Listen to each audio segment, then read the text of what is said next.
tell me the truth. But let's find something else. This is interesting. A cool game he's playing. Called, what is it called? Dispatch? Hero Dispatch?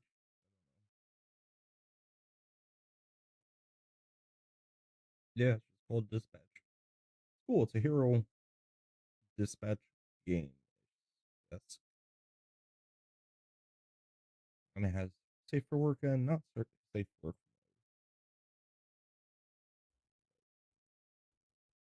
Alright, let's see what's going on with this BBC junk. Well, ladies and gentlemen, welcome back to 2CTV, your global news channel. We have some breaking news coming from the heart of Westminster as the BBC have decided to F around in order to find out. They have technically apologized to President Trump, but they are now fighting against the financial compensation claims coming from the President of the United States and his lawyers in Florida. We're going to give you guys the live coverage of this absolutely chaotic conflict between the BBC and the President. Tomorrow is Friday, of course, and we are expecting a reaction from the President's lawyers in terms of the court case and everything else. We have also gotten in touch with the White House, our 2CTV team, to get a response, which we will be bringing you guys in the next few minutes. But the BBC is going down, regardless of any of this. This is the death of the BBC. Welcome to the funeral, and the celebrations continue as we are now obviously still giving you guys a limited offer to join 2CTV Plus instead. Use the promo code RIPBBC to get 50% off annual memberships of 2CTV Plus by going directly on 2c.tv, or just find the link in the description. RIPBBC. All right, let me give you guys the latest updates. The BBC have now apologized to the President. They have added that it was an error of judgment. And the program will not be broadcast again in this form on any BBC platforms, of course, including BBC iPlayer. A BBC spokesperson has said that the BBC sincerely regrets the manner in which the video clip was edited, but they have also added that we at the BBC strongly disagree that there is any basis for a defamation claims. This happened in 2021, the speech. Then they did the Panorama documentary, the fake documentary. It definitely defamed the President. For years, people thought, it's not just the BBC, all the others lied as well, ABC, CNBC, CNN. For years, a lot of people actually thought and believed that the President incited violence. That's what happened. So there is definitely defamation here. And also they have apologized, which means their apology is an admission of guilt. So good luck with this. Also, their apology is not a real apology because they've just copied and pasted their existing apology that came out a few days ago. Because the BBC issued a general apology a few days ago after the resignations of their bosses. But President Trump and his lawyers said that the corporation defrauded the public over their Panorama documentary that made it appear as if he were explicitly urging people to attack the site, Capitol Hill, in Washington. He and his lawyers have obviously threatened $1 million lawsuit. And they've said that the president said, I think I have an obligation to do it. You can't allow people to do that. Obviously, a legal letter by President Trump's lawyer, Alejandro Brito, they demanded false, defamatory and inflammatory statements made about President Trump to be retracted immediately, which they have now been done, technically. But the letter added that if the BBC doesn't comply, including when it comes to financial compensation, President Trump will be left with no alternative but to enforce his legal and equitable rights, all of which obviously are expressly reserved and are not waived, including by filing legal action for no less than $1 billion in damages. Now, President Trump's legal team said today that the president has not yet filed a lawsuit. That will be tomorrow. We're still waiting for that. But we have a full statement from the BBC now, which we can read. This is a statement. Lawyers for the BBC have written to President Trump's legal team in response to a letter received on Sunday. BBC Chair Samir Shah has separately sent a personal letter to the White House making clear to President Trump that he and the corporation are sorry for the edit of the president's speech on January 6, 2021, which featured in the program. The BBC has no plans to rebroadcast the documentary, which was called Trump: A Second Chance, on any BBC platform. So that's good, right? Yeah. While the BBC sincerely regrets the manner in which the video clip was edited, we strongly disagree that there is a basis for a defamation claim. So this is a full statement by the BBC following what President Trump's lawyer said on Sunday. This is just the beginning. Things are just getting from bad to worse now. We're still just waiting for the comment and statement from the White House to our 2CTV team in Washington, D.C. But today has been a difficult day for the BBC. We need to obviously have them in our thoughts and prayers, because there's while they are on the ground, actually they're not on the ground, they're in the water drowning, and people are kicking them and pushing them down. There have been multiple scandals as we speak over the last few hours. In case you haven't seen what's been going on, this is exactly why I am promoting 2CTV Plus, in case you don't know.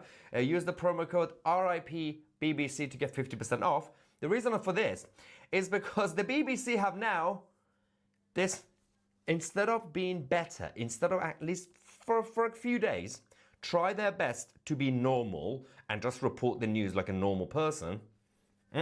They are digging even deeper.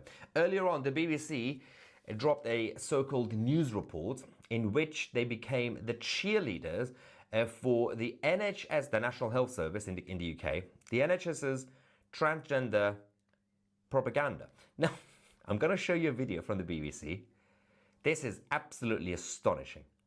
Essentially, the NHS in the UK, who, by the way, the NHS, which is a state-run healthcare system, recently said that incest, as in, you know, the thing that the Islamic community promotes, you know, marrying your cousin marriages, the NHS promoted it, saying that's actually, there are benefits to it. Not health, but, you know, keep the bond in the family. They literally said that. Today, the NHS are now claiming that fake women, so biological men who claim to be women, their breast milk, wait for this, is as good as real women's breast milk. Science, of course, says the opposite, right? Let's go to the BBC report earlier, which basically became the cheerleader for the NHS. Now, transgender woman's milk is just as good for babies as breast milk. That's according to a letter from the medical director at University Hospital Sussex NHS Foundation Trust. The claim was made as part of a response against campaign groups. The trust referred to studies and the World Health Organization guidance, including one case which found what it called no observable effects in babies fed by induced lactation. Didn't even challenge it. They didn't even question it. They didn't even say, of course, well, science says the opposite. This is the NHS claiming. No, they're just reporting it as facts. And also, if you have that level of annoying voice, I don't think you should be a presenter for the BBC. Nasally voice sort of thing is good for you to be a Labour politician, because in order to be a successful senior Labour Party politician, like Keir Starmer, Ed Miliband, Rachel Reeves, you require the nasally voice. They all have the same voice, but not for a BBC presenter. It's a little bit embarrassing. But having said that, it gets worse.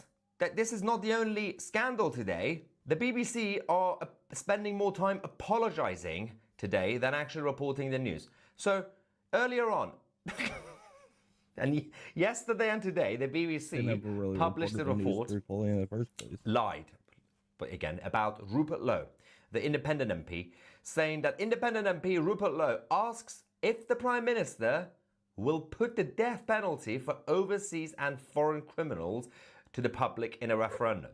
Keir Starmer says the death penalty is not the answer, but said we must improve the criminal justice response. Considering that there was a video, this was in the House of Commons. Shortly after that, so that's what they said, right? If the PM will put death penalty for foreign criminals. That's it. That's all the BBC said. Then the BBC had to correct it and said, independent MP Rupert Lowe asks if the reintroduction of the death penalty for both foreign and domestic criminals should be put to the British public, people, in a legally binding referendum. Okay. Now, they were forced to then issue a formal apology to Rupert Lowe. They said earlier on, this post corrects an earlier post which incorrectly quoted Rupert Lowe. This correction supersedes a previous clarification. We apologize to Mr. Lowe for the error. Error? Was that an error? Didn't seem like an error. As I said, the BBC are spending more time apologizing than reporting the news. They used to tell us the news. Now they are the news. They literally on the homepage of the BBC News' website, you see these days, you see more news stories about the BBC themselves because they keep getting into trouble. Now tomorrow is going to be a huge day, but also let's not forget the scandals continue because Mariana Spring and the fact-checking team of the BBC and all the others are still carrying on with their fake propaganda. I'm going to explain in case you don't know what's been going on. In case you're watching from around the world, of course. The BBC launched BBC Verify, which was supposed to be a fact-checking program. The problem with that is that we on 2CTV had to then launch our own fact-checking of the fact-checkers program because they keep lying, right? The problem with this, like again, in case you might have missed it, this is the launch of BBC Verify. Then there was a whoopsie. The name of the presenter is Mariana Spring. Welcome to BBC Verify. Like you said, we are a team of investigative journalists here at the BBC. We are also a new brand and we are a physical location above the newsroom in London. And the point of the team, as you said, is to verify video, to fact check, to counter disinformation and to analyse really complex stories so we can get to the truth of what's going on. Why does this matter? Well, mistruths can cause really serious harm to society and to the people in them. And so this happened, right? Shortly after this, we discovered that Mariana Spring, No, come here. Lay down. the disinformation reporter of the BBC, in fact, lied on her CV or resume. That's what she did. She claimed the ranks, by the way, of the BBC very quickly after joining about... When did you join? About 6 years ago. Became the first specialist disinformation agent and correspondent. She's now 29 years old. She started early. She started facing claims that she gave misleading information to try to secure her work in the BBC. According to the, this was a report that was exposed by the New European. Mariana embellished her resume when applying for a job as a Moscow stringer for a US news site in 2018. She was lying about what she did in Moscow. And I cannot take these people seriously.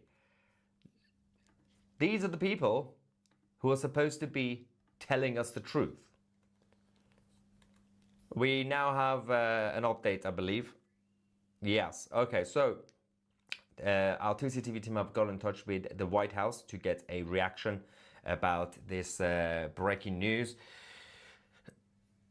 Okay. The White House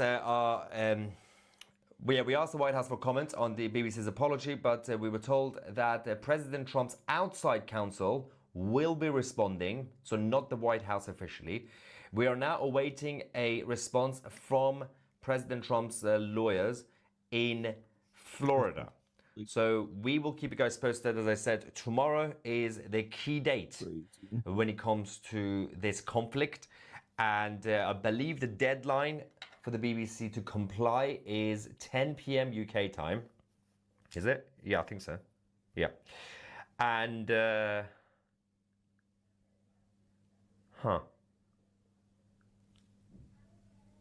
Yeah. Okay.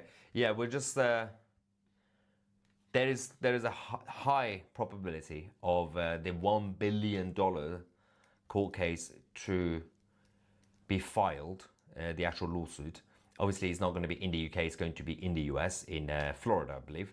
And we're going to have to wait and see if the president's legal team will be showing any mercy to the BBC or whether this is it. And the BBC will be massively damaged financially, which is again $1 billion is huge, considering that people in hundreds of thousands are cancelling their TV license in the UK. Of course, the BBC relies on the license fee, which is a basic tax that people pay to watch live TV, and a lot of people are cancelling. More people are cancelling than ever before, and the BBC's revenue is going down. They are already in a financial crisis, and the government, the Labour government, have obviously promised to safeguard this. That means that they are considering using income tax revenue to save the BBC, which means that it doesn't matter if you pay your TV license or not. The Keir Starmer's government will be using the general tax revenue to save the BBC. That plan has not been confirmed, but of course it's part of the safeguarding. Now, I'm going to get some reaction quickly. Don't forget, use the promo code RIPBBC to get 50% off annual memberships of 2C TV Plus by going directly on 2C.tv. And also, while you're here, don't forget to download the 2C TV app. But make sure to use the promo. You can only use the promo code on the website, not the app. The app subscriptions go towards Apple and Android, not us. So obviously, do it directly on the website. Then you can use the login details to log in on the app. Where are we with you guys? We have pieces saying my deadline runs out tomorrow. Yes, at 10 p.m. UK time.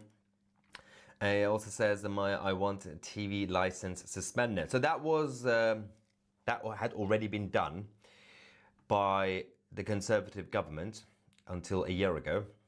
So the Tory government put a stamp on it.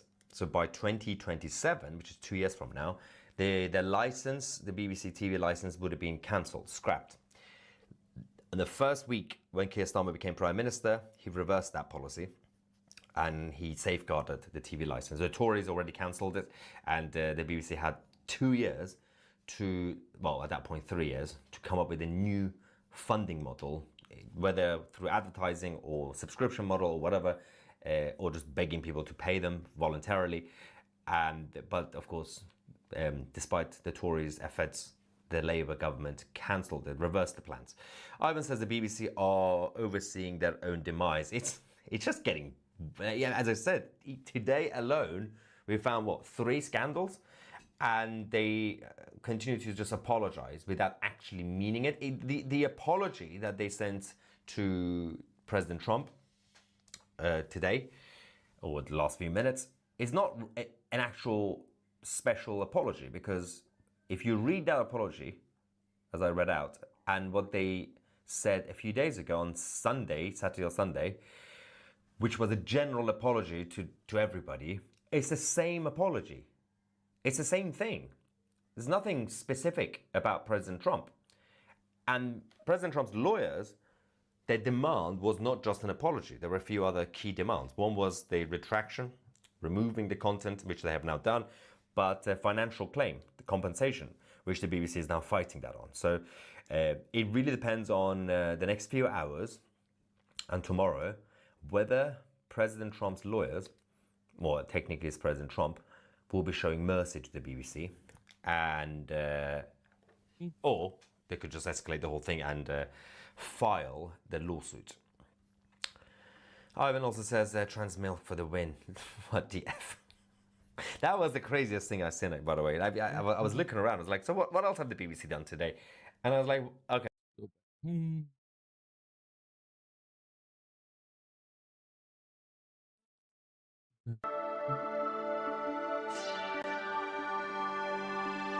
Hey guys, welcome to the Liberal Hive Mind, a channel solely focused on exposing the abundant hypocrisy of the left. And of course, here's your meme of the day brought to you by 5mind.com. You know, I'm sick of the double standards, and my frustration I think is mostly targeted towards the mainstream media, because every other week is a constant fake crisis, right? The Russia hoax, the sham impeachments, the Doge constitutional crisis, the Trump indictments. It's never ending. Even now they're trying to manufacture something by misrepresenting the Epstein files. But meanwhile, you have real frickin' scandals that are staring them right in the face, and they just pretend as if they don't exist. It's the double standard and the purposeful blind spots, the partisan blind spots, that drive me frickin' mad. And now, of course, it's happening once again as massive Democrat scandals are on the verge of being exposed here, and the leftist lamestream media hasn't mentioned them even a bit. No, they're more focused on advancing Democrat talking points, like misrepresenting the money headed towards Argentina and using that as a premise to blackmail Republicans into further subsidies for failing Obamacare. Anyways, we got some scandals brewing here, but before we get into any of it, this video is actually brought to you guys by a sponsor, so let's first play that clip. This video is brought to you guys by American Hartford Gold. Donald Trump is back in the White House, and America is on track to make the biggest economic revival in history. The economy is likely to surge, investment is pouring in, and confidence is returning. And in times like these, it's important to invest properly, and that, my friends, is where American Hartford Gold steps in. Because as we all know, one of the best ways to protect your wealth is by investing in precious metals, that's gold and silver. And friends, American Hartford Gold is simply the best in the business when it comes to protecting you from economic downturns. They have 5-star ratings across the board with an A+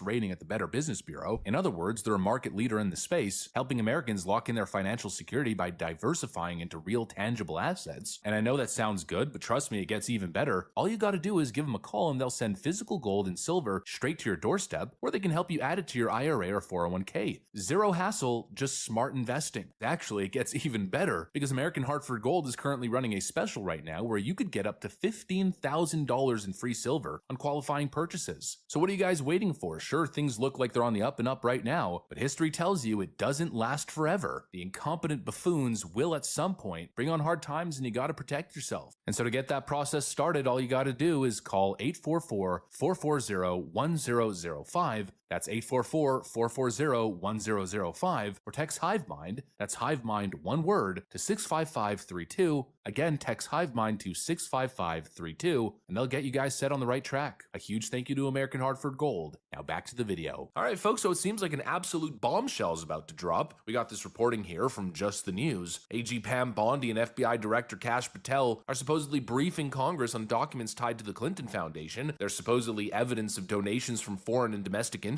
that were explicitly giving the Clinton Foundation money and expecting American policy influence in return. I was listening to the speech you had from the minority leader from Jeffries earlier, and one of the things that he said there, it made me think that he's in some kind of alternate universe. You know, he talked about the partisan Republican spending bill. I'm going, partisan Republican spending bill. This is a continuing resolution that the Democrats have voted for over and over multiple times.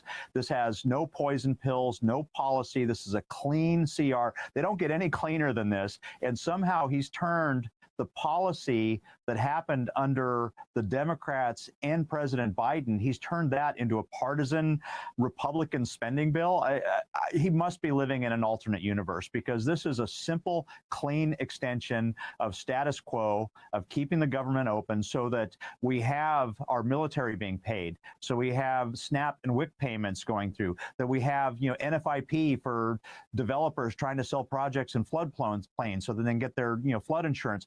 All of the things that matter there, the USDA, there's so many programs that Montanans, that Americans depend on, and they're playing games with the American people in this alternate universe that Jeffrey seems to be in, saying that this is a partisan Republican spending bill, and there could not possibly be anything less partisan than this bill that's out there right now. But wait a second, I thought that was a conspiracy theory. I thought the Clinton Foundation only did good, honest, philanthropic work. You know, we've been saying it forever. That's that's the classic Clinton model. It's what the Bidens were essentially trying to mimic, basically selling preferential policy treatment to the highest bidder. That's illegal. That's called taking a bribe while holding a powerful position in American government. And apparently it's not just the Clintons that are about to get exposed. Again, the Biden-Burisma scandal seems to be coming back. Here's the latest report from Jesse Waters at Fox News. We're learning what's in the Biden bribe document that the FBI has been trying to hide. And the allegation inside this document is explosive. Sources familiar with the document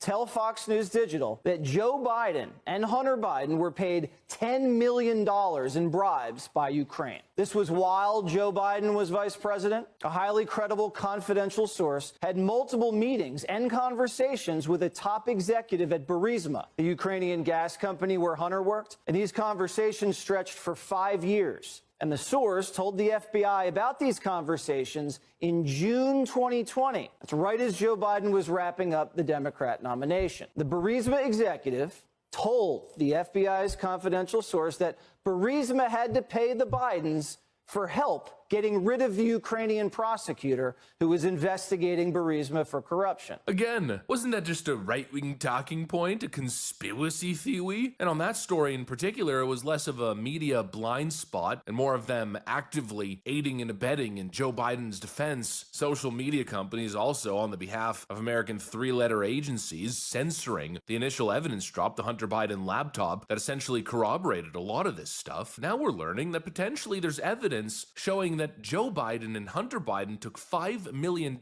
each, not while Joe Biden was out of office, but while he was vice president. They're running frickin' rackets, and nobody seems to care, yet we're being lectured by these friggin' idiots every single day on Donald Trump is the most corrupt president ever, blah, blah, blah. It's the same pattern over and over again, but it's also a pattern that the left hopes that you never actually connect. Their constant misrepresentation of the facts, but most importantly, their greatest tool, the omission of the facts. They never paid no mind to the Steele dossier. No, they propped it up. They bought it hook, line, and sinker. They pushed it. They promoted it. And then once the whole thing started blowing up in their faces, and especially in Hillary Clinton's face, they just stopped. All of a sudden, it was Steele who? Christopher Steele who? I don't know. Never heard of him. It's lying by omission, not having to correct the record. And now they want you focused on all of these fake crises involving the president, these phony frickin' scandals. But the only scandals that I see, the only scandals worth looking into, are the ones the media never seems to look into. It's fascinating, really. Hunter Biden and Joe Biden bribery? Well, I don't know. How did Joe Biden end up a multi frickin' millionaire off a congressional salary?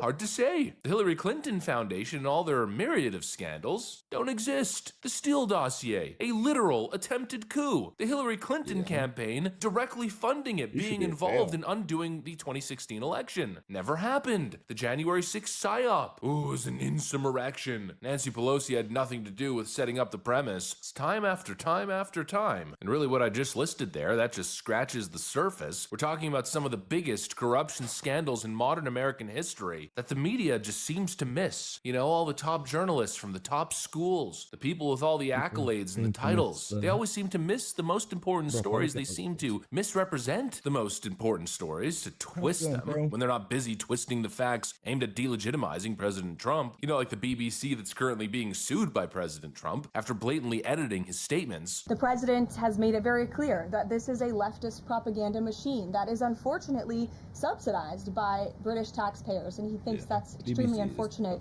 for the great people of the United Kingdom and Great Britain.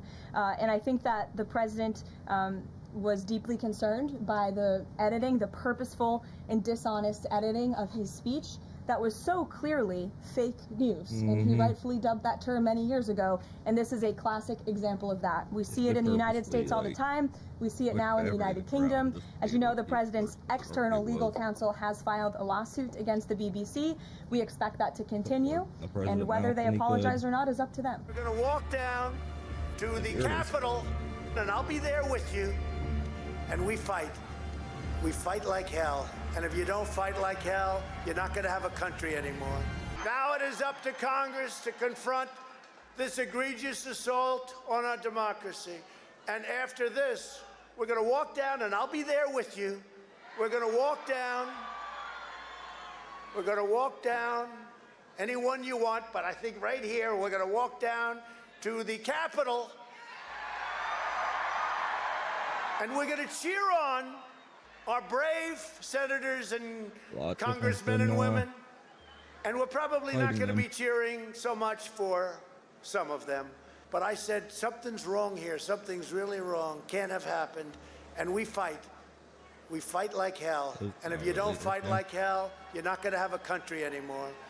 Our exciting adventures and boldest endeavors have not yet begun. It's a frickin' racket, folks. The media's running a racket, these Democrat politicians, and some uniparty Republicans as well. They're running corruption rackets, and that should be at the top of the news docket, not the Democrats' latest fake news play relating to the Epstein files. Anyways, that's pretty much what I got for you guys. Thanks for watching, and I'll see you on the next one. Nuts.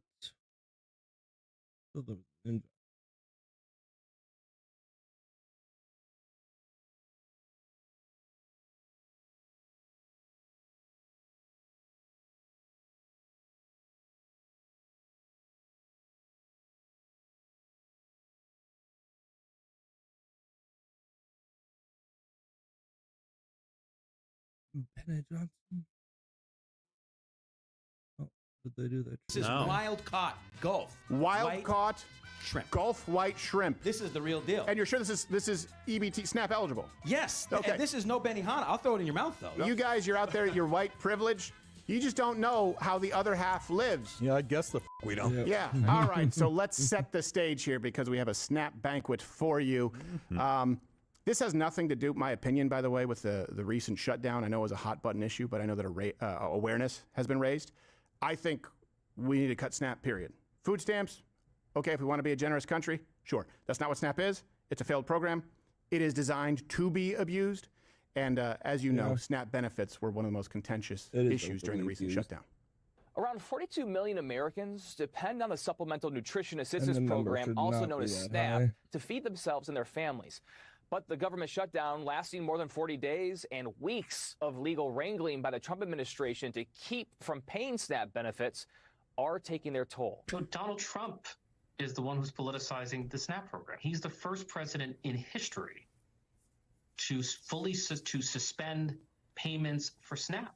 They showed that the Republicans don't actually believe their own BS when it comes to populism and when it comes to funding the future SNAP. of the left. Republicans voted to fund SNAP 15 times. Democrats voted to defund it 15 times. Never in the history of our country, during a war or even a government shutdown, has SNAP recipients not received the benefits that they were due. That's why in the middle of a government shutdown and people losing SNAP, I'm going to spend $300 million on a ballroom because I am king. Well, that wasn't the taxpayer dollars, to be clear. I'll spend more time on all these SNAP stats. Well, we're going to talk about caviar. These SNAP stats on Monday. You'll see those and we'll make the references available. But let me just tell you, you may think of SNAP as, hey, people who are down on their luck and they need some temporary assistance, until they can get back on their feet. Right? Cinderella man. That's not what it is. Okay? It costs taxpayers anywhere from $100 to $130 billion a year. The number one purchased item, sugary soft drinks, $9 billion a year alone. That's 3 times what we give to Israel as foreign aid, which we should also cut. And SNAP recipients spend twice the amount per grocery trip than non-SNAP recipients. Also, people on SNAP are more obese compared to other low-income Americans who choose not to use SNAP. 60% of the recipients are able-bodied, and over about a third of SNAP recipients have been receiving benefits for more than 2 years. We don't know how long after that in some of these studies, but at least 2 years. And so, in preparing for this Change My Mind, I went on my phone. You remember in Black and White and the Gray Issues, there was a guy who said, food deserts. I said, it's not a thing. Everyone has a smartphone. And I thought, let me bring up my smartphone. I did, and I went to Amazon Prime. And they have Amazon Fresh on there, where there's either Amazon or Whole Foods. It's at SNAP EBT. And I saw that you get 50% off Prime, including, by the way, the video service, that you get deliveries for $4.99 a month, flat cost. And there are exclusive discounts for people using SNAP EBT. It's cheaper for those people. And then I thought, well, food deserts, no. It can pretty much be shipped to every municipality in the poor, rich. And then I said, well, let me look and see what's available on SNAP. And then I was enraged for about 3 days straight. So it's time. I decided to bring the feast to you. Everything you see can be purchased through using EBT in the SNAP program and delivered straight to your door. Everything you see could be delivered to Jackson, Mississippi. It's time for our SNAP Feast.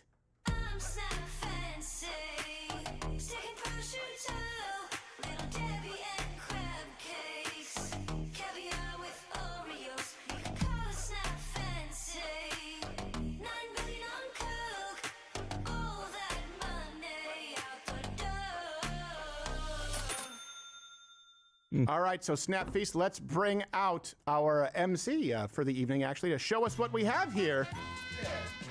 Mr. Josh Firestein. Very nice. Yes, Very, well, I have quite an arrangement. Hold on, we need to bring up his mic there a little bit, Billy. Yes, please bring up my microphone. So. All right, very nice. You look very dapper. Hear me buttle over here. It's white gloves. I love how you, gym towel.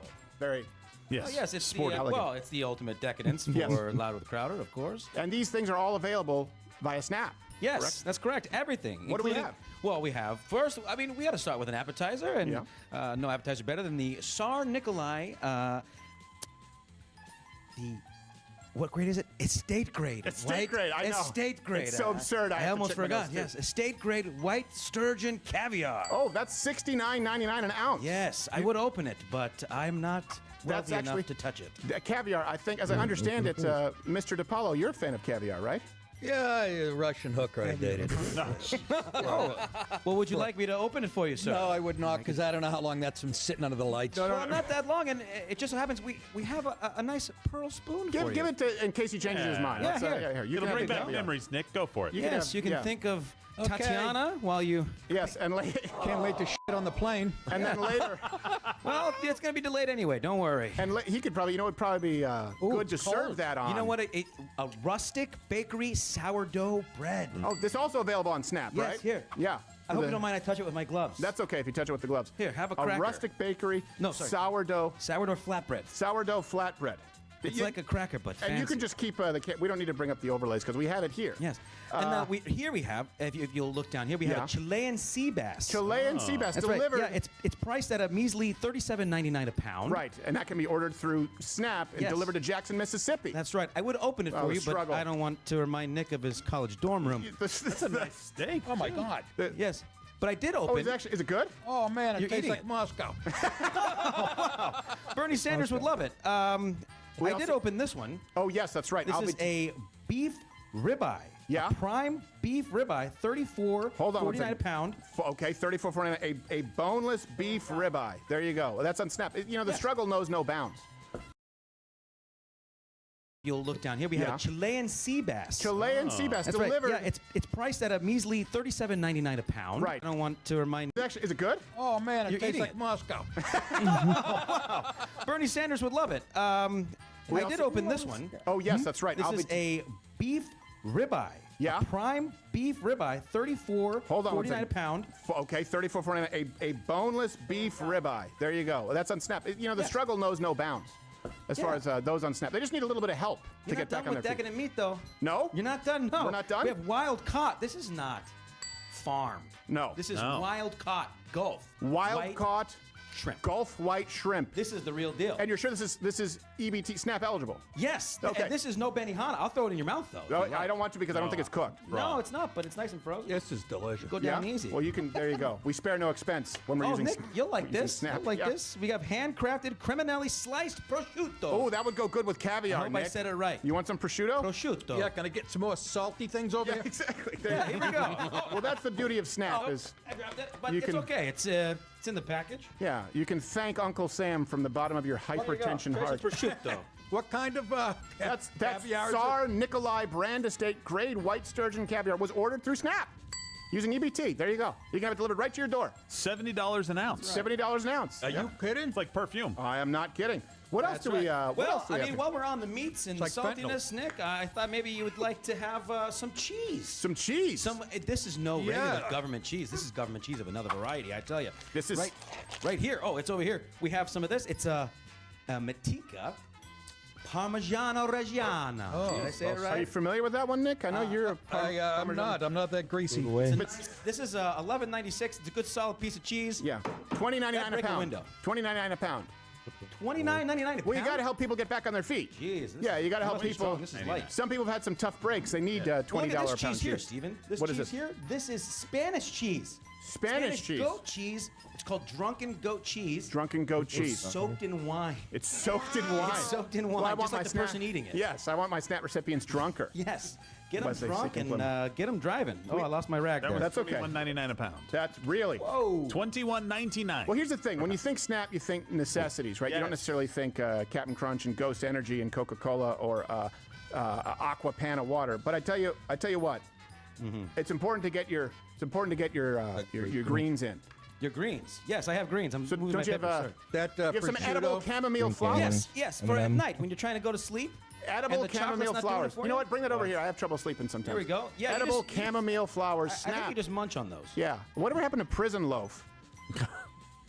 Prison loaf? Yeah, for SNAP. MREs. Yeah, how about that? How about no edible chamomile flowers? You could douse those flowers in some truffle oil. Some truffle oil. Yeah, Do or we maybe have some truffle hot sauce. I noticed this prosciutto is at room temperature. Well, that's because I think some people back there don't like you. Oh, so I wouldn't sorry. touch Here, the I have some prosciutto. ice for I you. already did. Too late. I'll be calling you from the hospital. Would you like some ice for Yeah, your give him some. Just prosciutto? toss it on the prosciutto. That's Yeah, all. there you go. Keep That it ought to nice do and it. cold. That's how they do it That's in how New it York. works. You know, that's a Thank real you, deli. James. White truffle hot sauce. Oh, wait, but I prefer Yeah. the black truffle And infused that's olive it. oil. You've heard of a mushroom. Well, Yeah. this is fancier. Right. And by the way, a lot of SNAP recipients, they forage for those truffles. Do they? That's what I understand. You can train them up. They sell them back and they get Yes, them back. they do. That's It's a- black, it's Black truffle. Yeah, it's a scheme. I didn't know Walmart was into foraging now. That's great. I'm not even, well, they're into everything. They have their hands in everything. It's Well, all about being You got to get your hands in multifaceted. this fig spread, Stephen. Look at this. This what? This fig spread. Fig spread. Fig spread. You're used to a different kind of. Yeah, fig spread. Come on. But, I tried that on my it's a thick honeymoon. fig Pulled my spread back here. muscle. It's fig spread. And that is $5.99 for 8.5 ounces. People need some, you know what? People need some help. Here's the thing. You guys, you're out there at your white privilege.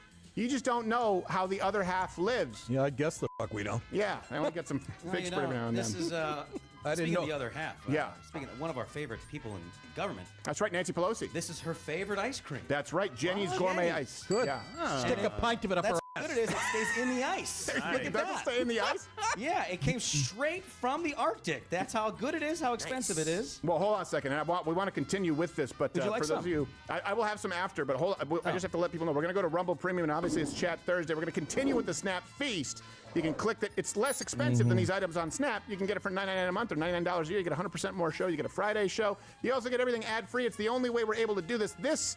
Because we didn't want to commit fraud. We didn't actually use EBT because none of us actually, but it could be ordered through EBT. So we paid like $700-something for this, which you can get all through Snap. So please support us. And before we go, let me just read a few things so you have a little bit of a teaser. You can also get vegan matcha bars, Coop's Original Hot Fudge, that's gourmet, all natural, handcrafted, gluten-free, 99 a pound.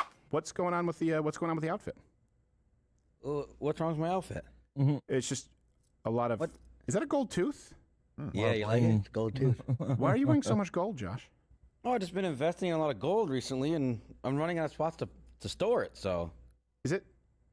Did you take one of my mugs and paint it gold? Yeah, well, it's my mug now. Josh, you don't actually have to do that. You know, we have a sponsor. I'm drinking gold slugger. You can call True Gold at 800-628-4653, and you actually receive up to $15,000 in free silver with your first qualifying account, or go to lwcgold.com. They can actually, it's great. It's a great part of a diversified portfolio. Gold is doing really well. They can help you buy, sell, and even store your gold. They will store your gold for you. Oh, nice. Is it time for? No, get down. All right. Yeah, they'll help you. You don't need to store it on anyone's person. You can. Can I just? No, not. Yeah, let's later. Okay. Yeah, we'll do it. Yeah, True Gold. Go to lwcgold.com. We're back with the Snap Feast, and what do you have next for us, Mr. Firestein? Well, can I interest you in an assortment of ring pops? Whoa, look at that! You do make it look appetizing. A ring pop. That's weird. Well, now it's not. Oh, cheap! It broke off your finger. Well, that's the thing. Snap the. Well, I want the one that you didn't lick. Here, have a lick, Stephen. All right. Oh, that's weird. It is nice. I forgot how good a ring pop can be. Yeah, it's pretty really? good. Red Will dye you number be 3. mine? What else do we? This is all, by the way. You can check the references. All of these are available. Snap EBT. You're paying for this, taxpayer. You don't. You pay for this for other people. It's not in your pantry. What do we got here, Josh? Well, let me take my jewelry off. We've also. Well, you were mentioning the matcha bar. Yeah, I just want to show you guys. It's a legit candy. You know when it's this big, it's a legit candy. Yes, bar. it is. It's a legit candy. I understand that. That's Stuff Tony's like this. Chocolonius. Yeah. And this is fudge. Look at this. Fudge. Look at that. It Wow. smells great. We smelled it earlier. Well, I got a little too excited. Look, people need the bare necessities. They got to have their fudge. Yeah, but that doesn't go without and also a healthy option. A healthy as here option. we have organic Honeycrisp apples. Organic Honeycrisp apples. Yes, okay. the ones that are made in a factory, I'm pretty sure. Yeah, pretty much. Well, still, But, it's a loose term with the USDA. Yeah, but if you don't like healthy food, that's okay. We'll come over here. We've got some of this Captain Crunch, the Christmas edition. Oh, Christmas Captain Crunch. Yeah, you guys have to help me with the price Snap here. and the cat and make it happen. Yeah. You know what? Why don't? Oh, you know what? I see That's there. How $5.29. about Snap? Because again, I understand people need a little pep. How about some of that Ghost Energy? Oh yeah, There you go. we get some of Ghost that. Let me Energy. Yeah, I noticed you picked the Welch's grape juice variety. Damn, son! Yeah, that's what the Snap. That's what they say.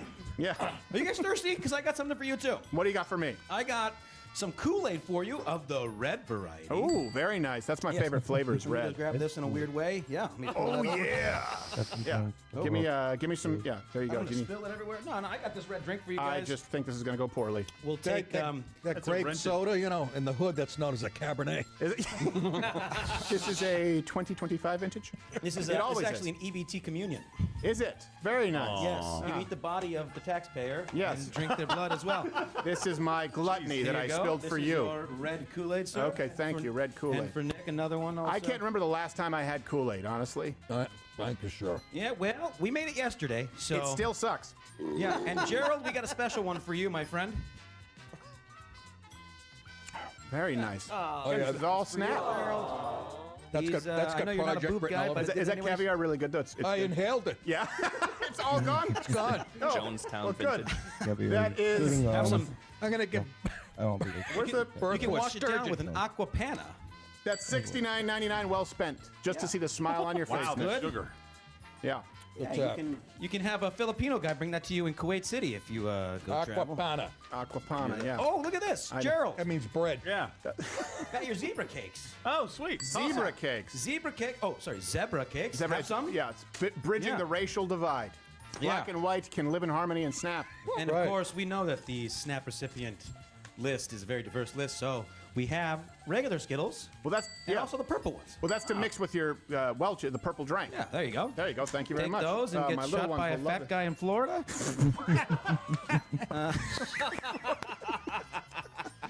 What did I say? Yeah, no, I get it. We got these Takis here.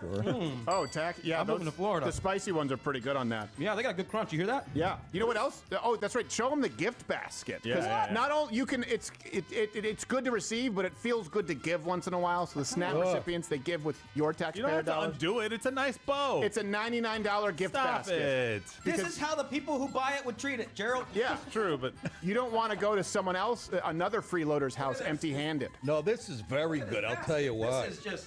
Oh, why is this? Well, you lose 3 relatives a week in a shooting. You send that to the, Yes, right. send that to the funeral home. And there's a spot to fit a T-shirt with their face on it. Yes, Yes. it does come in airbrushed if you need. Does it? Yeah.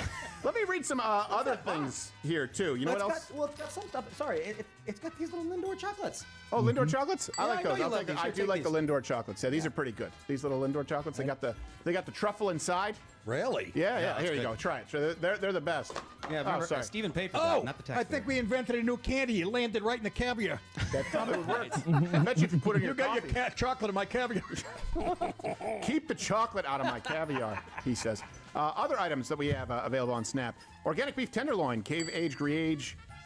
Oh my God. Cave-aged Gruyere cheese. I don't even know what that means. We don't Dungeness have the crab Gruyere. legs, crab cakes, stuffed Atlantic salmon, goat cheese. It's just all of this. We'll make all the references. This is all available on Snap. Yeah. This is real. Whoops. Yeah, it's okay. We'll just buy it with knocked more. off the We'll just buy it with advent more EBT. It's a never-ending supply. Josh, you don't have to steal. Yeah. Well, it's a force of habit. He's a SNAP EBT recipient. This food's so good, I'm thinking about quitting my job. Yeah, I've thought about that too. At least be paid under the table.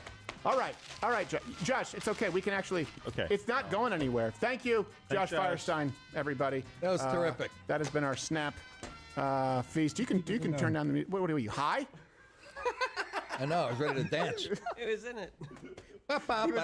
He's feeling the groove. In his feels. Yeah. Did they play that at Barker's funeral? Yeah, SNAP is a scam. In case you guys didn't, it's entirely a scam, and A delicious one. I want you to see this and think you are paying for that. So think of there are low-income Americans who don't receive SNAP, EBT. They don't receive it because they work. You know, they have what we used to have in this country: pride in some form of self-sufficiency. So I always say this to people. I get it. Some people I've had some hard luck. I understand it. But make the case to low-income and middle-income Americans that they should be paying for this when they don't get to enjoy these things themselves at all. Make that. You're not making the case of taken from the rich and giving to the poor, whatever, however we categorize that, which, by the way, I still think is morally reprehensible because it's not yours. You have to make the case to low-income and middle-income Americans that they, too, should supply this feast to their neighbors who threaten to steal and riot if they don't continue to get these benefits. It's a form of socialism. It's their end goal. That's exactly right. Yeah. $130 billion, I believe, it was either 2022 or 2023. And then last year, you know, it settled back down to about $100 billion. 10% of that on sugary drinks. $9 billion on the other 10% on movie candy. Yeah, exactly. Get one final shot. Get one wide shot again. All of this, our SNAP feast. You know what? Play us out. We have that sting. We have that song. It looks like they put that out in Monique's dressing room.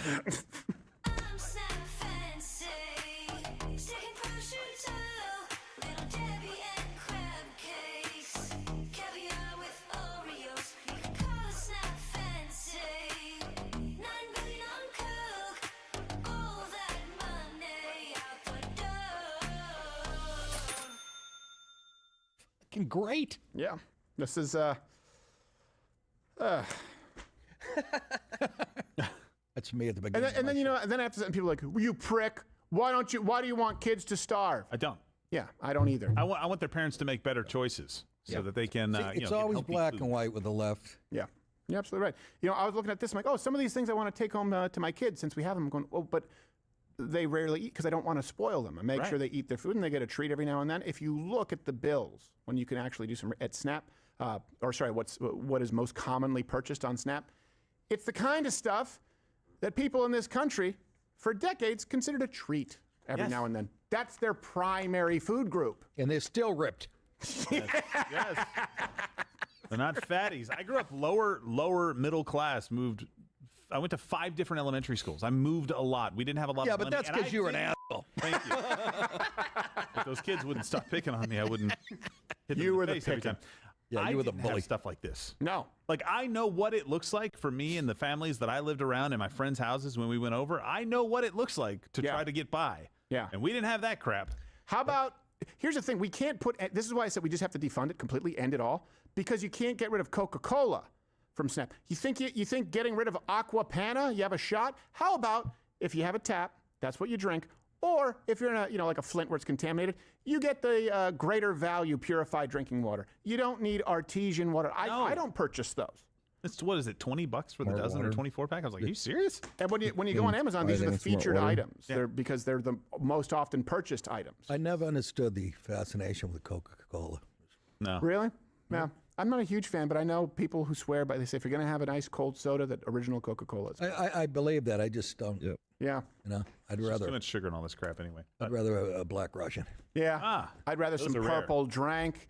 That Ghost Welch's. You toss a little bit of coughs, some of Grandpa's old cough medicine. Oh, yeah. Robitussin? Yeah. Put a little Robitussin in there, stuff you get in Canada. And Tito's? Yep. You just toss it in there.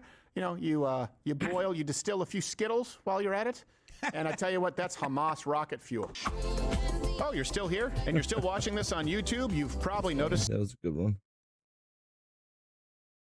I heard Eli woke up.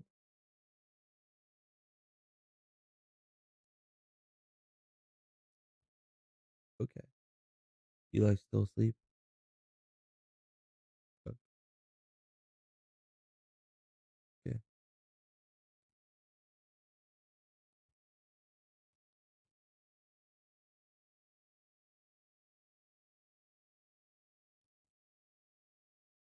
All right, see if I can see anything.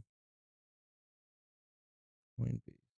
What's going on with Coinbase? A judge in Delaware decided that Elon Musk did not deserve his pay package.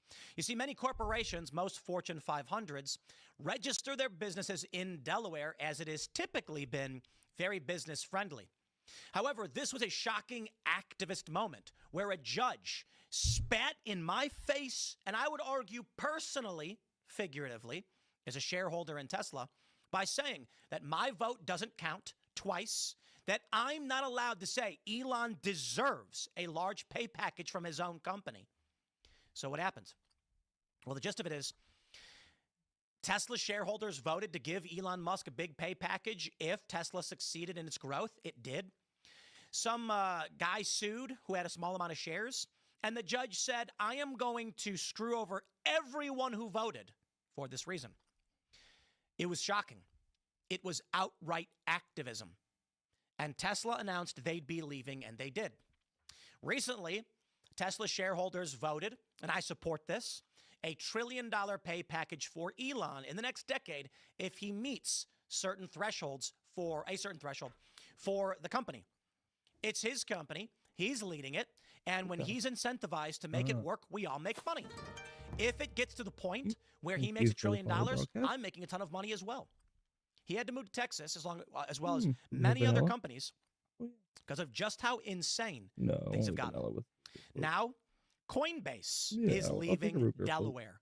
One by one, companies are leaving the state of Delaware because a psychotic socialist judge said, I can overrule the shareholders.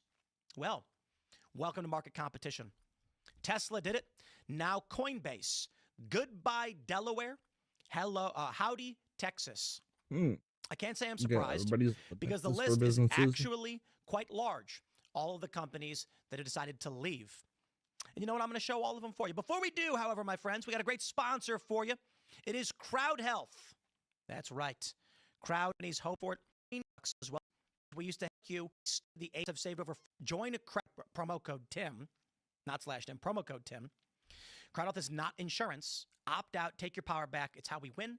Join crowdhealth.com. But let's get back to the news about left Delaware after the Elon ruling. It says, the Elon ruling refers to the January 24 Delaware Court of Chancery decision that voided Elon Musk's $56 billion, Tesla compensation package, sparking criticism of Delaware's corporate legal environment and prompting Musk to publicly urge companies to reincorporate elsewhere. This initiated a trend dubbed the Dexit, with several high-profile companies citing increased litigation risks and unpredictability in Delaware's Chancery Court as reasons for leaving.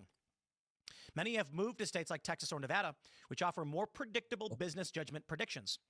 Below is a list of notable companies and entities that have left. Obviously, all of Elon's: Tesla, SpaceX, X, Neuralink, the Boring Company, but additionally Dropbox, Roblox, most recently Coinbase, Andreessen Horowitz, Pershing Capital Management, that's Bill Ackman, TripAdvisor, Trump Media, and TransPerfect.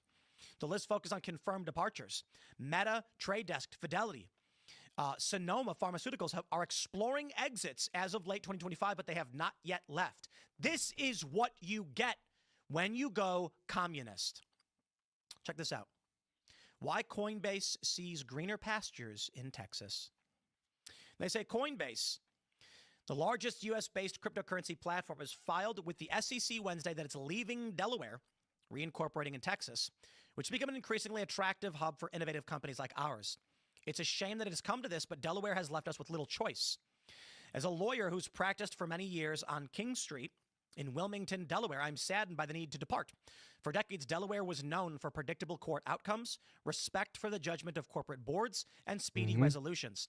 These traits made the state the one-stop shop for major company and corporations, which have brought in more than $1 billion in annual revenue to the state. That's what you get. This is their chief legal officer at Coinbase. Before, he worked at Meta, New York, and was a U.S. served as a U.S. magistrate judge in California.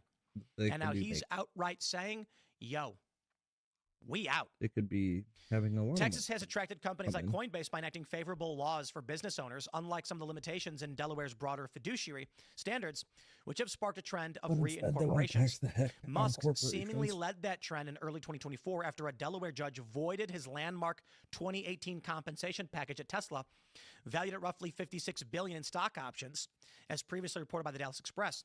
The void did not matter much in the long run, as shareholders recently approved a $1 trillion pay package for Musk, provided he meets a certain set of contractual goals. However, the past ruling prompted Musk to publicly call out other businesses to follow suit. But SpaceX has moved its state of incorporation from Delaware to Texas. If your company is still incorporated in Delaware, I recommend moving to another state as soon as possible. Coinbase is not alone. Dropbox and TripAdvisor, along with some venture capital firms, have also opted to reincorporate elsewhere, leaving Delaware in recent months. However, for Coinbase, the timing is notably important. The company and Andreessen Horowitz, an early investor, are currently entangled in a Delaware-based lawsuit over share sales linked to Coinbase's 2021 initial public offering. If, you know what, you deserve it. If you stayed in Delaware after all this, this is what you get. Elon Musk warned all of you.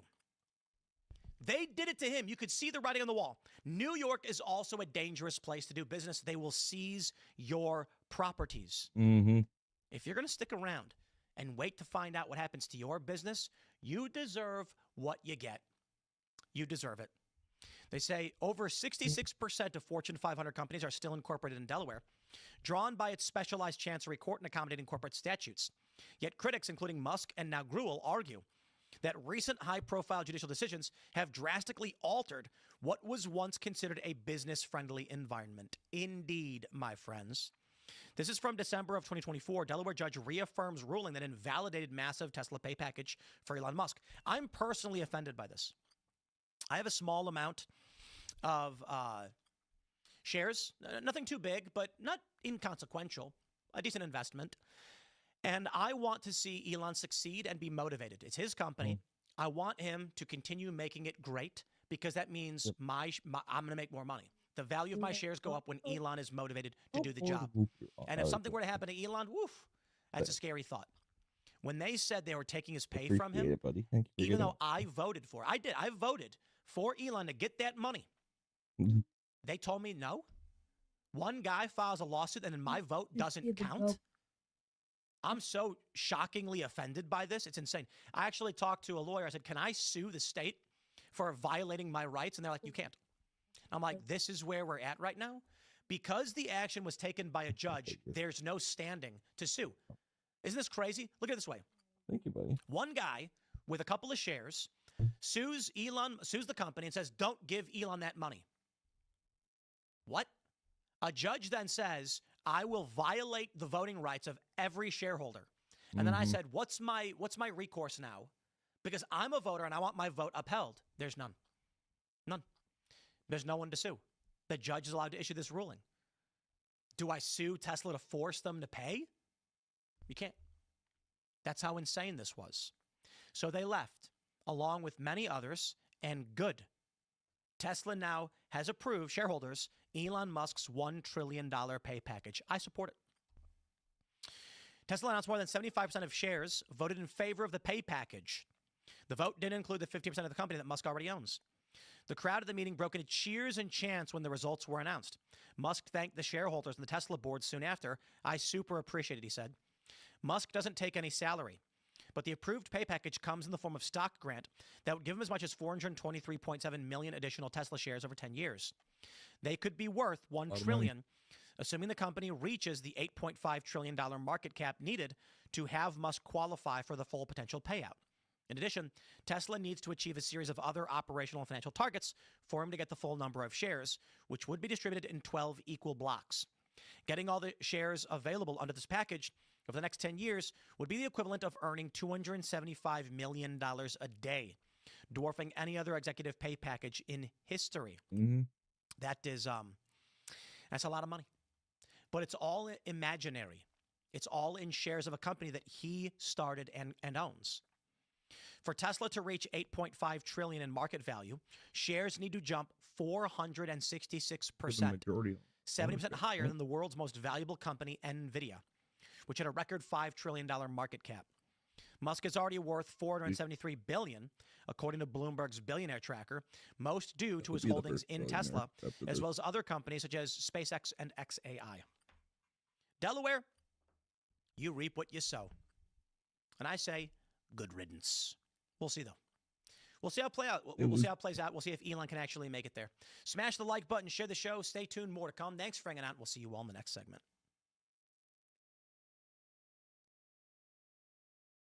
I want to show you this tweet from Ben Davidson. He says, minus 60 BZ will send us into the Stone Age if this doesn't break in the next hour or two. Fingers crossed. No time for anything but praying the red line gets smaller. Red line must go down now. Someone responded, please elaborate for us plebeians. And he said, if this doesn't end, the world does tonight. This is in reference to the G4 geomagnetic storm, the strongest solar flare of 2025. In fact, it was so intense, people were posting photos of, let me see if I have, where's that photo at? A photo of an aurora borealis in this part of the country, this time of year. That's right, in Florida with a palm tree. Now, many people were enjoying the lights. I think they're saying the I saw photos from friends and acquaintances all across this country. They saw the aurora as far south as Texas and Florida. How's that possible? The storm was so intense that Ben was saying this could end us, and we narrowly missed it. I want to bring Ben in to tell us exactly what's going on. As soon as I saw this, I hit up my crew and I said, guys, we got to get Ben on. I got to talk to him about this. And so let's boot it up right now and bring in Ben, who can break down for us exactly what is going on. Ben, how's it going? It is going well. It's been a long 3 or 4 days, but calm is ensuing once again. The world almost ended? Is that what happened?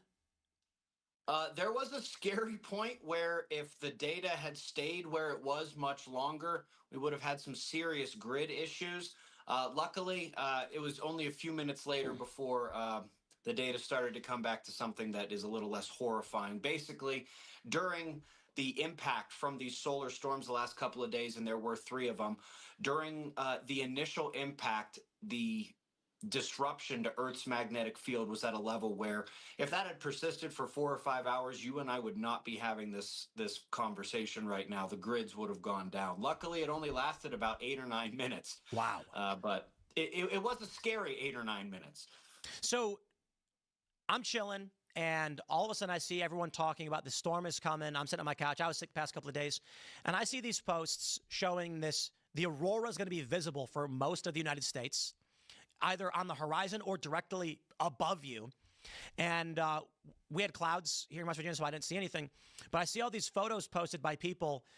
One, I think you retweeted, where someone's got a palm tree in Florida and they can see the aurora. This is not normal. I mean, I in my life, I don't think I've ever experienced something like that. So people are all talking about how they were able to see the northern lights. How strange is that for something like that to occur?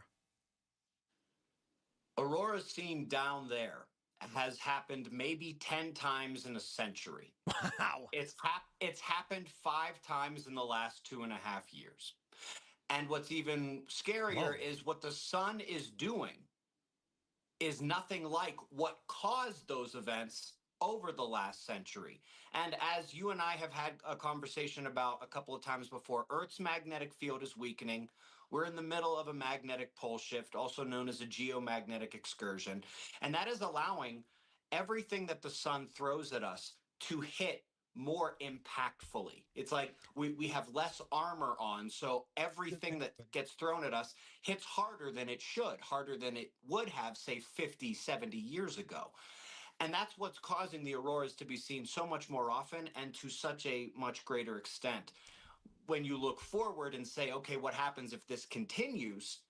You start to have that, okay, the grids are in trouble. Okay, everything electrical is in trouble. GPS, internet, water purification, food systems, refrigeration, 911, heating, air conditioning, everything like that is at risk as this situation moves forward. I remember this. I think most of the people watching probably do. Over the past several years, There's constantly these graphics showing North America, and it's like, here's where the aurora will be visible.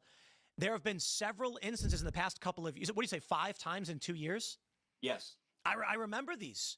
And I remember like the last one before this, we're in West Virginia, and we were just at the line where you could see it on the horizon. And I was like, oh, man, I wish we were in Chicago or New York. We would have been able to see it. Now it went way past us. Unfortunately for us, we had clouds, so I didn't see anything. But people are posting all these crazy pictures. Never in my life until now has something like this been happening. Even when, what's crazy is I went to Alaska, I think it was 2 years ago now, and I was in Fairbanks with my wife, and we saw the regular old aurora borealis, and it's not like the photos. It's relatively faint, and you can sort of see the lines in the sky, and I was like, hey, look at that, and then it disappears in a minute. These photos that we're seeing, the whole sky is pink. Like, even when you look at the photos of a regular aurora, you can see like waves. This is the whole sky being pink. Is that a specific kind of aurora? What is that? Absolutely. So the color is actually a dead giveaway. It is not just that they're being seen more often. It's not just that they're being seen at a broader extent than they should be. And it's not just that the sun isn't throwing anything terrible at us. It's just our planet is weak. It's that the colors tell us how much energy is coming in and how deeply it's penetrating down into the atmosphere. Wow. And that's getting worse and worse. Normally, it should be mostly green. When we get a huge surge, that's when you get the tons of red up high. And when there's really deep penetration, that's when you get the pink down even at the bottom as well.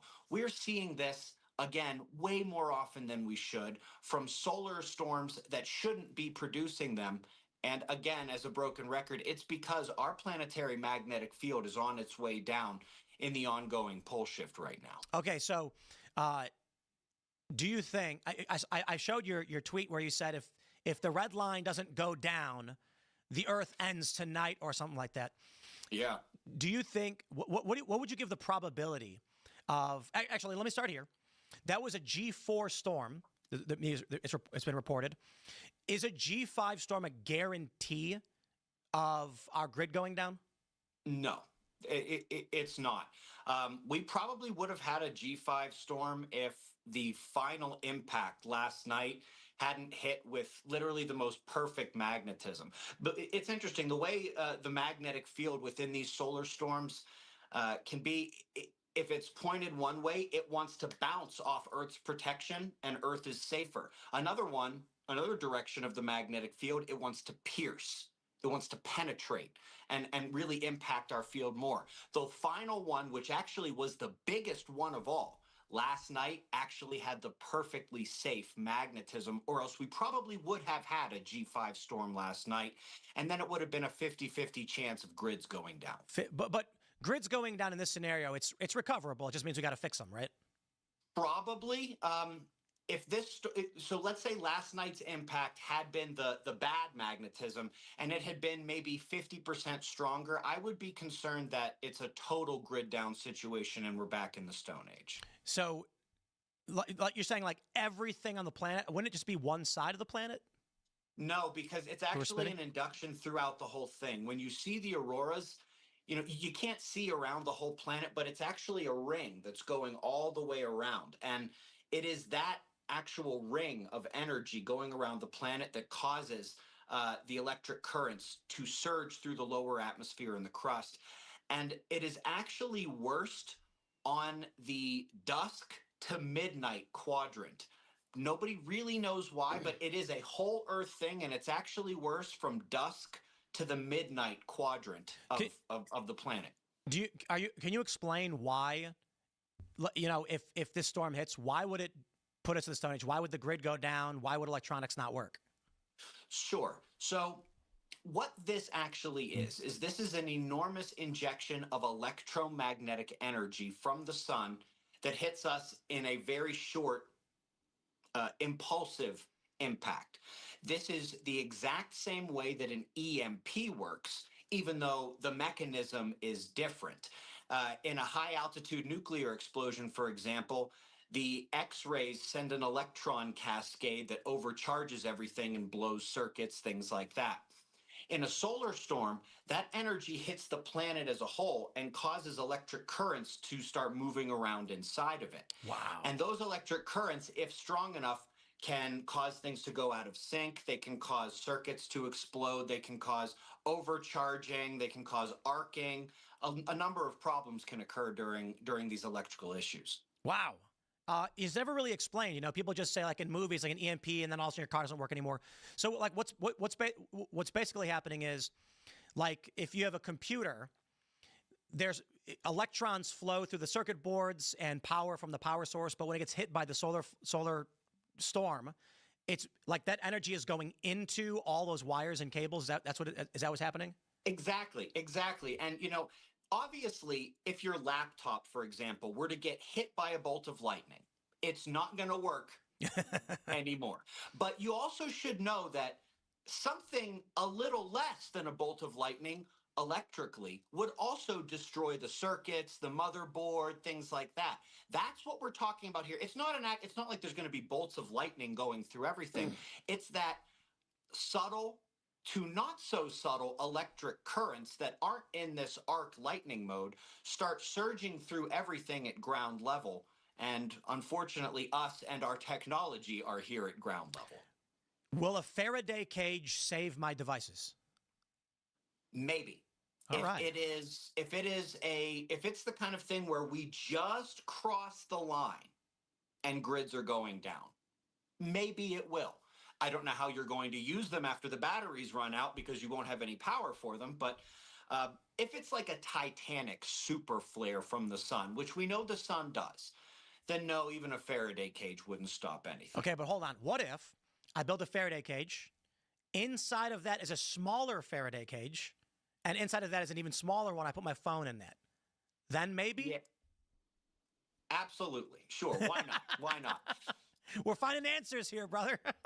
Yeah. Once you get to 3 Faraday cages, you have the protection of Jesus for all electronic devices inside.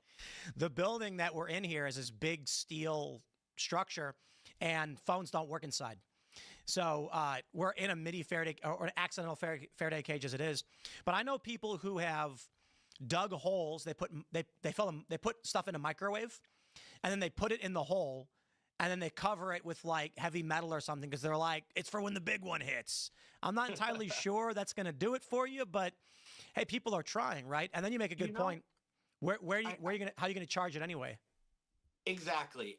If there is stuff that, you have batteries or you do want to protect, I recommend plastic or rubber, actually.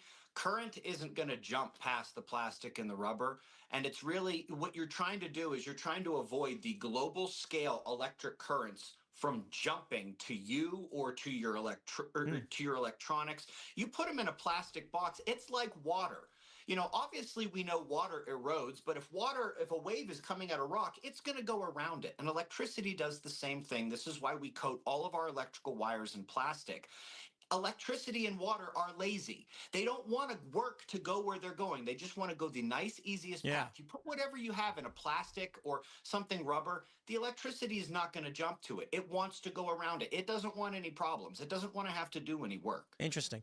So we see these, it's like 2 days of this massive aurora that has kind of, a lot of people are like, why am I seeing a pink sky right now in, Illinois or whatever? You've been talking about how we're facing a pole shift. It's going to keep getting worse. What's going on and what's your timeline? Do you think in our lifetimes we're going to see some kind of catastrophic event? I would be surprised if we didn't. I had put our chances of seeing such a catastrophic event because of this pole shift at only around 25% during this sunspot cycle. Sunspot cycles are 11 years long. We are at the peak of one right now. It's going to go down in about 5 years and then come back up in 5 more. In maybe a little less than a decade, we're going to be seeing the next peak of solar activity. That's when I'm worried because Earth's magnetic field is steadily doing this. And while it's enough for us to see the signs, and it was enough for me 6-7 years ago to say, hey guys, when the sun wakes up, we're going to be seeing signs every time it throws something at us. I still think we're going to make it through, but it's going to be blatantly obvious that something's not right. That is where we are right now, and my forecast for 10 years from now hasn't changed. We definitely desperately need it. The internet is frying people's brains, social media. Let's get back to farming, taking care of animals, living simple lives. I'm half kidding. The death and destruction from the big one will be, I mean, do you think about this stuff? Obviously, you're tracking solar weather and the pole shift stuff, but have you actually sat down and gone over how many people would die if the power went out? Yes, absolutely. I think that the U.S. government's analysis from about a decade ago is not terrible. They said within about 6 months, 90% of humans would be gone. Whoa! I think that that's pretty accurate, and it's because of our reliance on heat in cool places. We require technology and electricity to purify water and to distribute water to homes. Agriculture, the refrigeration of food, transportation, information, the internet, there's not nuclear plants. Wow. Imagine what happens when all the cooling at every nuclear plant in the world fails. Woo! That's what we're looking at right here. So 90% in 6 months. And this was if a pole shift happens, or is this the big solar flare? This is if the sun cooks the grids. There was some documentary about, I forgot what it was called. It was a series in the 2000s, Life After Human, something I think it was called. One of the theories was that house cats take over the planet because they reproduce like crazy and they hunt for fun. So they start decimating and wiping out animals nearby and then reproduce like crazy. You know, that's the first time I've heard of that, but just right off the bat, that sounds perfectly plausible. I knew somebody who once, his mom would put out a big bag of food for cats because there was like 1 or 2 cats. And then within like 6 months, there were like 30 cats. And then a year later, there were like hundreds of them. Just kept feeding them. So you're not just talking about the big solar flare, the pole shift. With the pole shift comes what, like an axis shifting, the planet moves, or what? I think that there's a lot of evidence for that. That's one of the crazier things to wrap one's head around. But when you review the evidence that convinced Einstein, when you review some of the government documents, and when you just think about the mammoths, you and I have had this conversation, I think about the mammoths they found frozen in 20, 30 feet of ice up there at the Arctic with food undigested in their mouths and stomachs. And the question is, how did they freeze so quickly? I think the better question is, what were they eating? Because they were frozen in the glacial cycle, which means if they had to dig them out of 20 to 30 feet of ice today, how much ice was there then? There was no vegetation. They weren't eating anything. They had to have been at low latitude, and then the planet put them at the poles to freeze instantly, or else they wouldn't have been there. Is the ice they're digging them out of, is that salt water, or is that fresh water? There's not a ton of salt in that water, I don't think. Right, that's why I asked, because then the question is, where does that water come from? How do they get buried in it? Well, during the pole shift, there should probably be a phenomenal amount of evaporation and precipitation across the world. One of these events is probably what happened during the Noah event. And so something like, I mean, is it going to be exactly 40 days and 40 nights of rain? I don't know. Wow. But something like that, and at high latitude, snow, not just 40 days and nights of rain, but snow as well. I think that could accumulate to something pretty fantastic. What's the official explanation for why these mammoths have undigested plant matter in their guts? There isn't one. It makes no sense. Scientists have tried to recreate it. They even tried doing things that they couldn't recreate. They did a computer model of what happens if you took the mammoth and you ejected it into the frozen vacuum of space. The mouth food would freeze, but in the stomach, it wouldn't freeze fast enough. So this is a much faster freeze than even the void of space or absolute zero? That is one possible interpretation. So here's something else, and this is where we could go off the rails. If you want to get into it, you can look up something called plasma cooling. Plasma, charged particles, they can heat stuff up, but they can also cool things down very rapidly, almost like a freeze gun. It's not out of the question. Whether human technology could get there, I don't know. But in space, and when we're talking about the power of the planet and the sun, and this kind of event, we could be looking at something that could instantly freeze everything within a plasma field. So I do want to stress this too. I can't stand these movies like the Guardians of the Galaxy did this twice, where first Star-Lord he gets ejected into space and starts freezing and ice is forming on your body. Does not happen. Does not happen. You actually boil because the vacuum boiling temperature I think is 63 degrees Fahrenheit for the human body, and the gases closer to the surface of your body will boil, and you do freeze. You do freeze though, but it's through the heat loss is through radiation, not through standard convection.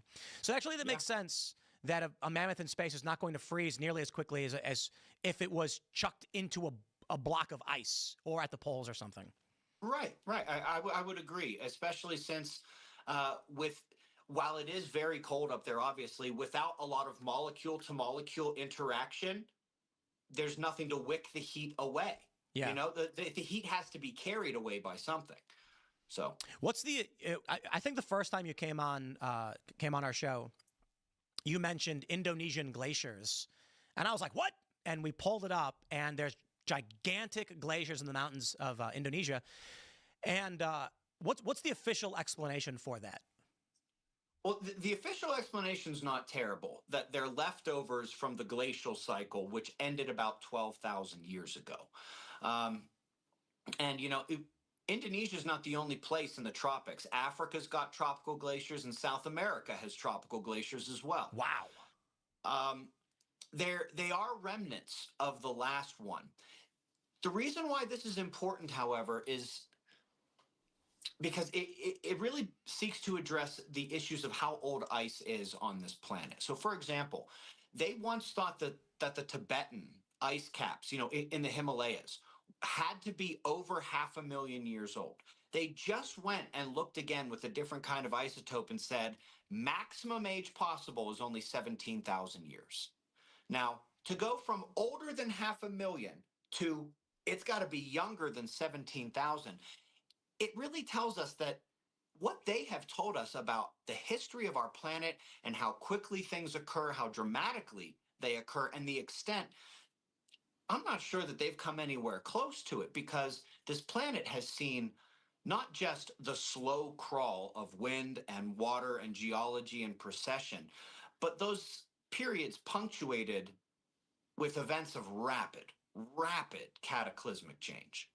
So I don't believe in chemtrails or anything like that, but there are some people asking in relation to this, could it be the government doing nanoparticles and chemtrails because the magnetosphere is weakening? They're trying to put particles in there to try and do something? That's been my biggest hypothesis as to why they would do it. Now, the pushback I get is, what are you saying, Ben? Are you a fan of them then? Do you like the people who are doing it? And I'm like, no. They just want to be at the top of the pyramid for as long as humanly possible until this all collapses. There's even a lot of evidence to suggest they're not ready for it yet. They're sort of, it's almost like they've been caught off guard. It's why Clown World exists right now, where before you basically had to be listening to Alex Jones 25 years ago to have a damn clue what was going on. Now everything is so obvious. They're going at light speed. Yep. Have you tracked the renovations at Mount Weather? No, I haven't. But you know what Mount Weather is? Yeah. For those that aren't familiar, you've got Raven Rock and Mount Weather, the publicly known deep underground bases for government officials to escape to in the event of a major disaster. And a few years ago, they announced major renovations at Mount Weather. I think if you know about it, it's not the real one. So they exist. And they probably are known about because members of Congress aren't that high up on the food chain in terms of government power. But I have to wonder about the real DUMBs, they call them, deep underground military bases. We know that billionaires have been building mountain bases in New Zealand, and you got Zuckerberg in Hawaii with his Wagyu farm. There are a lot of powerful, wealthy people building mountain bases. What do you think the government is doing? Then the question becomes, whether or not the government is doing it or not, whatever, fine. But the renovations at Mount Weather, as well as the millionaires and billionaires building underground bunkers, What's the reason for it? So in the acknowledged underground areas, just the acknowledged ones in the United States, they could fit about 10 to 20 million people. Wow. Who knows how many people they could actually fit down there. Now, here's something.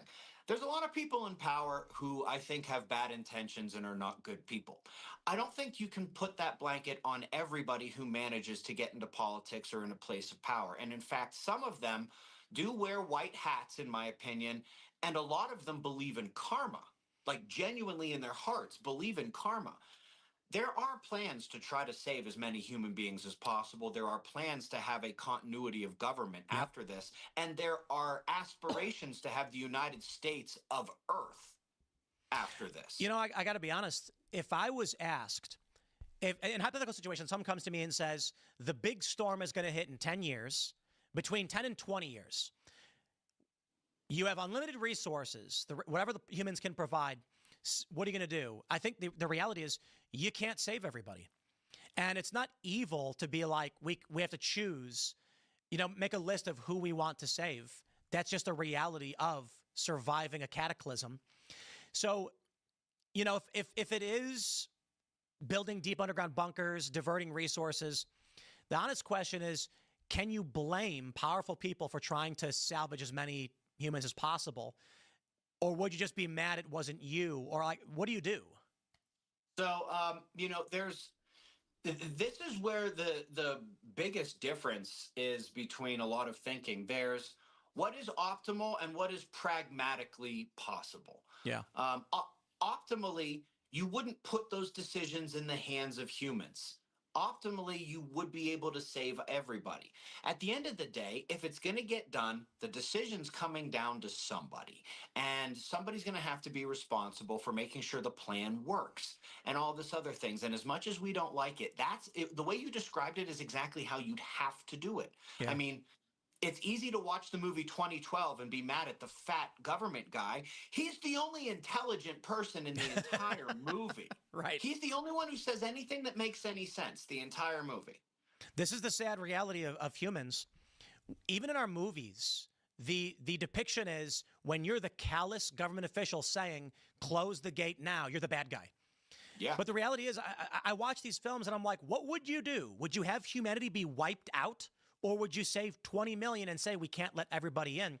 And then, of course, in the movie, what is it like? The people break in and there's a disaster or whatever, because those are the protagonists. Those are the heroes. They're supposed to break in. I got to be honest. It may be a strange thing to say, but I'll put it like this: I would hope, in the event of a major cataclysm, the Ark or whatever they build has room for me and my family. I would also not be surprised to find out they don't. Nor would I blame someone for not doing me the favor. It's just a reality of what can be accomplished. Now, of course, in our media and games, the government is always depicted as evil for doing this because they're going to be like, only the smartest get to survive, ha ha ha, and everyone else must perish. And I'm like, be pragmatic, be practical. Do you save everybody, or do you save only those who can carry their own weight?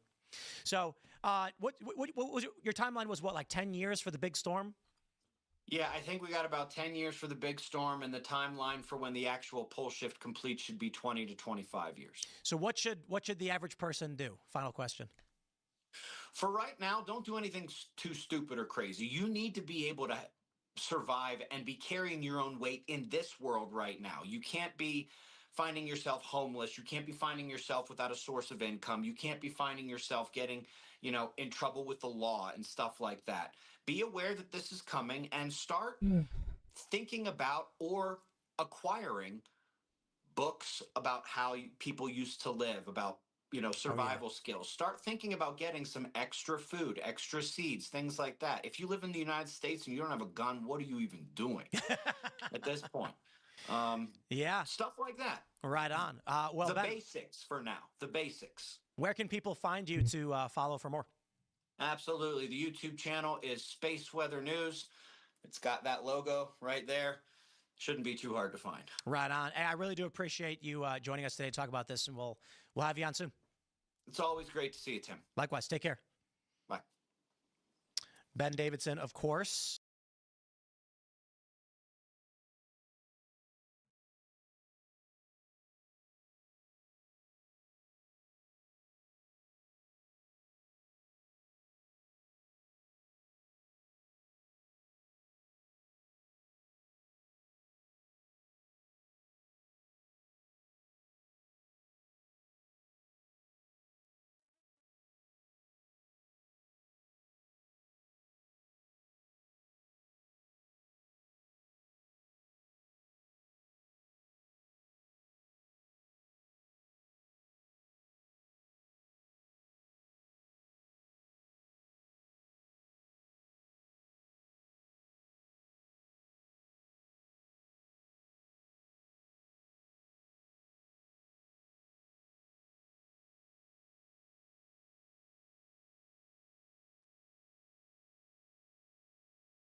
All right, y'all, the government shutdown is over, but there is a catch. There is a catch. Democrats had big wins last week, so you had momentum. Why give in now? Why bring a butter knife to a gunfight? Are you willing to gamble that the GOP will negotiate on health care in good faith once the government reopens? Because if that gamble is wrong, 500,000 Pennsylvanians that you represent, their health care costs will skyrocket if you are wrong. And I believe you are wrong. Well, first of all, MTG is quite literally the last person in America that I'm going to take advice or to get their kinds of my leadership and values from. And now if Democrats are celebrating crazy pants like that, then that's on them. They did it for political reasons.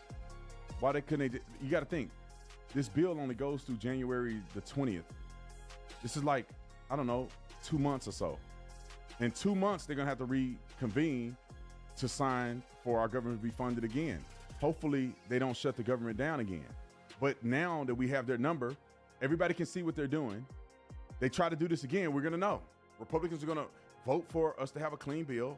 Republicans are going to vote for the government to continue to run, and they're going to filibuster. Like and subscribe to the channel. Hit the bell to get notifications anytime I go live. Make sure you subscribe to all of my channels. Your channel, and also subscribe to our podcast channel. It's called The Officer Tatum Show channel. Make sure you subscribe. Let's get into this. Let's talk about Donald Trump real quick.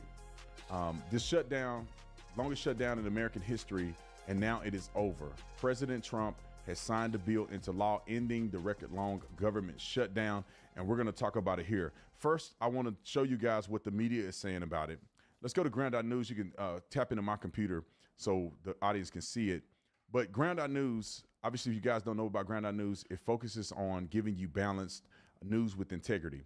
So when I look at any of these articles, I go to Ground.News and look at it and see what both sides are saying. At the top, at the very top, is a synopsis, which if you're like me and you don't like to read a whole bunch of crazy stuff and you want to get a quick Reader's Digest version, you can click at the top. And right here it says the longest government shutdown in U.S. history.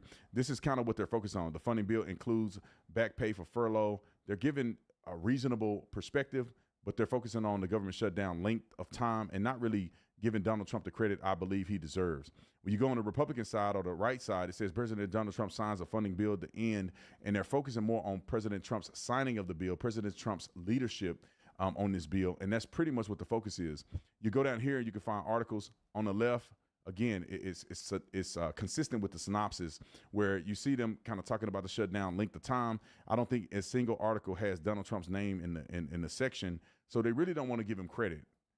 Although they blamed him, but they don't want to give him credit. You can look at the center, giving a balanced analysis, and then the right is also talking about Donald Trump. The first article, you can see they mentioned Donald Trump by name.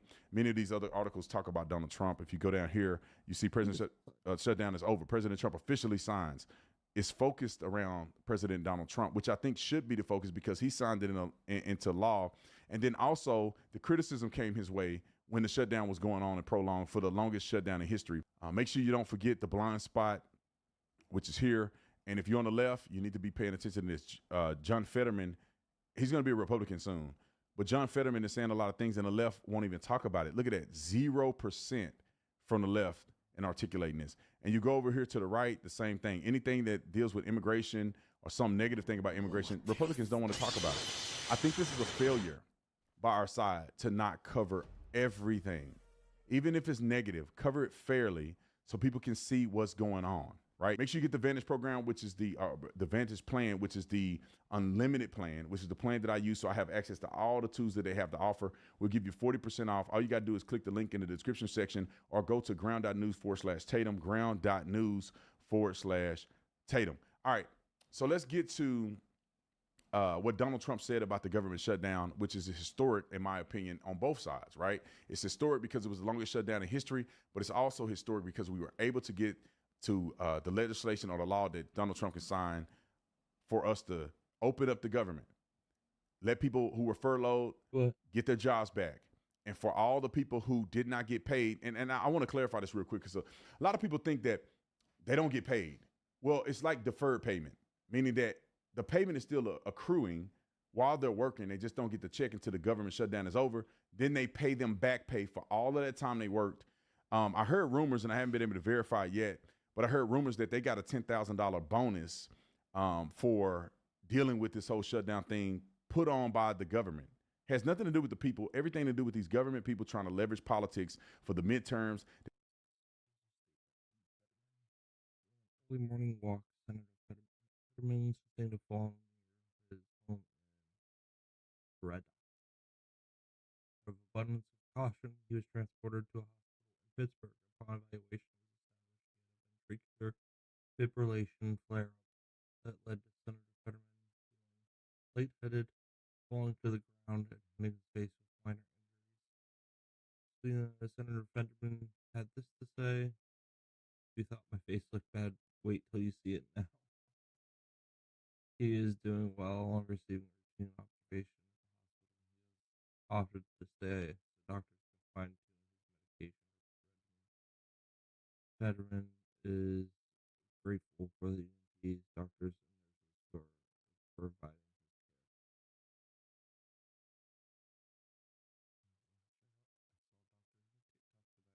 care. They are good.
They try to level politics during the election.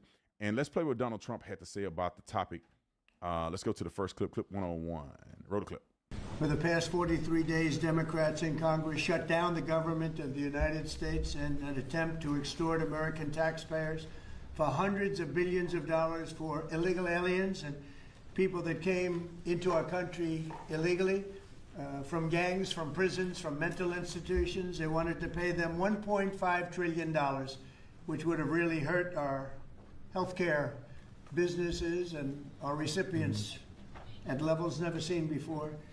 Today, we're sending a clear message that we will never give in to extortion, because that's what it was. They tried to extort, the Democrats tried to extort our country. In just a moment, I'll sign a bill exactly like we asked Democrats to send us all along, many days ago. This cost the country $1.5 trillion, this little excursion that they took us on. Republicans never wanted a shutdown and voted 15 times for a clean continuation of funding. There's never been a time when one or the other party ever didn't sign a continuation. It's just a continuation, not a big deal. It's a continuation and we'll talk later. Yet the extremists in the other party insisted on creating the longest government shutdown in American history, and they did it purely for political reasons. And I agree with him 10,000%. They did it for political reasons. Why they couldn't? You got to think, this bill only goes through January the 20th. This is like, I don't know, 2 months or so. In 2 months, they're going to have to reconvene to sign for our government to be funded again. Hopefully, they don't shut the government down again. But now that we have their number, everybody can see what they're doing. They try to do this again, we're going to know. Republicans are going to vote for us to have a clean bill. Republicans are going to vote for the government to continue to run, and they're going to filibuster. They're going to try to find every way that they can to divert from what the American people need. It's crazy that they want to fund to the tune of trillions of dollars. I want people to understand this real quick. This is why we're in debt as a country. It's not because we give financial aid. The financial aid that we give to countries combined are roughly about 1% to 2% of our GDP.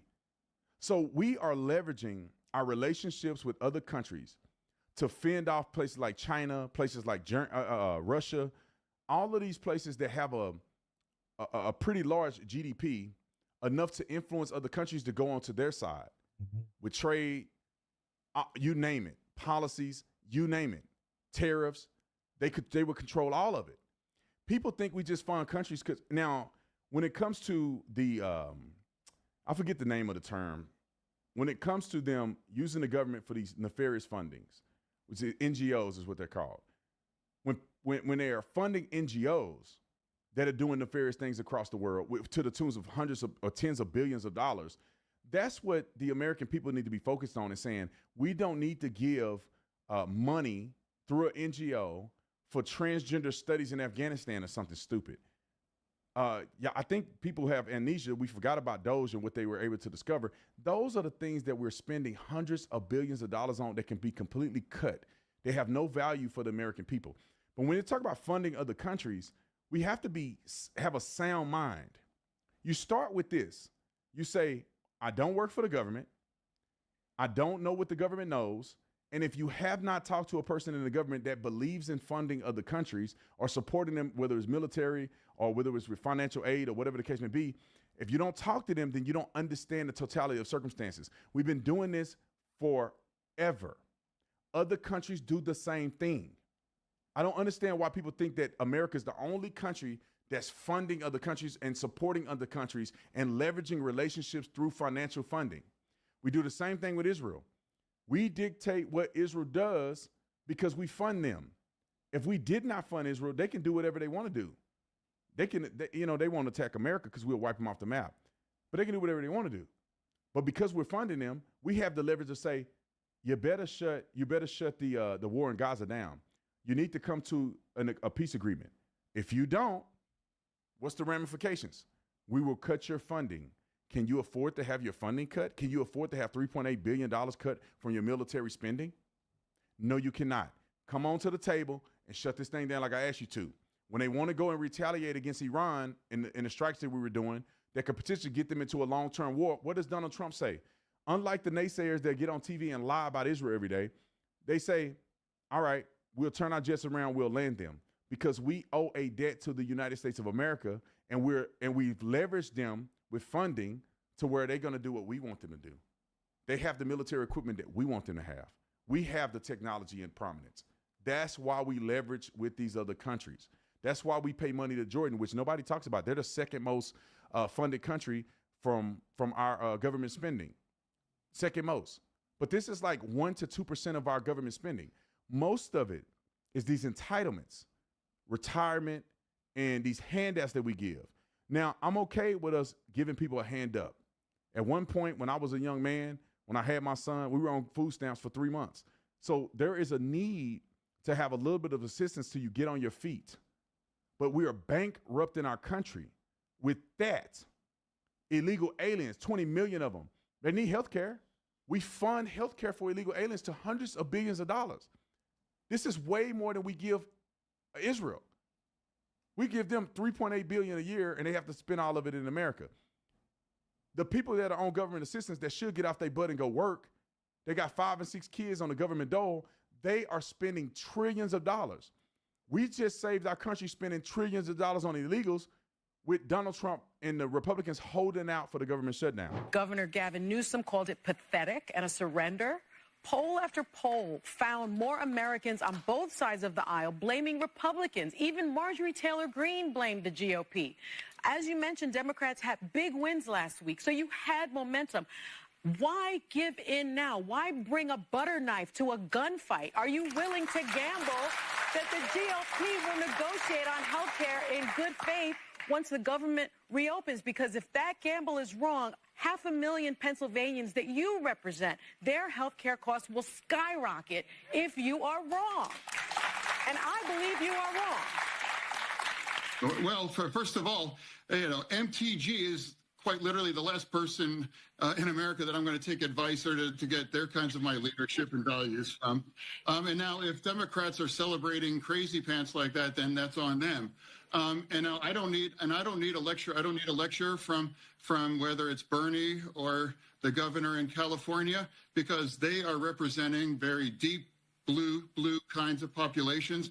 And a lot of those things were part of the extreme. And now remember, what really needs to win, the big win, is involving my state and other states and those things. And why have we arrived here after the election a year ago? We got to forget some of the things that cost us that election, or now for me, it's like, that's why I'm trying to remind people that kinds of the extremism, we can't return to those kind of things and realize we need to find a way forward. And I would like to, rather than cite MTG, I'm going to cite one of the new governor-elects saying that my election is not a green light to continue this shutdown, because I promise you, this isn't a political game. It is viewed by many of us, but the reality is 42 million Americans now not sure where their next meal is going to come from, and because we vote like that, or people that haven't been paid for 5 weeks now, and that kinds of chaos. Those workers have to borrow more than $500 million, from their credit union just to pay their bills now. So for me, we're in the middle of this. Senator, I got to ask you to hold up. So let's get to AOC, because the left got to be silly. And this is what she has to say. Roll it. First week back after 6 weeks, just how are you feeling about this event? I mean, we have federal workers across the country that have been missing paychecks. We have SNAP recipients, millions of SNAP recipients across the country that, whose access to food stability was imperiled. And we have to figure out what that was for, because you had both the capitulation in the Senate and you have the refusal and the outright cruelty among House Republicans and the White House, who went to court to try to sue for their ability to deny people's access to food. This is the reality that we're in right now, and we need to act like it, and we cannot enable this kind of cruelty with our cowardice, period. Should Chuck Schumer stay as minority leader? I think what is so important for folks to understand is that this problem is bigger than one person, and it actually is bigger than the minority leader in the Senate. You had 8 Senate Democrats who coordinated their own votes on this, as well as you have 2 retiring members. Many of them are also up in several cycles from now, with the hope that people are going to forget this moment. And I think what's important is that we understand that this is not just a leader is reflected as a reflection of the party, and Senate Democrats have selected their leadership to represent them. And so the question needs to be bigger than just one person. We have several Senate primaries this cycle. I know I'm being asked about New York. That is years from now, after my own constituents, because they think that this election is this year.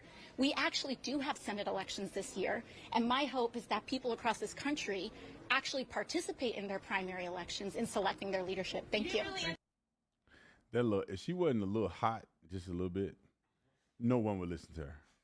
If she was ugly and fat, I'm just being honest, nothing against fat people. Look, they got Ozempic, everything for you now. You can lose a little weight. If she was fat and ugly, nobody would listen to her. I'm telling you.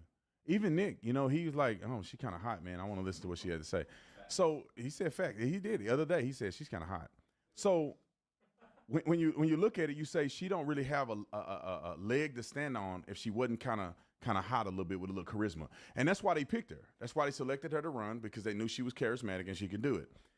But the biggest question is, and this is where I think the crux of all of this lands, is that they, after pretty much manipulating the American people, trying to, what did Donald Trump say?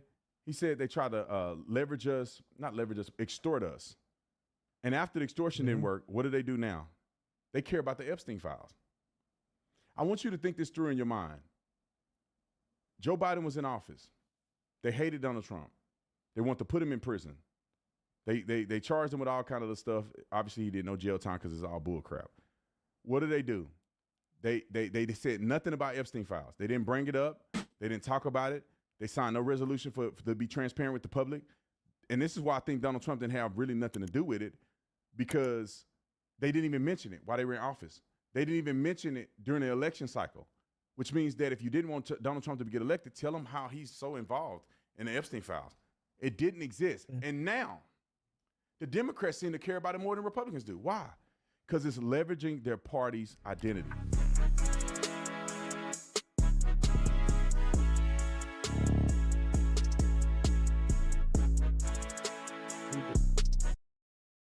don't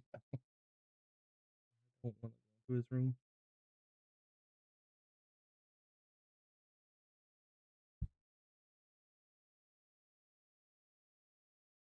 Alright everybody, welcome back to another video. Today we're playing some Morgana in the mid lane.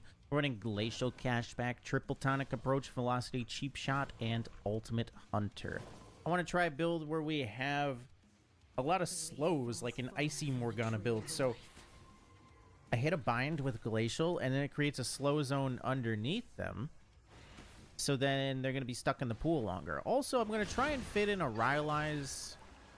I don't know when, second or third item. I definitely need to get Blackfire Torch first, because we need wave clear. I might do Torch Horizon, then I'll do Rylai's third. Well, yeah, we'll have slow pools then too. So I'll just perma-slow everybody. My children wait in the safety So I won't have...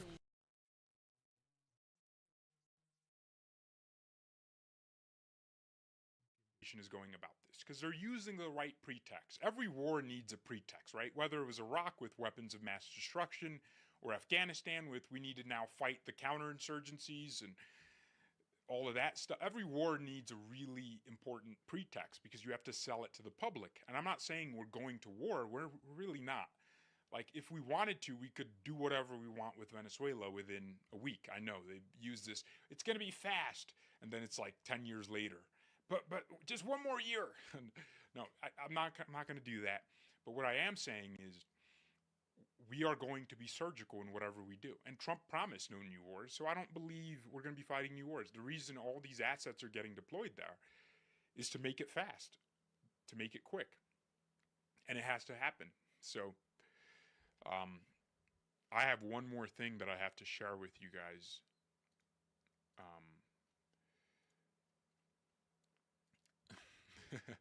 The Venezuelan foreign minister. You and you make a great team, says Jay. So glad you're back on YouTube. Feels good. Feels good to be back on YouTube, you know? Being kicked off for talking about election integrity is not fun.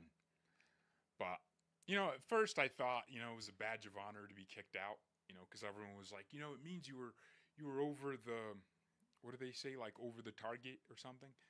I didn't like that term. I thought it was that, though. I thought I was, like, so over the target. They had no choice but to censor me. But it's like, actually, what it means is they just cut off your tongue, and you're not allowed to participate in any narrative wars. You know, we're in a narrative battle constantly. Every day there's, like, a narrative battle where the other side is trying to twist something to win, you know, win the argument. And the other side is, or our side is trying to defend the truth. But anyways, the Venezuelan foreign minister said, we tell the empire not to dare. They're calling us the empire. That's flattering. Isn't that kind of flattering? We're the empire. Like, we're Star Wars. We're like, there's like saying the empire better not dare. Like, hey, that's respect. That's not a name we would have been called under the Biden administration. They would have called us like, you know, the declining state or like something derogatory, but now they're putting respect on our name. They can't even utter the United States name. They're so scared. They're having to resort to calling us the empire. Like, we're Voldemort. If you really say our name, we're going to appear. So they said, we tell the empire not to dare. We are prepared and we are supported by legality. Yeah, what are you going to do? Call lawyers when U.S. Marines land, sovereignty, and morality. Venezuela is prepared to defend its sovereignty. So that's what that was about. Reram Navaram, I like this page because they really, they've been good about updating with the strikes going on here. But here's kind of what I needed to read from Newsweek because I think it's an interesting article. So, you know, I love reading mainstream media, fake news, when they have to report on factual events. When they have to give an opinion, they suck. But generally speaking, like, if there's something going on where they have to put out live updates, they're pretty fast. They're pretty fast. They still have that apparatus to get information out very quickly. So Secretary of Defense Pete Hegseth said in a social media post Thursday that the U.S. military's expanding anti-drug campaign in the Caribbean will now be known as Operation Southern Spear. The new designation underscores the growing scale and long-term nature of the mission, which began this summer as part of the Trump administration's effort to target narco-terrorism in the region. U.S. forces have carried out at least 20 strikes on vessels in South American waters, killing at least 76 people. Come on, just say criminals. Okay. The operation will include nearly a dozen Navy ships and about 12,000 sailors and Marines positioned in the area, following the upcoming arrival of the USS Gerald R. Ford. The arrival of the USS Ford in Caribbean waters has started what defense experts call a strategic shot clock, forcing the Trump administration to decide whether to act militarily against Venezuela or retreat, each with profound geopolitical consequences. Here, that's a very important section right there. Profound geopolitical consequences. So if the Trump administration says, we're not going to do what we need to do against Venezuela, we're not going to go all the way, Russia and China will fill that void. Venezuela will start all the way with Venezuela, buying up arms from Russia and Venezuela. Maduro, right now, they're vulnerable. Maduro is weaker than he's ever been. He has his people don't trust him. The country doesn't trust him. His military people don't believe they're going to win. They're going to throw him under the bus the first chance they get. So it's a very important decision to make. So, right.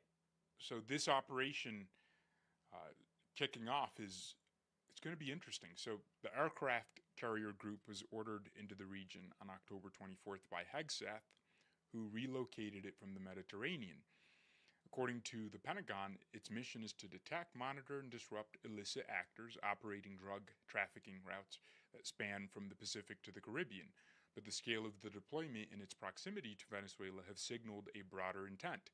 Yeah, of course, and that's kind of what we've been talking about. Like, it's not just about the, narco-terrorists. It's also important to do what we got to do in Venezuela, boys. We're going to Venezuela. We're going to war. U.S. officials have long accused Venezuelan President Nicolas Maduro's government of cooperating with drug trafficking groups and corrupt security forces. This is true. Allegations Maduro denies, we don't believe him, and dismisses, we don't care, as a pretext for Washington to weaken his regime. The operations began in the southern Caribbean near Venezuela's coast, but have recently shifted to the eastern Pacific, where U.S. forces have targeted boats off Mexico. So it's an all-out operation. Hegseth's announcement comes after President Trump on Wednesday received updated military options for potential operations in Venezuela, including possible land strikes. No final decision has been made on land strikes. The Trump administration, backed by Secretary Hegseth, has defended the strikes near Venezuela as part of a broader campaign against what it calls narco-terrorists, right? Of course. Rubio already said this and what people are saying. So there's no strategic rationale for sending the Ford to the region unless it's intended for use against Venezuela. The shot clock is now turning or running. This carrier can't just sit idle. Exactly. They'll either need to act or redeploy it, and pulling back would amount to backing off. Exactly. You think Donald Jamal Trump, Jaquarius Trump, is going to be that guy to back off? I knew Trump would bomb Iran.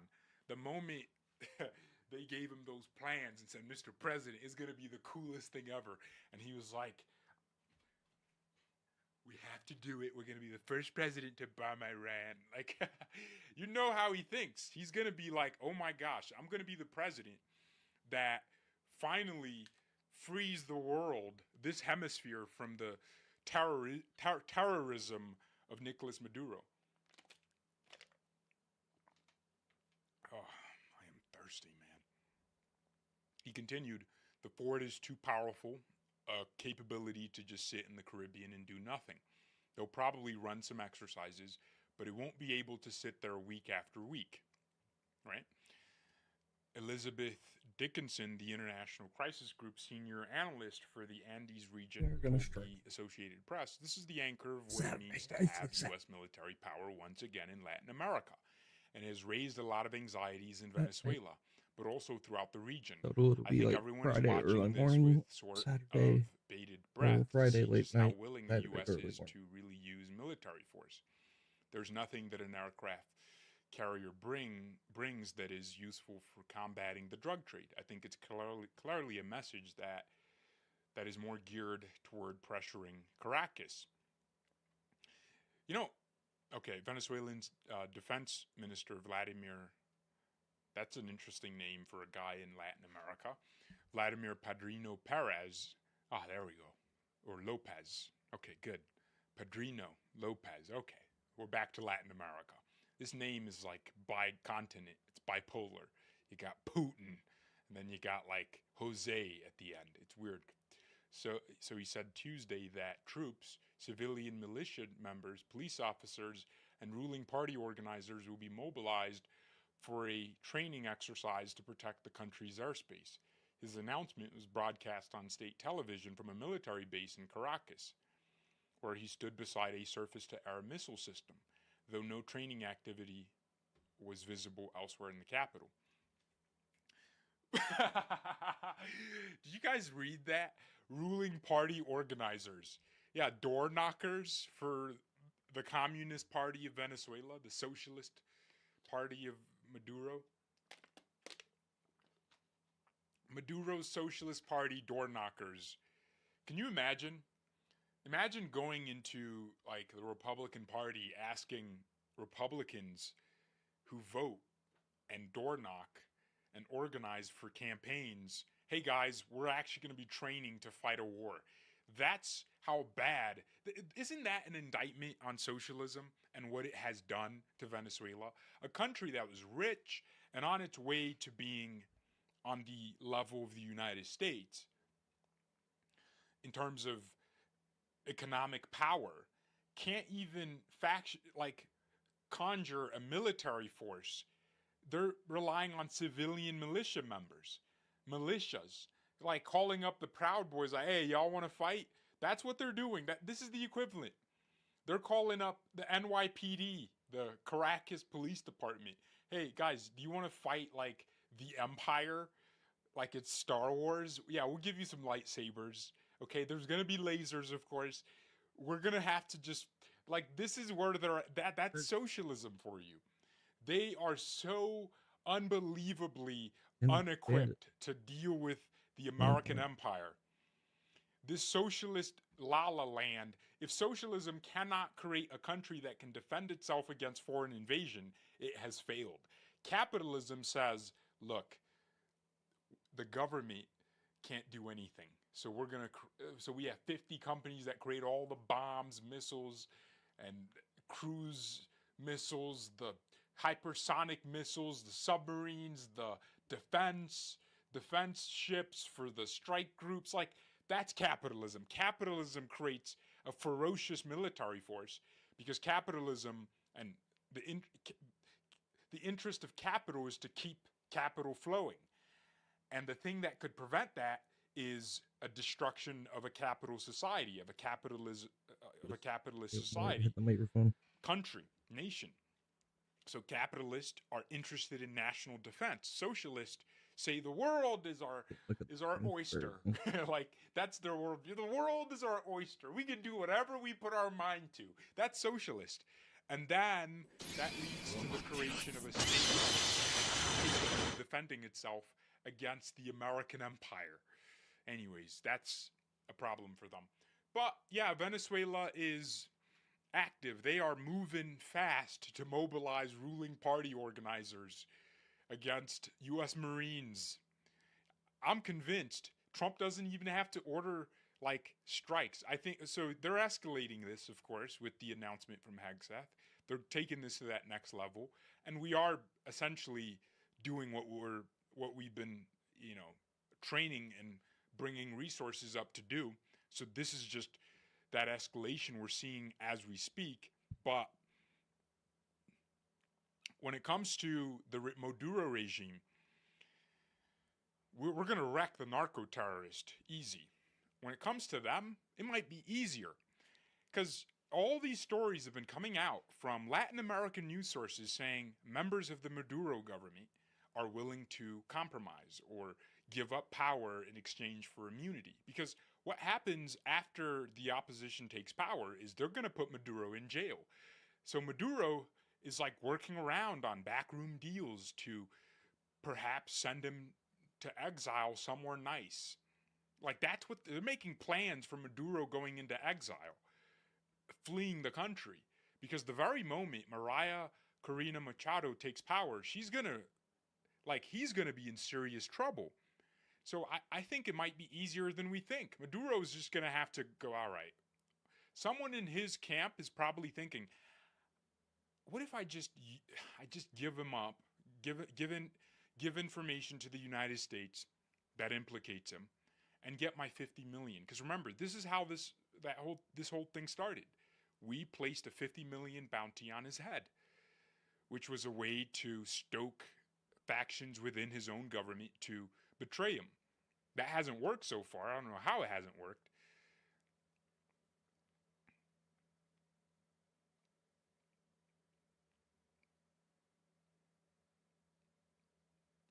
He didn't have Machado killed. I think she's somewhere not in Venezuela. I'll put it that way.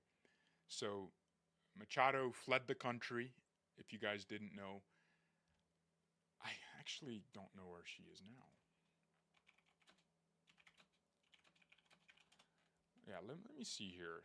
Because she lives in hiding within Venezuela. She has stated that she will not... Hey, that's a brave woman right there. She got more balls than every man in the Democrat Party. And she's not Bruce Jenner. Look at that. That's impressive, actually. She's still in her country. She's kind of daring him to arrest her. Well, the moment he does, he just gives Trump an even bigger reason. So, an even bigger reason.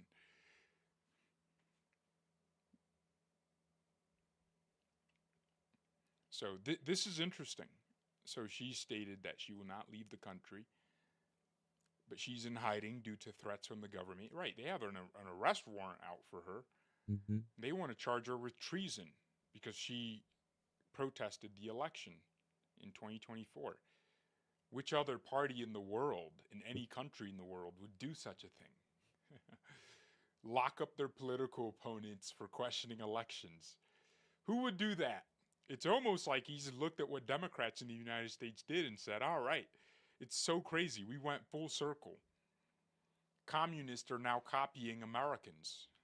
How crazy is that? Like Democrats in the United States. So, man, she did dedicate her Nobel Peace Prize to Trump. I don't know why she won it. I guess she did it because she was like fighting against a dictatorship and whatnot. But, this is what the point I was going to make earlier, and now I can touch on it.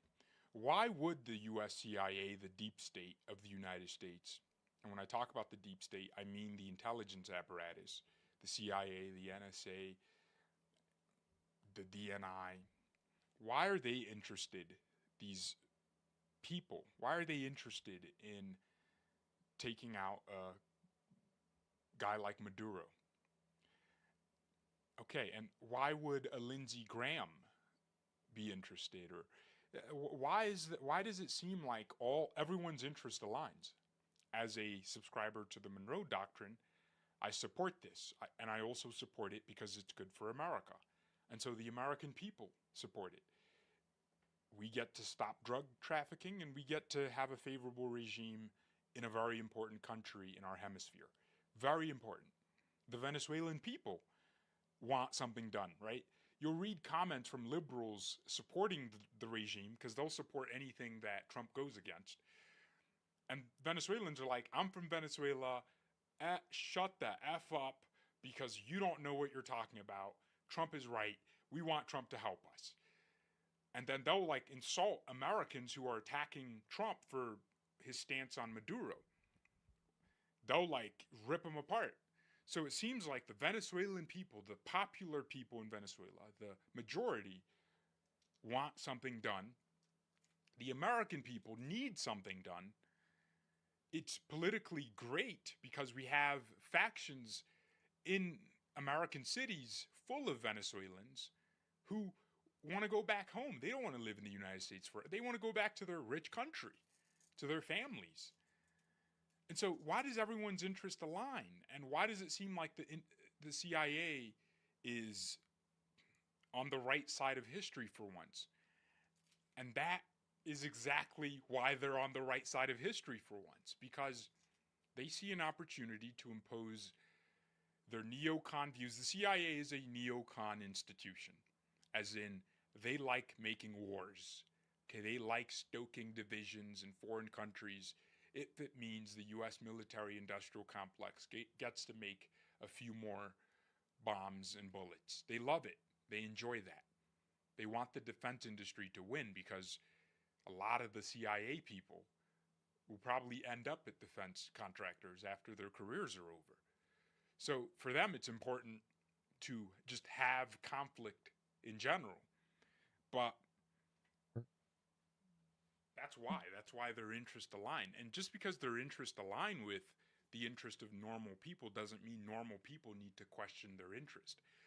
Just because you agree with like some Democrat on something doesn't mean you need to now be like, oh my gosh, am I a Democrat? No, it just means on that thing you agree with them.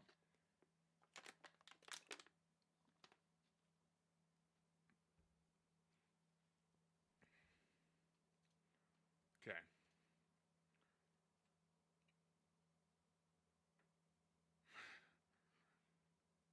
George, they might be listening. I don't think the CIA is listening to my live stream. Okay, I'm not that guy. You know, they're probably paying attention to, you know, what Maduro officials are saying inside Venezuela. They have a lot more important things to do. So I don't necessarily see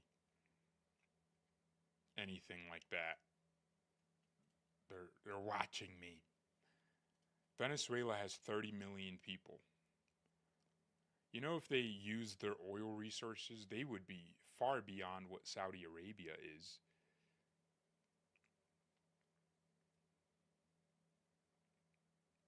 So, yeah. This is going to get interesting, and I'm going to try to keep you guys as updated as I can. Someone said oil. Look, if it's ultimately just an economic thing, it's still good. Look, it's gonna, but I don't like it though. Like when people just make everything out to be like this simple equation: 1 + 1 is 2, and therefore 2 - 1 is 1. It's like, okay, cool. I understand that's how you view the world, but yes, it's partially about the economy, right? About Venezuela. It's partially about what they have, but it's also about many other things. And so, yeah, we'll get the oil. The more elite you become, but again, people the just more you think go we over to go the in there Democratic and we, column. like suck up the oil and If you had high school or less as your education, 59, it seems that the more educated you are, the more elite you become, the more you go over to the Democratic column. We create jobs for If the you locals. had high school or less as your education, 59% voted for Donald Trump. Some college, he held on to the lead with 53%, but then it seems that the more educated you are, the more elite you become, the more. You know what? The United States is, they want to be entangled in our region. How about we let them? Qatar was like, all right, we'll let the U.S. build the largest military base that is not in the United States in the world. So they host the largest, military base outside of America. And it's like they do that because they know if we're already entangled, so they might as well just be on our side. So it should be the same for Venezuela. And our entanglement with their oil and everything hasn't stopped them from being as successful as they have been. If you think about it, they've gotten more successful and more respect. Like if somebody messes with, like after Israel blew up like the meeting, literally blew up talks in Qatar recently. I don't know, was that? It wasn't October. It was like August, right? Late August? Yeah, somewhere like September maybe. So the Trump administration signed like a NATO-esque deal with the Qataris that, well, first of all, they said, no, Israel shouldn't have done that. Like, that's what they said. And then they went and signed like a NATO, like Article 5, is that what, or is it Article 3? Like, they are such a economic importance. They are of economic importance to the United States. Like, Trump went to the Middle East first because he knew he could get all the Gulf states to commit their sovereign wealth funds, their very filthy rich sovereign wealth funds, to American industry. And that is why now we're going to be getting trillions of dollars in investments. Like, it's not a joke. Like, those Emiratis and Qataris and Saudis, they have tremendous money. Like, we're talking so much money because a lot of, like, Qatar is a city-state, right? It's not like a giant country. I mean, Doha is a city, and they might have some other cities, but it's really a city-state. It's like a Singapore, just rich. Everybody's rich. Quality of life is very high if you're a Qatari, not so much if you're a foreigner. And so they have all this money, and they don't know where to put it because their economy isn't that massive. They can't create domestic industry. So they make money by investing in foreign companies and buying up foreign assets and, you know, creating jobs elsewhere because they don't need jobs, right? The only country that might be different is Saudi Arabia. They have a population of what, like 50 plus million people. So, you know, they actually would have a domestic base. And that's why our relationship with them is a little bit different. But a Qatar, a UAE, like, come on, those are, you know, the UAE has 2 cities. The United States has like 1 billion. The UAE has Abu Dhabi and the UAE and Dubai. And those are their 2 biggest cities. They have others, but those are the 2 biggest emirates. You know, and they are the richest in that region. So for us, it's like, if we can get their money, their bank accounts, looking at American companies and industry, that's a tremendous amount of jobs and wealth. So, yeah, they have oil too. And all we did is use our expertise to create industry for them, and we profited massively. We profit massively from that region. That's why when people are like, why does Trump hang out with like Qatari leaders? It's because they create a lot of jobs with the kind of money they're able to invest in economies. So anyways, no Qatar college funding. Well, I'm always interested to kind of understand why that's a thing, or that became a thing. But I guess what they've done is they pay our institutions to go set up colleges in their countries. I don't know if they're like funding Harvard, like, for no reason. I think they're paying Harvard to bring expertise to their country, which is ultimately what trade is about. They're literally buying our intellectual property, or our intelligence, our brain power. We're exporting geniuses. But yeah, ladies and gentlemen, this is fun. This is a fun one because it's so important to me. Were the Crusades justified? Was it a response to militarism and incursions into Europe by Muslim crusaders or Muslim fighters or not? I don't know. A lot of people view the Crusades as a bad thing, but this video says the Crusades were awesome, actually. Okay? Let's hear it. In 2005, the film Kingdom of Heaven was released to the world. The film takes place during the major historical conflict between the Christian world and the Islamic world that we today call the Crusades. Beginning in 1096, Catholic Europeans embarked on quests to retake the Holy Land and spread the faith to new areas of the globe. You would think that in a historical drama like this, we would get a fair portrayal of both sides, with the nuances of the conflict being shown. We don't. The film portrays the Christian Crusaders as bloodthirsty barbarians, while their Islamic opponents are shown as intelligent and peaceful. To be fair, Saladin was very highly respected even by Europeans. He was very highly respected. Now, it should be said... I'm not saying all of them were, but he was. That Ridley Scott, the director of the film, is an atheist, so we can see why he deliberately decided to portray things this way. But regardless of Scott's motivation, the portrayal of... That's true. I think that the perspective that a lot of Americans have is that the Crusades were they were European aggression towards the Middle East. I think this is accurate. Documentaries like the History Channel's Mankind, The Story of Us single out the Crusades as a uniquely evil chapter of human history. I think of all the wars fought over religion. The Crusades belong in their own category. It is really? I mean, I don't know. I feel like there's a lot of crazy wars. One of the most shameful undertakings ever embarked upon by our species. So far. In all of these cases, the same narrative is presented. And I think actually I think the Crusaders were probably like this. I think this probably happened all the time. Is that you had guys that spent 10 years down in the Middle East and they were G's. They had power, they had authority, they were well known, they were powerful. And then you told them, hey, you've got to go back home and go be a potato farmer again. And this guy says, bro, what the fuck? Like, I used to lead a fucking team of 20 guys. We used to raid villages. I used to eat meat every day. Fuck this. I don't want to do that. Yeah. Day, crazy Christians of course that happens. That it was even the plot for Rambo, the First Blood. This has been the case ever since there have been cases.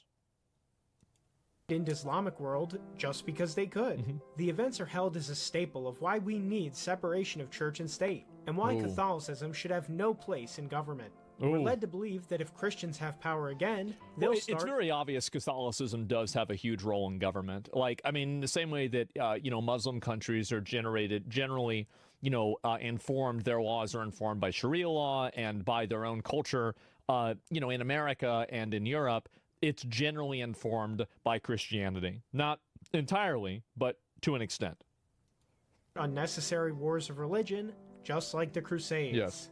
But in reality, there are few events in history more misunderstood than the Crusades. Really? This is why I'm making this video. Okay, let's see it. The popular understanding of the Crusades is dead wrong, and I'm here to explain why. All right, let's hear it. In this video, you'll be finding out why the Crusades were not only morally justified, but were actually a historic achievement.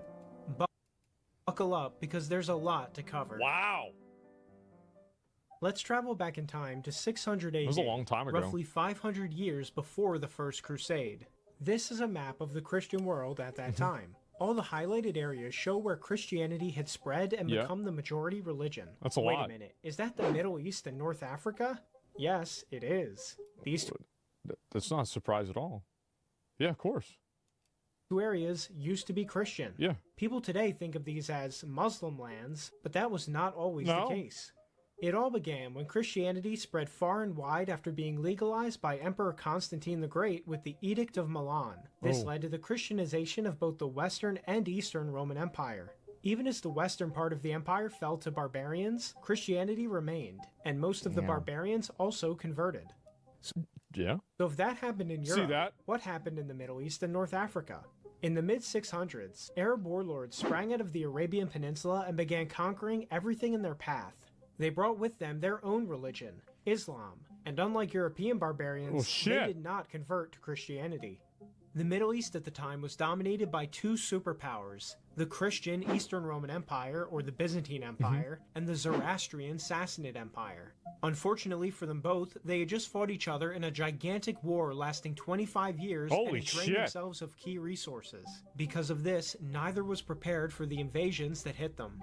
The Byzantines lost all of Africa and the Levant, while the Sassanid Empire collapsed completely. The most important loss for the Christian world, though, was the loss of the Holy Land. By 900 AD, Islam had expanded, by conquest, all the way to France and southern Italy.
The more things change, the more they stay the same.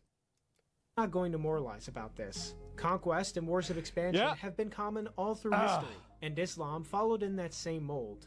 However, Islam did take things a step further with its concept of jihad, or holy war. Muhammad was a conqueror who took slaves, and Islam has sought to emulate his example ever since. As a side note, this is also why slavery has always been common in the Islamic world and continues to be practiced there to this very day. But regardless of the I hear that a lot. They have slaves still. Morality of the Islamic conquests, they were, nonetheless, invaders who invaded the Christian world. Damn. Christians in conquered lands were second-class citizens, and many were taken as slaves. Christian inhabitants had to pay an enormous tax called the dhimmi tax, and their churches were often shut down. Because of Islamic policies, over the centuries, Christianity in the Middle East and North Africa shrunk from a large majority to a tiny minority. But it actually gets even worse.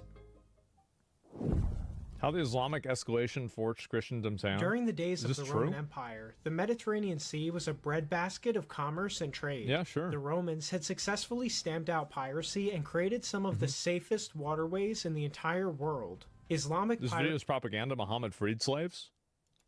Well, it's probably both. I mean, it's probably they have slaves in some cases. They don't have slaves in other cases. That's probably what happened, realistically. Piracy brought all of this to an end. From bases in North Africa and the Middle East, they turned the Mediterranean into an unsafe hellhole. This crashed the European economy and made... Wait, so you're telling me that all the way back then, they were going out and fucking with boats? And now they're still going out fucking with boats? This was literally over 1,000 years ago. They've been 1,000 years been dealing with these guys fucking with boats. Oh my God. Islam's so-called Golden Age came at Europe and Christianity's expense. This is the true reason that many consider the years 600 AD to 1000 AD a dark age for Europe. I thought it's because of volcano. It was literally cut off from the entire world and constantly under attack. It was in this hellish environment that Christendom finally started to have enough. The first rumblings for a crusade came in 846 when an Arabic expedition to Sicily sailed up the Tiber River and sacked St. Peter's in Rome. A synod in France called for Christian sovereigns to rally against the enemies of Christ. Oh, Jesus. And the Pope, Leo IV, offered a heavenly... Wait, don't we have a Pope Leo now?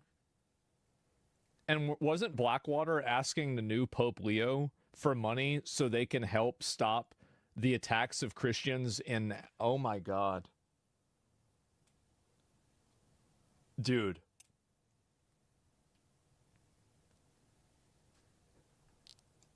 ...to those who died fighting the Muslims.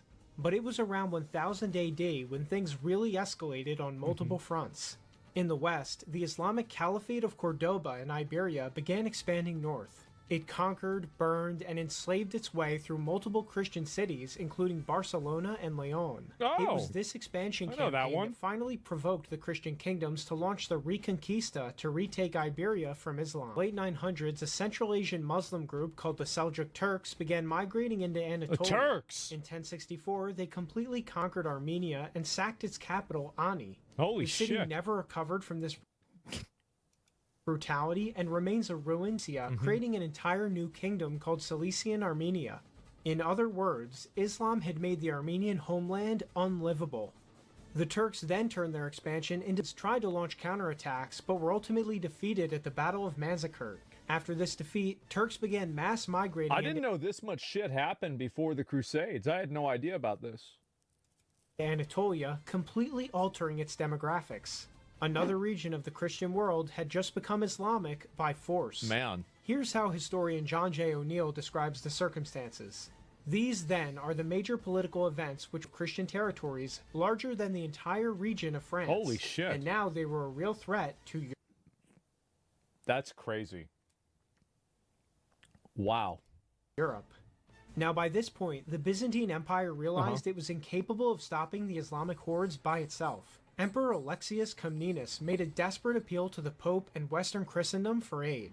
This was a major deal, because Eastern and Western Christendom had been in schism for almost 50 years by this point. So they came together? The Catholic Pope and the Orthodox Patriarchs did not get along, to put it lightly. But the issue had what made matters even more urgent was that Turks had begun persecuting Christian pilgrims in the Holy Land. Priests like Peter the Hermit, who would become one of the greatest advocates of the Crusades, witnessed this firsthand. This is the geopolitical environment that led to the first. This is what Catholic Europeans knew about Islam on the eve of the First Crusade. Muslims were enemies of Christ. They waged wars against non-combatants and enslaved women and children. And they had conquered all of Iberia, Anatolia, and threatened France and Italy. It was important that this all happened at the turn of the first millennia. By this time, the elites of Europe were finally starting to become much wealthier and better educated. They were developing a much stronger grasp of history and world affairs. Europe was safer and more interconnected, which Islam had done to the Christian world, and how much of a civilizational threat it still represented. All the pieces were now in place for the Crusades to be launched. So did the Pope actually just... Did he... I don't know how this happened, In 1095, the moment had arrived. Pope Urban II called for the First Crusade to retake the Holy Land. So so the Pope actually called for the Crusade. Oh, fuck. And drive back Islam. It would be the first of many. An excerpt from Urban's Crusade speech reads, Your brethren who live in the East are in urgent need of your help, and you must hasten to give them the aid which has been promised them. The heathens have killed many, and they have destroyed churches and devastated the Greek Empire. If you permit them to continue with impunity, the faithful of God will be much more wise heralds to Bro. Oh, shit. Publish this everywhere, and to persuade all people of whatever rank to carry aid promptly to those Christians. Let therefore hatred depart from among you. Let your quarrels end. Let wars cease. And let all dissensions and controversies... So they just said stop fighting amongst each other and just go over there and kill them? I mean, that usually works, to be fair. Christendom, but also the end of internal wars between Christian kingdoms. The Pope envisioned an international brotherhood of Catholics who fought not each other, but their external threats. You hear that, guys? Catholics, not Protestants. In any case, the call for crusade was extremely well received. The news spread through all of Europe like wildfire. 10 ambitious knights, even kings. French, English, Flemish, German, people from all walks of life and all nationalities were inspired to fight for Christendom. Damn. It's not really appreciated how much of an accomplishment that this alone was. Well, I think it probably makes sense in the context, right? Because these people were having their homelands attacked, and like, I think that there's something that's going to go beyond just the religion, whenever what. Even if the occupying force is in some way benevolent or reasonable, you're still going to have people that will resist against it because they don't want to deal with it. Like now, well, in some cases, yeah. Sounds familiar? Yeah, it's common enemy, right? Exactly. It's really something entirely unique in human history.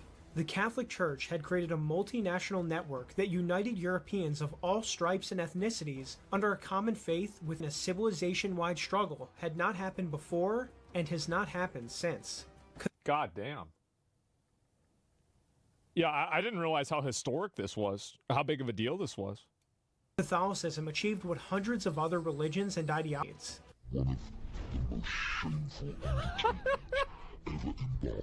The voice. Now, did every crusade always go the best it could have gone? No, I bet there were tons of crusaders that were awful, right? It's the same as any war. I mean, any army, you're going to have guys that are awful and terrible that are inside of that group. I mean, that's No, of course not. Some crusades were huge successes, like the Reconquista, while others were dismal failures, like the Fourth Crusade. But even the failures are understandable in context. Crusaders were going halfway across the world to fight unfamiliar enemies on their own home turf. The logistics of the Crusades alone were a monumental undertaking. Yeah, that shit's hard to do. And despite all these challenges, the Christian forces still often came out on top. The First Crusade could really only be qualified as a roaring success. Crusaders defeated almost every Muslim army they encountered and captured Jerusalem. Wow. For the first time in hundreds of years, the whole had a victory against a Christian force in Europe was actually with Saladin. Like, that was the last time that it happened, even up to now. Like, that's kind of crazy. It's incorrect. I don't know if it's true or not. Crusader states that would remain in the Middle East for another century. One crusade I personally like was the Sixth Crusade. Jerusalem had fallen back into Muslim hands, but they had started to fight each other in a civil war. Emperor Frederick II of the Holy Roman Empire negotiated a peace drop of blood being spilled. Oh, that's a nice. decisive diplomatic victory, even if the Muslims would eventually take it back. Mhm. As you can tell, during this time period, it was hard for just about anybody to hold on to the eastern flank another 300. Who's controlling Jerusalem right now? I actually don't even know. Who's controlling it? So, the Muslims and the Christians fought over this and fucking died. Millions of them died for this shit. And neither.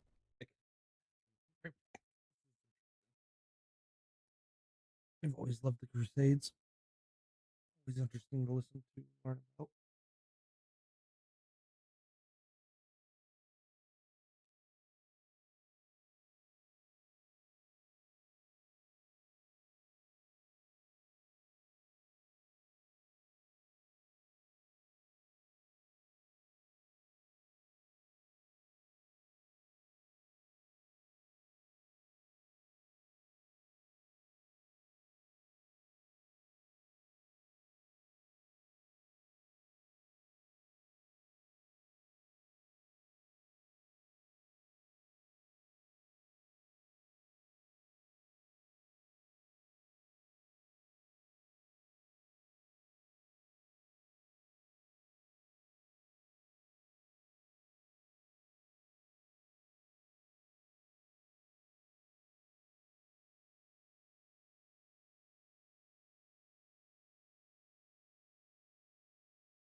Has it now? Is that right? So all this was for fucking nothing. They got third party.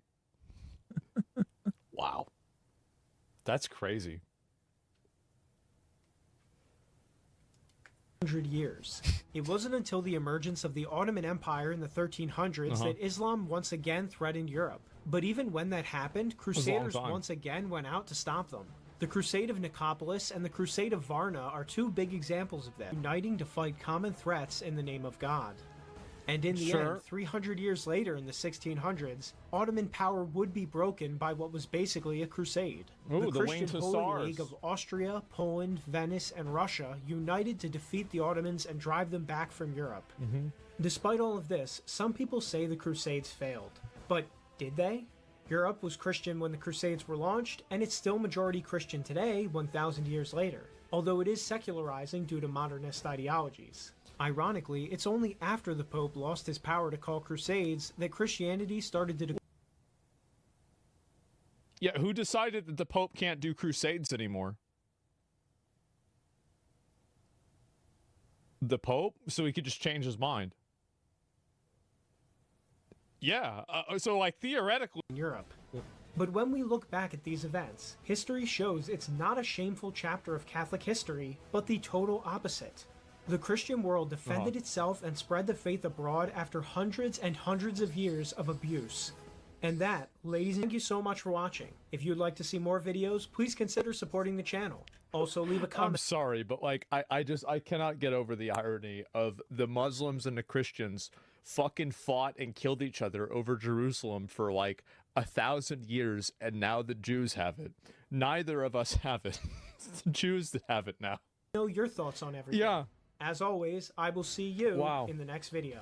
Yeah, I mean, definitely probably a bit of a propaganda video. I mean, I'm sure, you know, it seems kind of obvious that, like, you know, there's one perspective that he's trying to give, but it's interesting to hear it, right? I mean, and I think that there's probably, like, the reality is that it's probably a little bit in between, right? That's what I would kind of assume.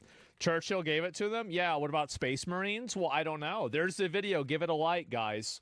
And World War I was a religious war. I don't know about that. You should watch the video of Epic History. It's incredibly biased, and most of it was wrong, and it was nice to fit his narrative. Listen, I did know they were great. Like, yeah, wow, big surprise. The guys that are, you know, they're justifying the action that is on their side. Yes, I would have never expected that. I think that there's probably some, I mean, it's the same as anything else, right? Where it's like there's probably a degree of Joe involved with this, right? But I do think that it seems like the Crusades were not a universal, like one-dimensional moral evil. I think that seems to be the case. It's not that they were necessarily always good, but it was not one-dimensionally evil.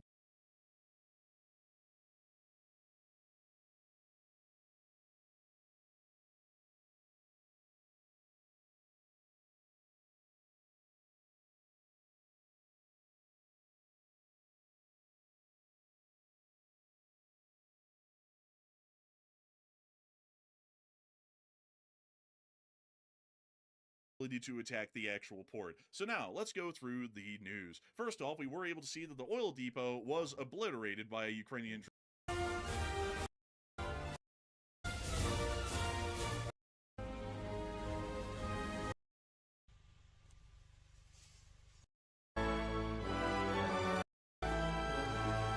stream, and we have wild news coming out today. We have heard U.S. officials have declared a military operation against Venezuela. We've also seen that Ukraine launched a massive flamingo mounted near the Hawaiian coast by the U.S. Coast Guard, and we have all that and more today, and it's good to see you all once again. And of course, folks, we're going to be covering the news of the past 24 hours from around the world, as we have been able to hear further and significant developments from the entirety of the globe over the course of the day.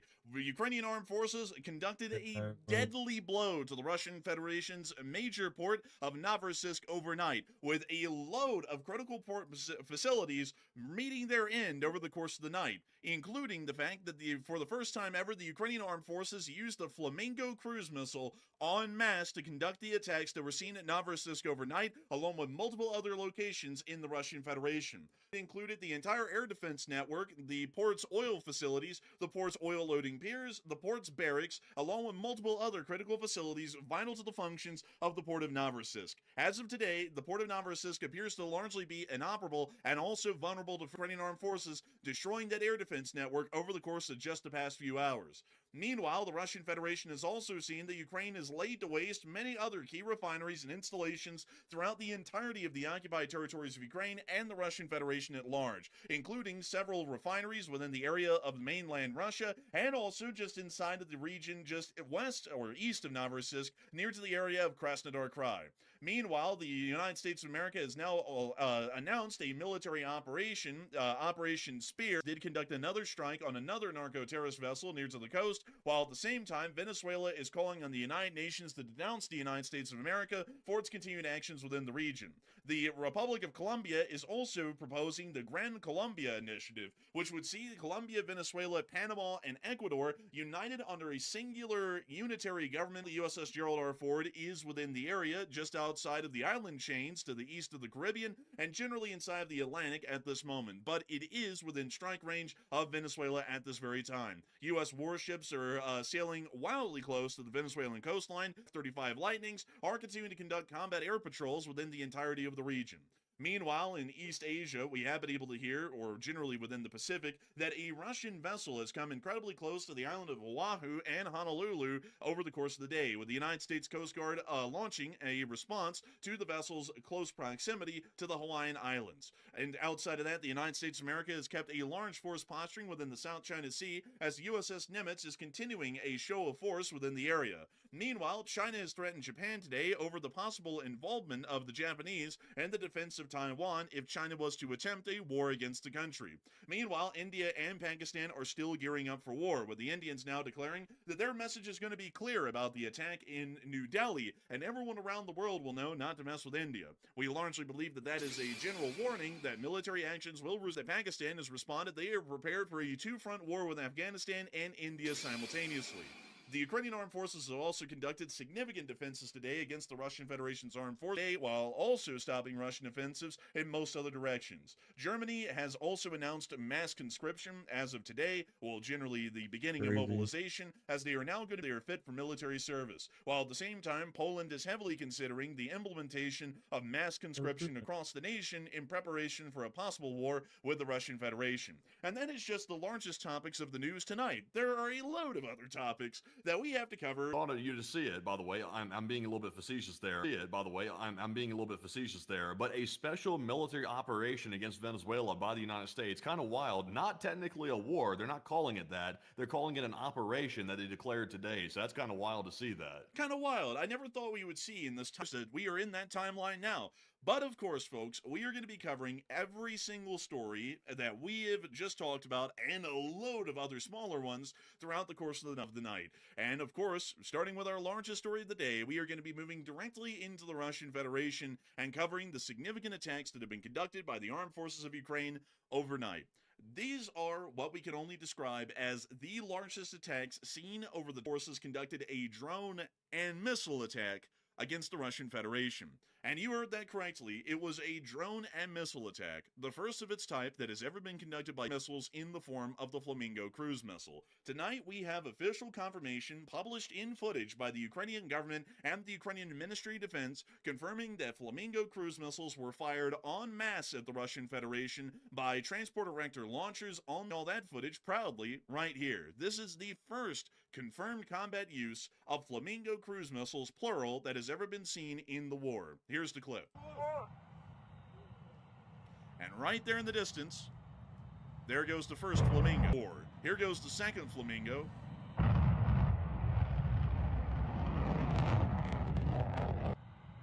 And the third.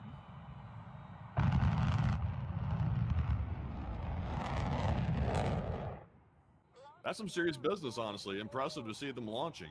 I mean, absolutely insane, honestly. And here's the fourth.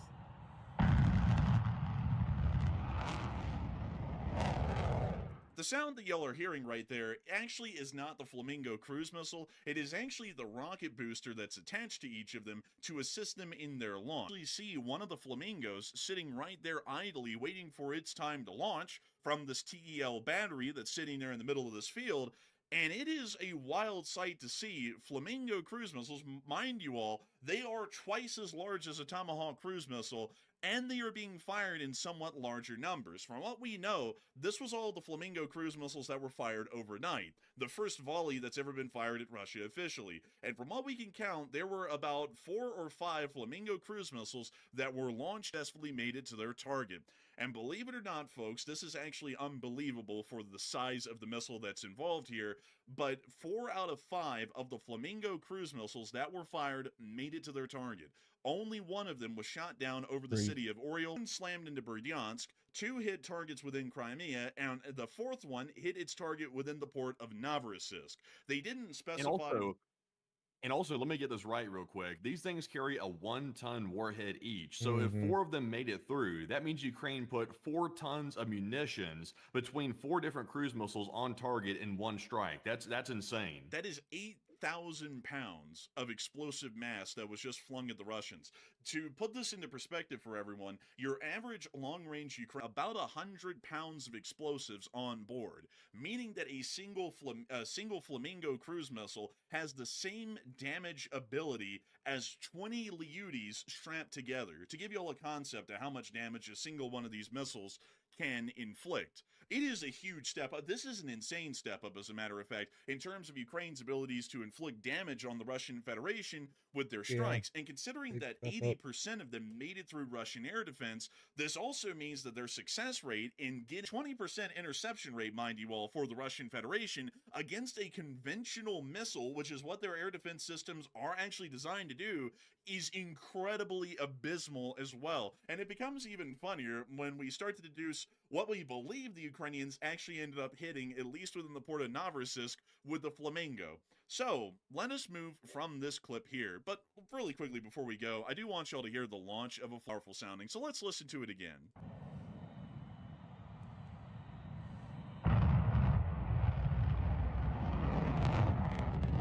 I mean, we're going to skip Berdyansk for now, and also we haven't been able to get video or picture evidence, just to tell you all up front, of the Flamingo impacts that happened inside of Crimea yet. That footage will mostly be coming out within the next 24 to 48 hours, I would assume, so hopefully we'll be able to show that tomorrow. Or the port of Novorossiysk. The port of Novorossiysk is one of the most important ports within the Russian Federation in the current day and age. The Russian Federation has a very limited number of ports that they can use to be able to export their oils around the world, if they even can find any customers to buy them at this point. Elements of the Russian Black Sea Fleet are within the port of Novorossiysk, specifically within the Vostochny Rayon, which you can see right here. Every single ship that has not been destroyed, they go out to sea, and when they go out to sea, it's only to conduct a missile attack against the state of Ukraine, and then they rapidly retreat right back into the Vostochny Rayon with a large series of nets and buoys at the only entrance to the Vostochny, trying to protect the ships from possible Ukrainian naval drone attacks or air attacks.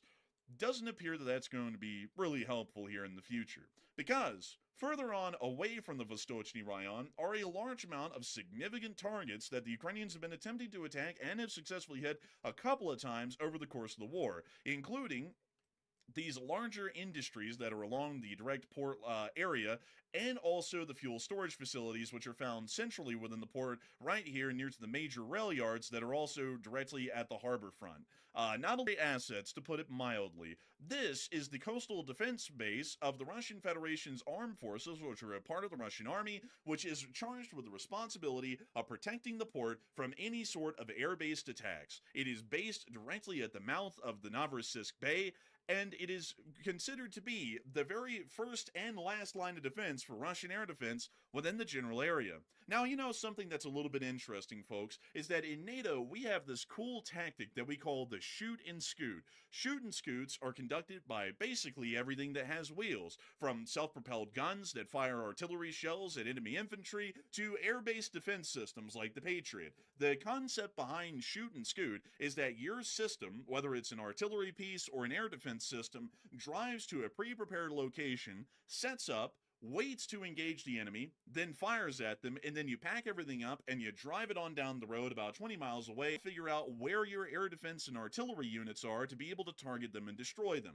Now, in the Russians, they have something called shoot and sit. This is a really revolutionary air defense system. Every single time it fires, what they do is that they just fire the air defense system and then they sit there for about 3 years. And that's what the Russians have been doing at Novorossiysk the whole war. Right down here at the mouth of Novorossiysk Bay is the Russian Coastal Defense Battery. And right in the middle of the Russian Coastal Defense Battery is the entire S-300 and S-400 air defense system that has been sitting in this very same spot for 3 years. They have not in this one area. Look, there's the targeting radar. There's the launchers. There's the acquisition explosive, about 2,000 pounds in size, could potentially knock out the entire air defense system for the port of Novorossiysk. Because mind you all, this is the only S-300 and S-400 air defense battery within the entirety of the port of Novorossiysk. Not only that, it's in the middle of the coastal defense's base. All of the barracks for the soldiers are also here as well, directly north of this air defense system. So if this got hit, the entire air defense network, at least the conventional form that's not machine gun based, goes down for the whole port. And you wouldn't believe it, folks, the Flamingo cruise missile slammed right into that and blew it because it is legendary. So let me show y'all the actual hit of the Flamingo cruise missile. This is going to be our first clip within the 4 videos that we have showing the attack in a clip. And that's the mushroom cloud. Wow. Oh my God. That is huge. That's the Flamingo 1-ton explosion mixed with also all the air defense interceptors that were struck as well. From what we know, it generally doesn't even include the air defense and maybe a flash off here or there from a missile or two, but there are some larger explosions that happen later, actually. Yeah, that's wild right there. That the sheer smoke plume from that. Like, this thing, it's like they practically nuked the air defense battery at Novorossiysk. And it's a steady fire, too. It's not really a flash. It's more like a continuous fire. It's a roaring pyre down there. Oh my! Going off secondarily. That had to be. So the first mushroom cloud, folks, was made by the Flamingo. This, whatever that is right there, that's a secondary explosion right there, or some other munition that was housed at this facility. But it literally went off like a nuclear bomb. It lit up the entire camera. Watch this again. Whatever that was, it's got the power of the sun within it nearly, because it turned everything to daylight down here in this part of the port. But moving on from that clip and on into our next one, we also have another angle of this explosion. Here it is. Oh, fireworks. Pretty splendid looking when it explodes. It's like a free fireworks show down there. Probably what they did. They had somebody that worked That's what a 1-ton explosion looks like from a cruise missile. That's wild. You know, does Russia even have a missile that their warheads get for their cruise missiles is about 1,000 pounds? But generally, one thing I do have to put this into perspective, though, is that the bombs the Israelis were using in the Gaza Strip were about 2,000 pounds each. So for the Israelis, this is another day. But for the Russians and the Ukrainians, this is like dropping a small nuclear bomb on someone, dropping a 2,000-pound bomb on them. So you can generally tell that in the clips. The explosive mass is unbelievable. We also were able to see some other interesting stuff as well. Let's take a look at this. Oh, actually, that's a duplicate clip. Let me make sure to remove that there. But let me make sure to show you all this right here. Just to once again reiterate this for everyone. From the geolocated view that we have, and I'll also show you all where the footage was filmed. It was actually filmed from this apartment building right here. This one. It's looking directly south past the Lenta store, which you can see. And let me make sure to show that to you all here really quickly again in this first clip that showed the mushroom cloud rising. Right there. It's this one. You can actually see the giant Lenta sign if we drop down on Street View. Right there. So they were looking right over the store and right at the air defense battery, which is literally just south of the Lenta store. So the footage that we were seeing to be from this general area looking directly south. So we can confirm that that S-300 battery was the direct target that was hit by the Flamingo, and it appears to have been absolutely destroyed. We are also assuming that the secondary explosions of the S-300 missiles within the launchers, the Russian soldiers who operate the air defense systems generally live out of for the past 3 years. So it looks like, at least for now, the entire air defense system in Novorossiysk, y'all thought that was the only damage. There was a lot more. After the air defense systems went down, the attacks against the actual port itself became a lot easier for the Ukrainians, and they used the northern part of the port. But before we talk about all of those attacks, the Ukrainians did confirm that they used Flamingos today en masse to be able to successfully strike and destroy Russian targets throughout the country. And a lot of people are talking about whether or not the Ukrainians even need time. But Matthew, what are people thinking about that? And what are you thinking about that as well? All right, so let's compare real quick. Once again, the poll question says, Ukraine confirms it used Flamingo missiles to strike Russia and Crimea today, and obviously Novorossiysk was hammered by Flamingo missiles. Like 48% of the audience said yes, Tomahawks are better and also still needed, while 30% said Ukraine needs everything they can get, regardless of what the weapon is, and 14% said no, Tomahawks are not needed and they're not that better than a Flamingo. So, to specs real quick, the Flamingo allegedly has a 3,000-kilometer range on it. Ukraine's claiming it's got a much longer range on it, and also they're saying it has a much larger warhead too, because the Ukrainians say it can carry up to 1,150 kilograms, which is about a Tomahawk. So the one main difference between a Flamingo and a Tomahawk missile, other than the payload capacity, is mainly the targeting capability. Based on what we know so far, it looks like the Tomahawk has a more potent targeting system on board. But we don't know a whole bunch about the Flamingo just yet. The Flamingo allegedly uses GPS to guide itself. The Tomahawk, on the other hand, it uses a combination of Tercom, GPS, also data links, and in-flight retargeting, which I don't think the Flamingo has, if I'm not mistaken about that. But we don't have all the details just yet about all the specs on the Flamingo. Able to rapidly produce them and at a much cheaper cost, which is monumental for Ukraine. It allows them to be self-sufficient and also produce as many that's needed at a much lower cost, which is obviously very beneficial. So the U.S. does not appear to be one to say the Tomahawks are not really needed at this point. If Ukraine can get them, great, but they're not essential. But Enforcer, what say you? I would have to be with a 47%. And while the Flamingo is able to do the job, it really is the fact that providing Flamingos, the Ukrainians using multiplier for the Ukrainians at any given moment in time, because instead of having to rely entirely on their domestic production of domestically made cruise missiles, which are the Flamingos, they will also be able to count not only that, but like Enforcer Matt was pointing out, the targeting systems, from what we know about the Flamingo, are more crude within the Flamingo cruise missile than that of the Tomahawk. Targeting of the missile is as accurate as it can be. In short, a Tomahawk will never miss. A Flamingo cruise missile may be able to miss, and eventually may become predictable enough in-flight redirecting that can be conducted by the missile, and the missile would still be able to stay on. For these reasons, it would be good to provide the Ukrainians with the Tomahawk cruise missile, but at the same time, the Tomahawk is not going to be giving them any additional abilities that they do not already possess currently with the Flamingo. It's only going to be allowing the Ukrainians to have several more missiles available at any given moment, and also have missiles that generally will always hit their target, instead of the Flamingo, which may eventually start to miss its target, or become predictable enough that it might end up getting shot down in larger numbers. Still, at the moment... But get this.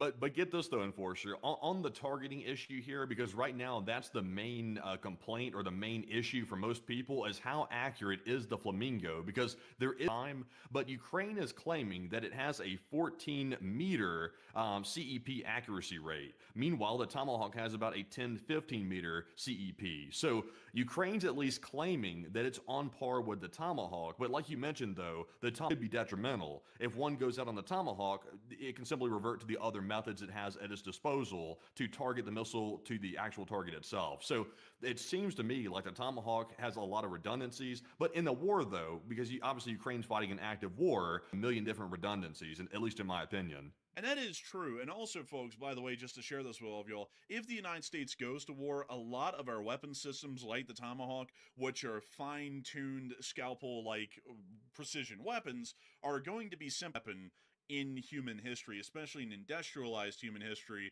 is that whenever a war breaks out, there is a lot of streamlining that is done to make it as easy, feasible, and cheap to mass produce these sorts of weapon systems. So while the Tomahawk is a really fine-tuned missile right now, if the United States entered a long and protracted war with a larger adversary like the Chinese, it's highly likely that a large amount of our Tomahawks would most likely turn into Flamingos, at least with the amount of redundancies that would be built in, instead of having 4 redundancies possible. That's also why, folks, just to share this with you all, the Tomahawk is a lot more expensive than the Flamingo per unit. The United States is having to pay the manufacturers of the Tomahawk, which is the Raytheon Corporation, a large amount of money for the proprietary. It's not the actual missile itself that costs a lot of money, nor the warhead.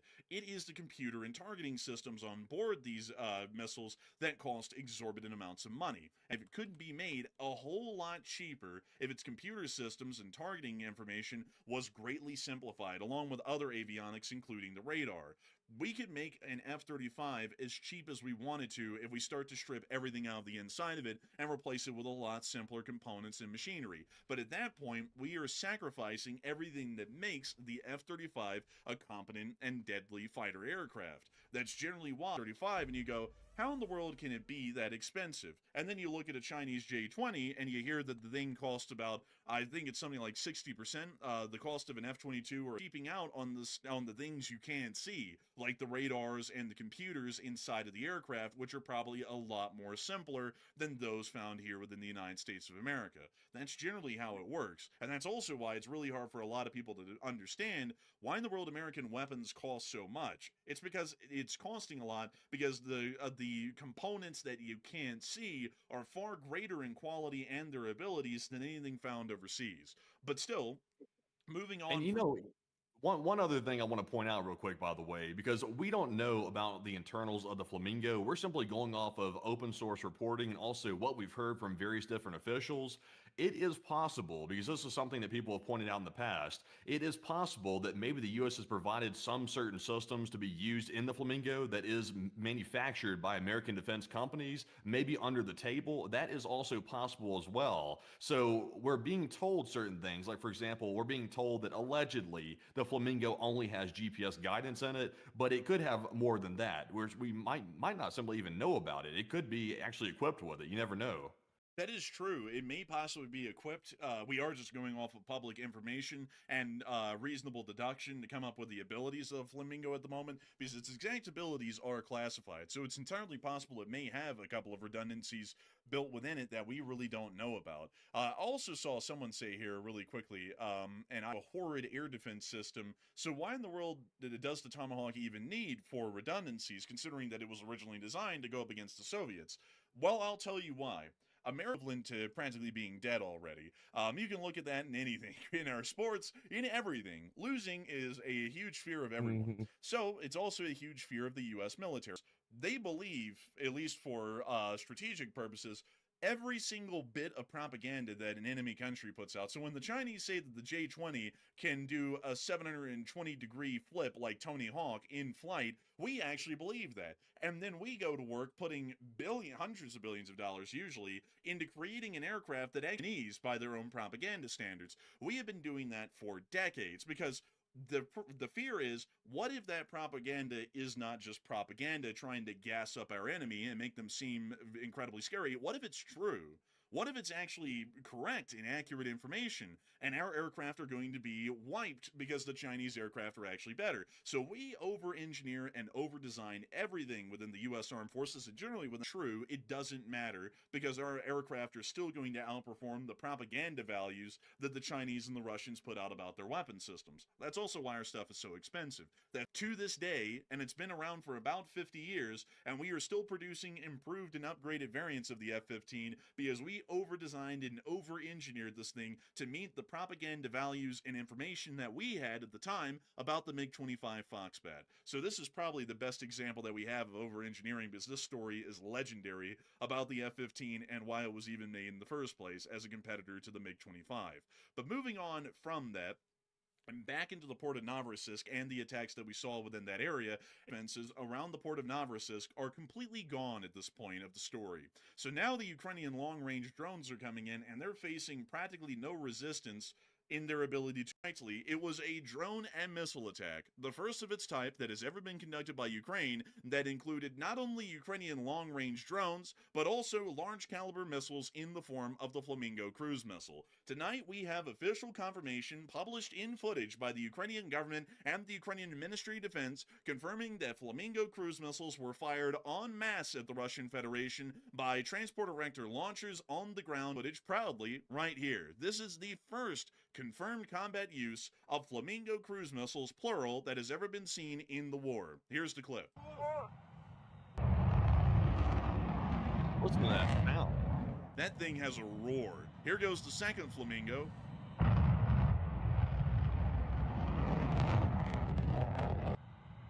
And the third. Serious business, honestly. Impressive to see them launching. I mean, absolutely insane, honestly. And here's the fourth.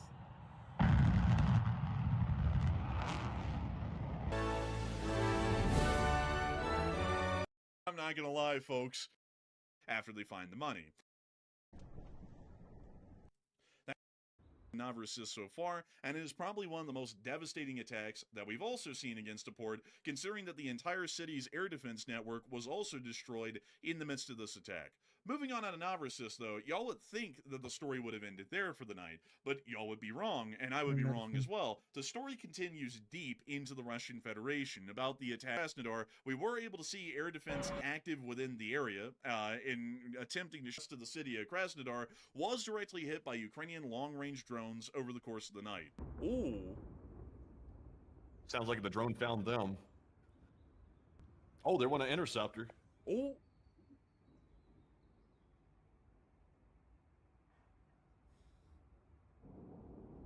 Oh, we can finally hear it. You bet. And the car alarms are going off. Oh, goody. Also, I don't know what kind of beater that is right down there in the street, but that thing looks just directly to the east of the city of Ilsky and getting somewhat close to the major city of Krasnodar. To try and show y'all exactly where this was, here is the Ilsky refinery right here. This isn't that far from Novorossiysk, by the way. This is only about 39 miles from the... It's now time for us to migrate further on north and towards the city of Berdyansk, because we also were able to hear of means at the moment that a Flamingo missile was involved in the attack against Berdyansk. Moment of the Berdyansk attack. We did get to see that there was air defense fire within the area, along with the audio recording of the explosion in Berdyansk. Further on north and in the occupied city, observers as a drone swarm that attacked the city at one time of Donetsk, including reports of the partial blackouts and video confirming that most lights within the city were completely knocked out by the Ukrainians. So I guess in a literal sense, the Cub Cadet, the lawnmower is coming in. Man, oh, and there it is, I think. Oh, I don't know. Actually, that might have been the glare off of an electrical line or something else. Oh, and there's the hit. Oh! Ooh, dang, that sounded loud. Oh, man, that's a shame. Man, what a shame. What a shame. Oh, by the way, Russians confirmed that the entire refinery is now being shut down today due to the damage that was caused yesterday. So it will most likely be down and out for several weeks or months while the Russians try and scrounge up the money to north and on into the wonderful and incredible area of the city of Nizhnekamsk. We also were able to confirm another Ukrainian attack deep within the Russian Federation on the Nizhnekamsk Ukrainian drones, and the fire was filmed right here. You think we'll be out of a job? I think we'll be out today, bled. Creating the most ingenious watermark I've seen ever, which appears to be a ball of tin foil that's somewhat translucent. Really an incredible watermark right there. I thought it was like the plume of an atomic bomb explosion or something for a second. No, it looks like a tinfoil ball to me. It's truly incredible, revolutionary in design. Moving on from that clip, though, out of the area of Nizhnekamsk, it's now time for us to move a little bit on closer to the Russian border, because this is where we saw the singular Flamingo cruise missile get shot down, was directly over the city of Oriel. So here's the clip of that shoot. Debris here was from a Flamingo? Yes. Okay, that explains it, because earlier when I was looking for, so I guess that would make sense. The 1-ton Flamingo would cause something this dispersed. It is quite interesting. As apparently stars are falling on Oriel. That this video started right after the Flamingo was shot down. Correction there.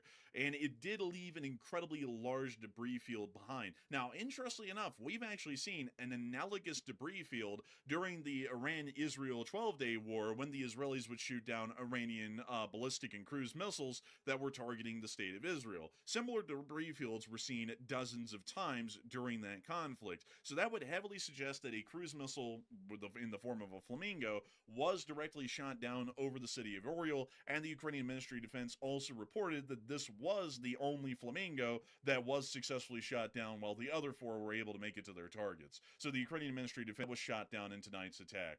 The Russians are not having a great day once again. That's a fairly common statement here on the channel, but they're never having a good day these days, I don't think. They're always having a miserable and terrible day. And the Russian Federation within Moscow is continuing to skin the refineries. The Russians rolled out a brand new humanoid robot powered by AI. And y'all all know that the Russians are truly masters of artificial intelligence, because any intelligence in Russia is only artificial and is not real. It's practically service level. So they did roll out this little robot in the midst of the attacks, and it was really impressive. I gotta say, folks, the Terminator is most likely coming from Russia. Let me show y'all this little clip here. Look at it go. Oh, look. It's walking, or at least it's marching in place. Oh, they're going to conscript the robot, too, for the front lines, I guess. They're getting really desperate. Man, look at... I don't know. Oh, it's getting a little drunk. Man, it's walking like an average Russian. What they did, man, they taught this thing how to walk by making it watch films of gopniks walking around the city after going to the liquor store. That's where it learned how to walk. We can see it wave to the crowd. Oh, my God. Oh, wow. They just had to hit the kill switch on it, too. Look at that. Look at this creepy thing. Picking him up like a Russian soldier. Oh, no, not the curtain. They pulled out the curtain. Why is it grimacing, though? Yeah, that's creepy. This thing is just wildly creepy. And then they come out. They're failing with the curtain too. That thing is so weird. I don't like that thing at all. Right there. That we also saw another one today too, and this one's apparently a part of the droid attack on the Wookiees. It was seen within the Russian Ministry of Defense's headquarters, from what we understand, wandering around. So let's take a little gander at this. Oh yeah, look at that. We got the faceless robot right here. Look at that thing. That's why do you have like carrying a rifle? Like that's and they got to walk it through where again? Apparently, this is the Ministry of Defense. Interesting. Fascinating. Yeah, it's fascinating. Well, this one was. This one actually has a rifle and a uniform. So already in the armed forces, and honestly, it's kind of like walking like a guy who's in the armed forces. Finger for a face. Man, this thing's got bird feet. Man, this thing's got chicken. Whenever this AI doesn't go over the top, you go, "What are you, part chicken?" And it's honestly true, because it's got stupidest thing. Because when you think about it, folks, if that rifle is loaded, all it takes is some guy walking up to that thing and taking the rifle out of its hands, and you can take over the Ministry of Defense today. Like right now, this thing is literally the break in case of an emergency rifle case, walking around the building, waiting for someone to just snatch the rifle clean off of it. I'm sure the magazine is not loaded, but that would be absolutely insane if it was, because anyone could take the gun. And also, by the way, a big shout out to Jakob Bryan, if I'm saying that correctly, because he is flagging everyone that's sitting at a computer over there. I mean, he's aiming the gun right at their heads. Why are they set up like they're bidding on the robot or something from the sidelines? What kind of ministry? I don't know. But I guess they're bidding on the robot. They're placing bets on it. They're in here gambling or something. Bro, they're on that gamble craze like everyone else in America at this point. But moving on out of Moscow, it appears that they didn't really get any wins, grimacing like it's from a horror movie, and then the other one walking through the MOD with a Kalashnikov. Area of Karelia, and both pilots of the Su-30 were killed. This report here says it's an Su-27, but most Su-27s do not have a tandem cockpit. It's actually the Su-30SM, like this report here states, that has a tandem cockpit for both pilots within the general Karelia region. So it does appear the Russians also lost an Su-30 air, talking about the attacks in the occupied territories, Novorossiysk, the refineries, the AI bot fails in Moscow. It seems like things are going to be getting a little better for them, folks. Good news for them today. They will survive the war, at least for another day. Aren't financially collapsing. The Russian government is going to call that a blessing, because at this point they're literally on the very cliff's edge of just going into the abyss and disappearing really as an economy or a country at this point. But we are going to be moving on out of this news in Europe and Russia for a minute and moving on over into the Americas, because we've got loads and loads of humongous news that came out of the Caribbean today in America's endless pursuit and hunt of Captain Craig Sparrow, and a little bit of news that we are already running a bowl on at the moment, so we'll make sure to get to that. Before the Republic of Germany, they have announced that they are going to be reinstating military conscription, introducing a new concept called Bedarfsrecht. Any of our German viewers, that was just completely impossible for me to pronounce, so I'm very sorry. To go a medical assessment with the option extended to women on a voluntary basis. The reform will every male will receive a questionnaire titled "Interest in Service, Yes or No," and responding will be obligatory. If there are not enough volunteers, the Bundestag will have the authority to trigger if you get conscripted, one or the other. But that is coming around the corner. And meanwhile, the Republic of Poland doing at the moment, as the Brigadier General Rafał Mernik, head of military training at the Polish not only meets the needs of the armed forces and national defense, but also strengthens the reserve and prepares society for crisis situations, which is a war with Russia. Mernik stresses that demographics and future threats will inevitably push Poland toward the decision. Sooner or later, we will face this choice, the general said. Once again showing that within Polish military and governmental circles, general conscription is also being heavily considered, much like it's being announced within the Federal Republic of Germany over the course of the day. And for that reason, a lot of people have been talking about why the Germans are now announcing the beginning of mass conscription across the Federal Republic. And Matthew, what are people thinking about that, and what are you thinking about that as well? All right. So it looks like there's about two different camps on this issue right here, two different groups of thought on it. And it looks like 62% recruitment, and that's the reason why they're doing this sudden military conscription that they haven't done before. And that's pretty much the only reason you would actually reinstate something like this is because you believe that war is imminent. Because what this requires, basically, it's a little bit different from the U.S. version of the draft. Because for one thing, it requires military medicals for all 18-year-olds. That is not required in the United States. Turn 18, and then you're in the system. But Germany's going an extra step. They said you need to go ahead and get less. It is pretty similar to the U.S. system in a large portion of the ways. So I would say personally, it has to be ahead of the curve instead of behind the curve if that does happen. So I would say it's necessary. War is coming at this point, and they are trying to prepare. So to explain the difference between the German and the Americans, 18 years old signs up for selective service if you're a male. And then when war comes around, conscripted basically, you'll be drafted. But once you're drafted, that does not mean that you're in the military just yet. Find out if you're even medically fit to serve, and if you're not, you're thrown back out, although you were technically drafted. And then they might call up your number again, and you might get drafted again, and then they might say you're cleared for military service head first, really. So they are going to have everyone in the country that's 18 years old right now, or who has what medical conditions to put them in what groups later. So if a conscription requirement is lifted, then they can conscript you later, and they're going to do that up front. So that way, when it comes around to their time, they're just conscripting the people who are already medically cleared for service, and they're completely ignoring the people who are not medically cleared to serve. That's what they're doing. So slightly different, but ends up with the same result generally. So at that moment, it does seem that the Germans do understand that war is coming. We usually see that within Europe, these sorts of systems are implemented or put in place whenever it does appear that war is inevitable, and considering that a lot of countries, including Britain and France, are also considering similar systems, at least mildly, with the Polish heavily considering it, and the Germans announcing that as of today, it's becoming incredibly clear that practically everyone in Europe knows that war is right around the corner. Conditioning sort of thing, because it doesn't take too long to process people through, for example, we call it MEPS in the United States, a military entrance and processing station. It's basically a place where they doctor on the base there, it checks you out, they make you do the duck walk and all this stuff and all this other, things. And also sometimes you take the ASVAB there as well. So it's a whole process, but it doesn't take too long though. So I wonder if Germany is maybe not able to process people as fast as the United States, or I'm not really sure what the deal is, because they should be able to process them fast enough, even if they have to start a draft. It's a part of that grand old German efficiency that they talk about.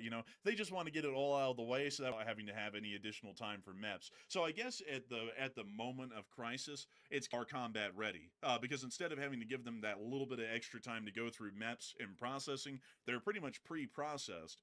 So then they just send them straight into the service with a smaller delay, possibly. Maybe so. That could be it. Also, by the way, I see a lot of people talking about MEPS and MEPS myself. So I personally went to the base, the local base, to go to MEPS for me personally, for me at least. So I guess it works different for different places, I guess, maybe. Bang, bang, bang, bang. All right, everyone, step up. Step up. We're getting people in the military. But anyways, beyond that, I got to say, this is a fairly interesting move. It is showing that we are getting closer to war at this point because national governments are preparing for this. And I also saw someone say that conscription is wrong. I've seen a couple of people say this in the chat. I'll give you all my opinion on it. Conscription is 100% necessary to the survival of a nation. In my opinion, in the United States of America, every single citizen that is over the age of 18 that is not a felon gets the right to vote. If you have a right and an ability to be able to vote in your nation to determine its outcome in future, then that also means that you have a responsibility to defend the very nation that you have a say in. That's how I generally think of it. If you were in a country that was a dictatorship or you didn't have any choice in your elected leadership, I would say the conscription is wrong, like in North Korea and Russia. But in this country, you get a say in this government and defend this nation as well as the republic at large. That's how I generally look at it. And of course, that's only in the instance of an emergency, in the outbreak of a major war. I mean, an endless conscription all the time, I think that's completely unnecessary, and I think that the military is much more beneficial as a volunteer-only force because you have people that want to be there. But if a war breaks out that is so large, voluminous, and is inflicting so many casualties on us that we can't work off of a volunteer-only force, then a conscription is necessary and vital to the survival and defense of our nation. If you don't think that if you support Ukraine and their war, but you think that conscription is wrong and no one should be, then you're actually saying that Ukraine should have ceased to exist because most of the Ukrainian military in this current part of the war is conscripted. There's not a lot of them that volunteered. They had to build a 1 million-man army practically overnight within the opening months of the war, and since those opening months, practically everyone in the Ukrainian armed forces is not there because they wanted to be. They're there because it is their duty to defend their nation. One part of the story, but having the men to use the weapons is the other part. So if you're saying the conscription is conscription inside of their country, so with that, I hope that does address that well, at least in my. That's just the basic answer of it in an extreme emergency. But with that, it is time for us to move on. Before we get to the stories of Captain Crack Sparrow in the Eastern Caribbean, we do have to get a couple of questions here and give people condemn anything. We also were able to see and hanging out somewhere first ever in the that it really just has to do with the amount of sunlight that's getting into the cockpit, and I'm just guessing that the F-22's glaze on its glass, well, I believe it's a plexiglass canopy or something like that. I think it's a lot stronger, and that's why it gives off that gold tint, and the F-35, I think, has a far smaller tint on its canopy. Man, that gold tint is baller though. It's like a nice pair of like sunglasses or something like that. Nice. Man, honestly, you know, it's just a shame that they're going to be retiring the F-22 here in a couple of years. It was the great, like, I'll be honest with y'all, it was the greatest looking fighter in the world, and so it ran into fuselage structural cracking issues, and they're going to have to retire them. Picking aircraft though. But anyways, getting back to the clip of the F-35s in the Caribbean, we see them continue. Where we talk about how we've made it here and how long it's taken and how unbelievable, because we have been on the hunt today. Actually, as a matter of fact, we've announced the hunt. As of column, either statement applies, has made the announcement today that Operation Spear is now underway. This is the official statement from the Secretary of War, or Secretary of Defense. Southern Spear. Led by Joint Task Force Southern Spear and U.S. Southcom, this mission defending our people. The Western Hemisphere is America's neighborhood, and we will protect it. Additional land strikes against Venezuela, and the president is currently deliberating those choices or options at this moment, with an expected decision to be coming within several days. Meanwhile, the U.S.'s military presence within the Eastern Caribbean is wildly high, with the United States Marine Corps VMFA 225 conducting further combat air patrols over the area of the Eastern Caribbean. The VMFA 225 is currently based out of Roosevelt Roads within Puerto Rico and is operating 10 F-35B Lightning IIs from the area of that airfield. These F-35Bs have been commonly seen in all combat air patrols to have externally mounted hard points with AIM-9 sidewinders on board. This is leading us to believe that the internal bays are being saved for air-to-ground ordnance, which these aircraft may be carrying during their patrols. The United States Marine Corps' aviation units conducting their air patrols.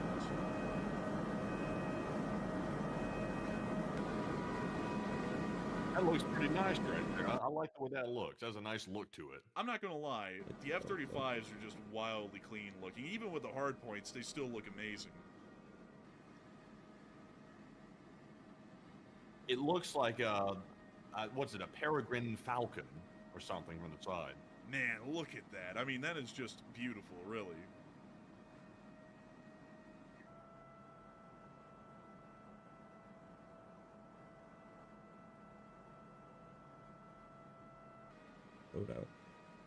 Such potency, too. So dangerous. So docile looking when it's in a calm state here. The Falcon is nice and calm, breathing slowly, but once it gets heated up a little bit, this thing turns into a deadly bastard right here. Oh, and look at this. It actually has its refueling probe extended, and it's about to refuel with this tanker here. Gotta stay hydrated. Man, bro, gotta have that Gatorade.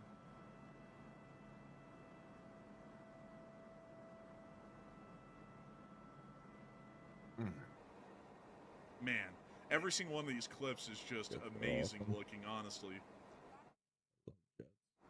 Oh. You're probably saying something sensitive.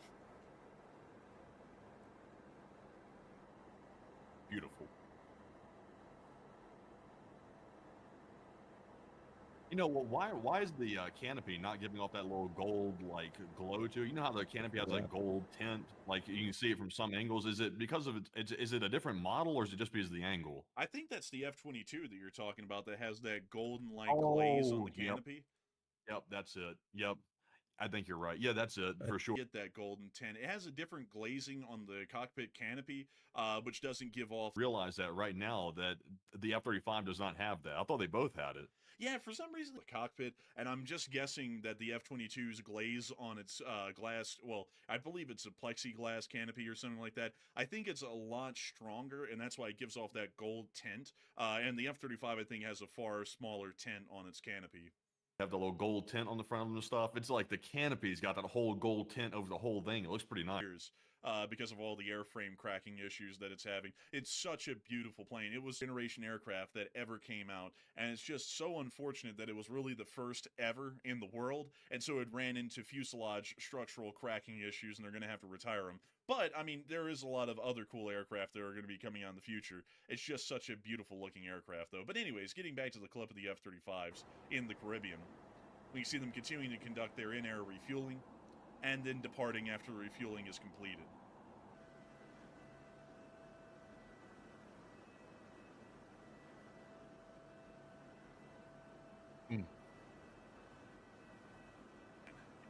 Wonderful looking, honestly. Like, whether or not you like the idea of what the U.S. is doing in the Caribbean, you have to admit the F-35s look damn good.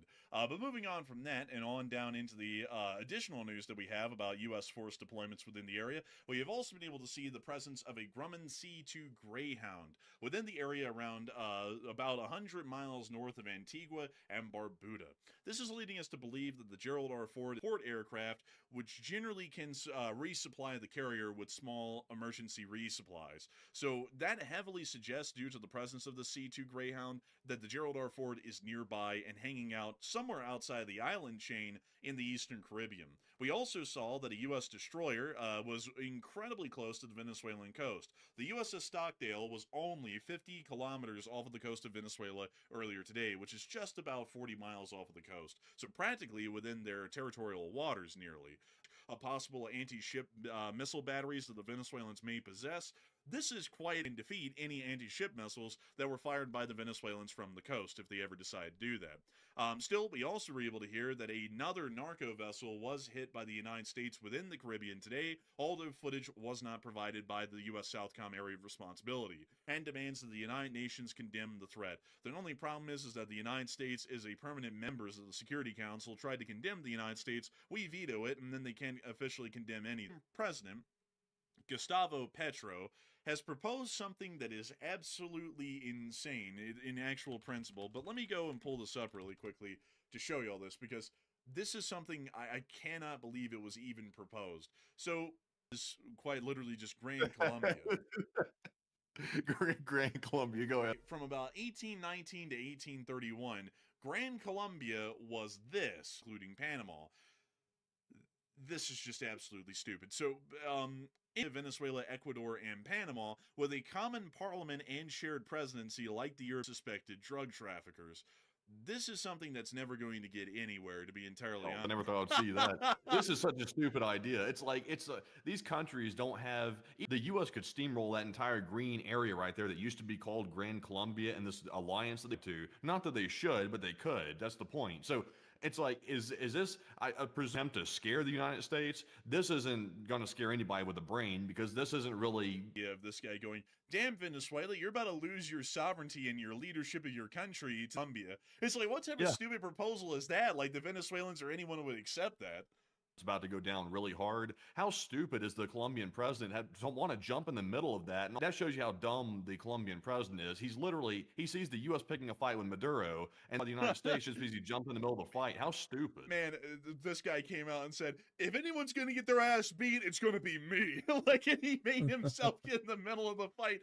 This is the same idiot, by the way, who was in New York City with a megaphone right outside the United Nations. Same clown. And this is the kind of stuff that comes out of this guy is, you know, what would be bad if that Maduro steps down and Colombia pretty much takes over Venezuela without a shot being fired. That's a much who the hell this guy is. But his mother must have drank some Petro back when he was absolutely stupid. Nothing he says makes any sense. And this is one of the most nonsensical and stupid things I've. This guy is an absolute idiot, and he makes no sense at all. And this is one of the dumbest for him. We're talking about whether or not the United States is about to attack Venezuela as an extension of operation. What are you thinking about that as well? All right, so now the U.S. has officially declared the start of, they're referring to Venezuela, which is obviously the source of ire right now of the United States. So 64% said strikes will start in mere days on Venezuela, while 13% said strikes will likely start in weeks or months, and 12% said nothing here. But at the same time, if you go check Twitter, I literally called this, literally 3 start on Venezuela in the next few days. About 2 or 3 hours later, the second time, as you can see right there, there's the proof of it right there. It's even got the timestamps to go with it. And I said, look at what you will. But all the assets are now in place around Venezuela to conduct these strikes. The aircraft carrier start Operation Spear, which is basically the green light to start these strikes. So my prediction is this. They are going to wait until the market closes on Friday because they don't really start these operations when the market's open because it has a risk of potentially tanking the stock market, and presidents are all worried about the stock market. They don't want that thing to tank because it looks bad. So wait until Friday after the market closes, and we'll probably see maybe over the weekend the first strikes begin on narco-terror sites inside of Venezuela, or maybe something even bigger than that. Once again, I could be wrong. That's my hunch, but based on what we're seeing right now, I would say personally, I'm leaning heavily toward that idea. But Enforcer, what say you? I would have to say strikes are going to be starting most likely within days. Right now, we have the largest amassing of assets within the southern regions of the Caribbean as we possibly can. I mean, practically, the U.S. Second Fleet has never been larger within recent history at this moment. We also have a large ground contingent in the form of the 22nd MEU. We also have the Iwo Jima Amphibious Ready Group. We have a large amount of air assets present on the Gerald R. Ford and at Roosevelt Roads. It is going to happen. We do not keep a large amount of assets within an area for a prolonged period of time without conducting a military activity of some sort. So I will greatly assume at this point that some form of strikes are going to be happening on land against Venezuela here within the very near future, probably within the next few days. I would generally be with Enforcer Matt on that. Or at the latest, it may be within the next 2 weeks. The famous 2 weeks. We all know 2 weeks. And I'm not joking about that one, actually. I'm being somewhat serious. Like, this is something else to keep in mind. Whenever it looks like a strike is just days away, it may actually be a few battle plan and then get everyone on the same page that at a specific point in time, a couple of days or 2 weeks, possibly. So I would still be with the 65% nonetheless. Well, and also, folks, I have to say this. My standpoint on the war in Venezuela has changed a lot at this moment.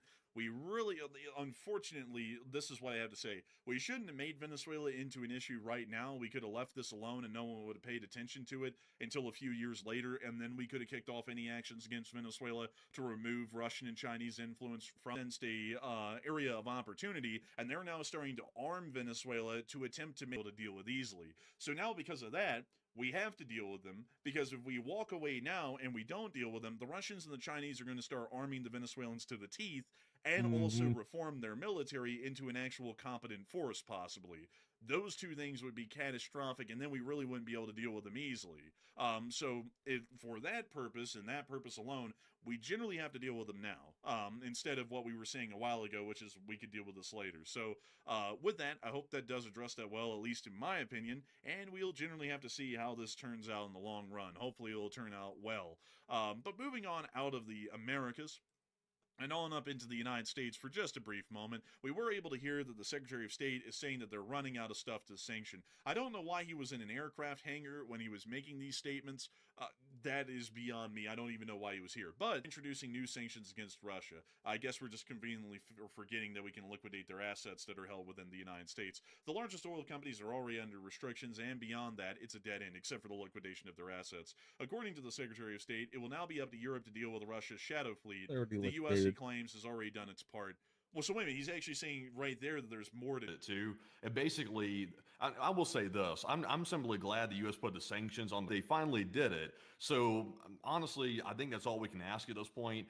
Europe too, because the U.S. does not really have the guts. We went as far as to sanction the companies, but we won't go as far as can simply give moral support behind it. Possibly, that sounds like what they're going to do.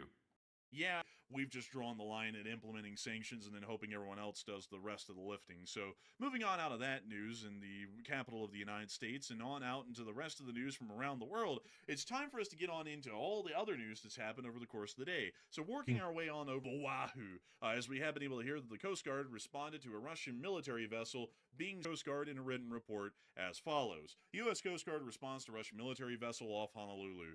Coast Guard Oceania District External Affairs. The U.S. Coast Guard detected and monitored a Russian military vessel operating near U.S. territorial waters, approximately 15 nautical miles south of Harbor's Point, and the Coast Guard cutter William Hart responded to the Russian Federation Navy Auxiliary General Intelligence Ship Karelia, a Vishnia-class intelligence ship, by conducting a safe and professional overflight and transiting near the vessel. Acting in accordance with international law, Coast Guard personnel are monitoring the Russian vessel's activities near U.S. territorial waters to provide maritime security for U.S. vessels operating in the area and to support U.S. homeland defense efforts. The U.S. Coast Guard routinely monitors maritime activity around the Hawaiian Islands and throughout the Pacific to ensure the safety and security of U.S. waters, stated Captain Matthew Chong, Chief of Response, Coast Guard Oceania District. Working in concert with partners and allies, our crew monitor and respond to foreign military vessel activity near our territorial waters to protect our maritime borders and defend our sovereign interest. Coast Guard Oceania District works in conjunction with U.S. Indo-Pacific Command and interagency partners to constantly monitor the activity of foreign military vessels operating near U.S. territorial waters, including the waters of U.S. territories of Guam and American Samoa, to ensure homeland security and defense. Under customary international law, foreign military vessels are permitted to transit and operate outside other nations' territorial waters, which extend up to 12 nautical miles from shore. That is the statement from the U.S. Coast Guard's Oceania District near to the area, and it does appear that the United States Coast Guard was on top of the incident when it did occur. Still, a lot of people were wondering why a Russian intelligence ship was so close to the coast of Hawaii. And Matthew, what are people thinking about that? The U.S. Coast Guard intercepted a Russian spy ship, and what are your thoughts about that? 62% said Russia is doing surveillance, while 29% said Russia is trying to intimidate, and only 7% said this really isn't that big of a deal. So 15 miles off the coast, I would say that's a big deal. Also, obviously, Hawaii's out in the middle of the ocean, so Russia would have to be very deliberate in going to Hawaii. So obviously, there was a very clear intent behind it, and I would say the intent was to do surveillance. I'm with the 60%. I believe the vessel was a spy ship in nature. It was a vessel designed for surveillance operations like that. So if we can maybe get a picture of it here for a second, we can kind of show what this thing looks like. And there we go. So we're told it's for surveillance and also for operations of intelligence. So I'm with the 62%. I think it's likely what it was. But Enforcer, what say you? This is the little shitter that was near to Honolulu. This picture made it look like it was a warship. That's actually, I believe, a Knox-class destroyer that was escorting one of these way back in the day. This would have been like in the 80s or something. But this is the actual little shit or a ship, whichever way you want to call it, that was near to Honolulu. Clearly, it's conducting surveillance. It's wildly close to the coastline, and this vessel is rigged to be able to listen to any form of communications that are being conducted in the area. So I would have to heavily believe that it was conducting reconnaissance. I believe that we're in the same camp on that one. And moving on from that, we also got to see that the U.S. Command, or generally the Navy, published some footage of the Nimitz, and I'm not going to lie, the clip went hard. Is that real? That was real. That was actually really cool. That almost looks fake. That's taking a look at the aircraft present. I'm not going to lie, man. Here that the Chinese have threatened to glass the Japanese today. Now, that's a turn of events. Usually, a little bit interesting with that. The Chinese literally openly threatened the Japanese today from their by it after their prime minister stated that China invading Taiwan would be a survival-threatening Chinese attempted invasion of Taiwan. Quite crazy, honestly, that they would threaten that. G20 summit. They didn't explain why.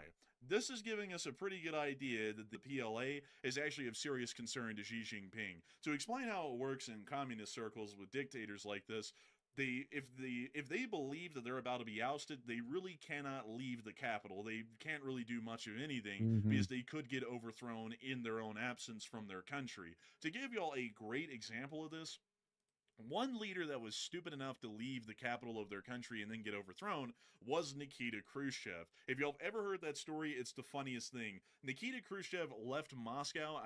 The series of events is fairly important. So, let's see here. He was the first secretary of the Communist Party up until 1964. Yeah, so right after the Cuban Missile Crisis, a couple of years later.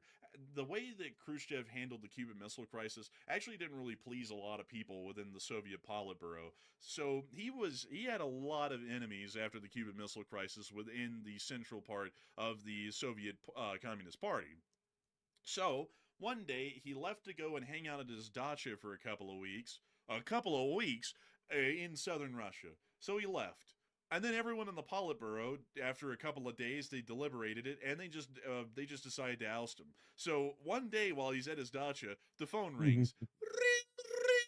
He picks it up, and some guy from the Politburo says, "Hey, we just overthrew you. Kiss our ass." Click, and hung up on him, and he was literally overthrown just like that. So Xi Jinping leaving China, he could end up in a similar situation, especially if he thinks that there's a large amount of political rivals within the Chinese Communist Party or the PLA that may be plotting or conspiring to overthrow him. So that generally would be the reason we would think that he wouldn't be leaving China to go to the scared that there may be an attempted coup against his leadership if he is to leave the country for an extended period. It addresses that whole story well, because I think that that's the only reason we could deduce that he is going to be hanging out to the Indian Ocean. We also have been able to see that satellite footage of Diego Garcia has confirmed turning back to Okinawa for unknown reasons, but there are 3 tankers that are now hanging out on there here in the future. Meanwhile, India and Pakistan are getting ready to kill each other as usual. The Department of State or a Department of the Interior apparently they just have the Home Minister, so I guess meant for those behind the Delhi car blast will send a message to the world: no one should ever dare to attack our nation again. This is very similar statements that were made after the Polygram massacre that occurred within northern India several months ago. We also were able to listen. They said that they believe it. man, War. his house looked like shit.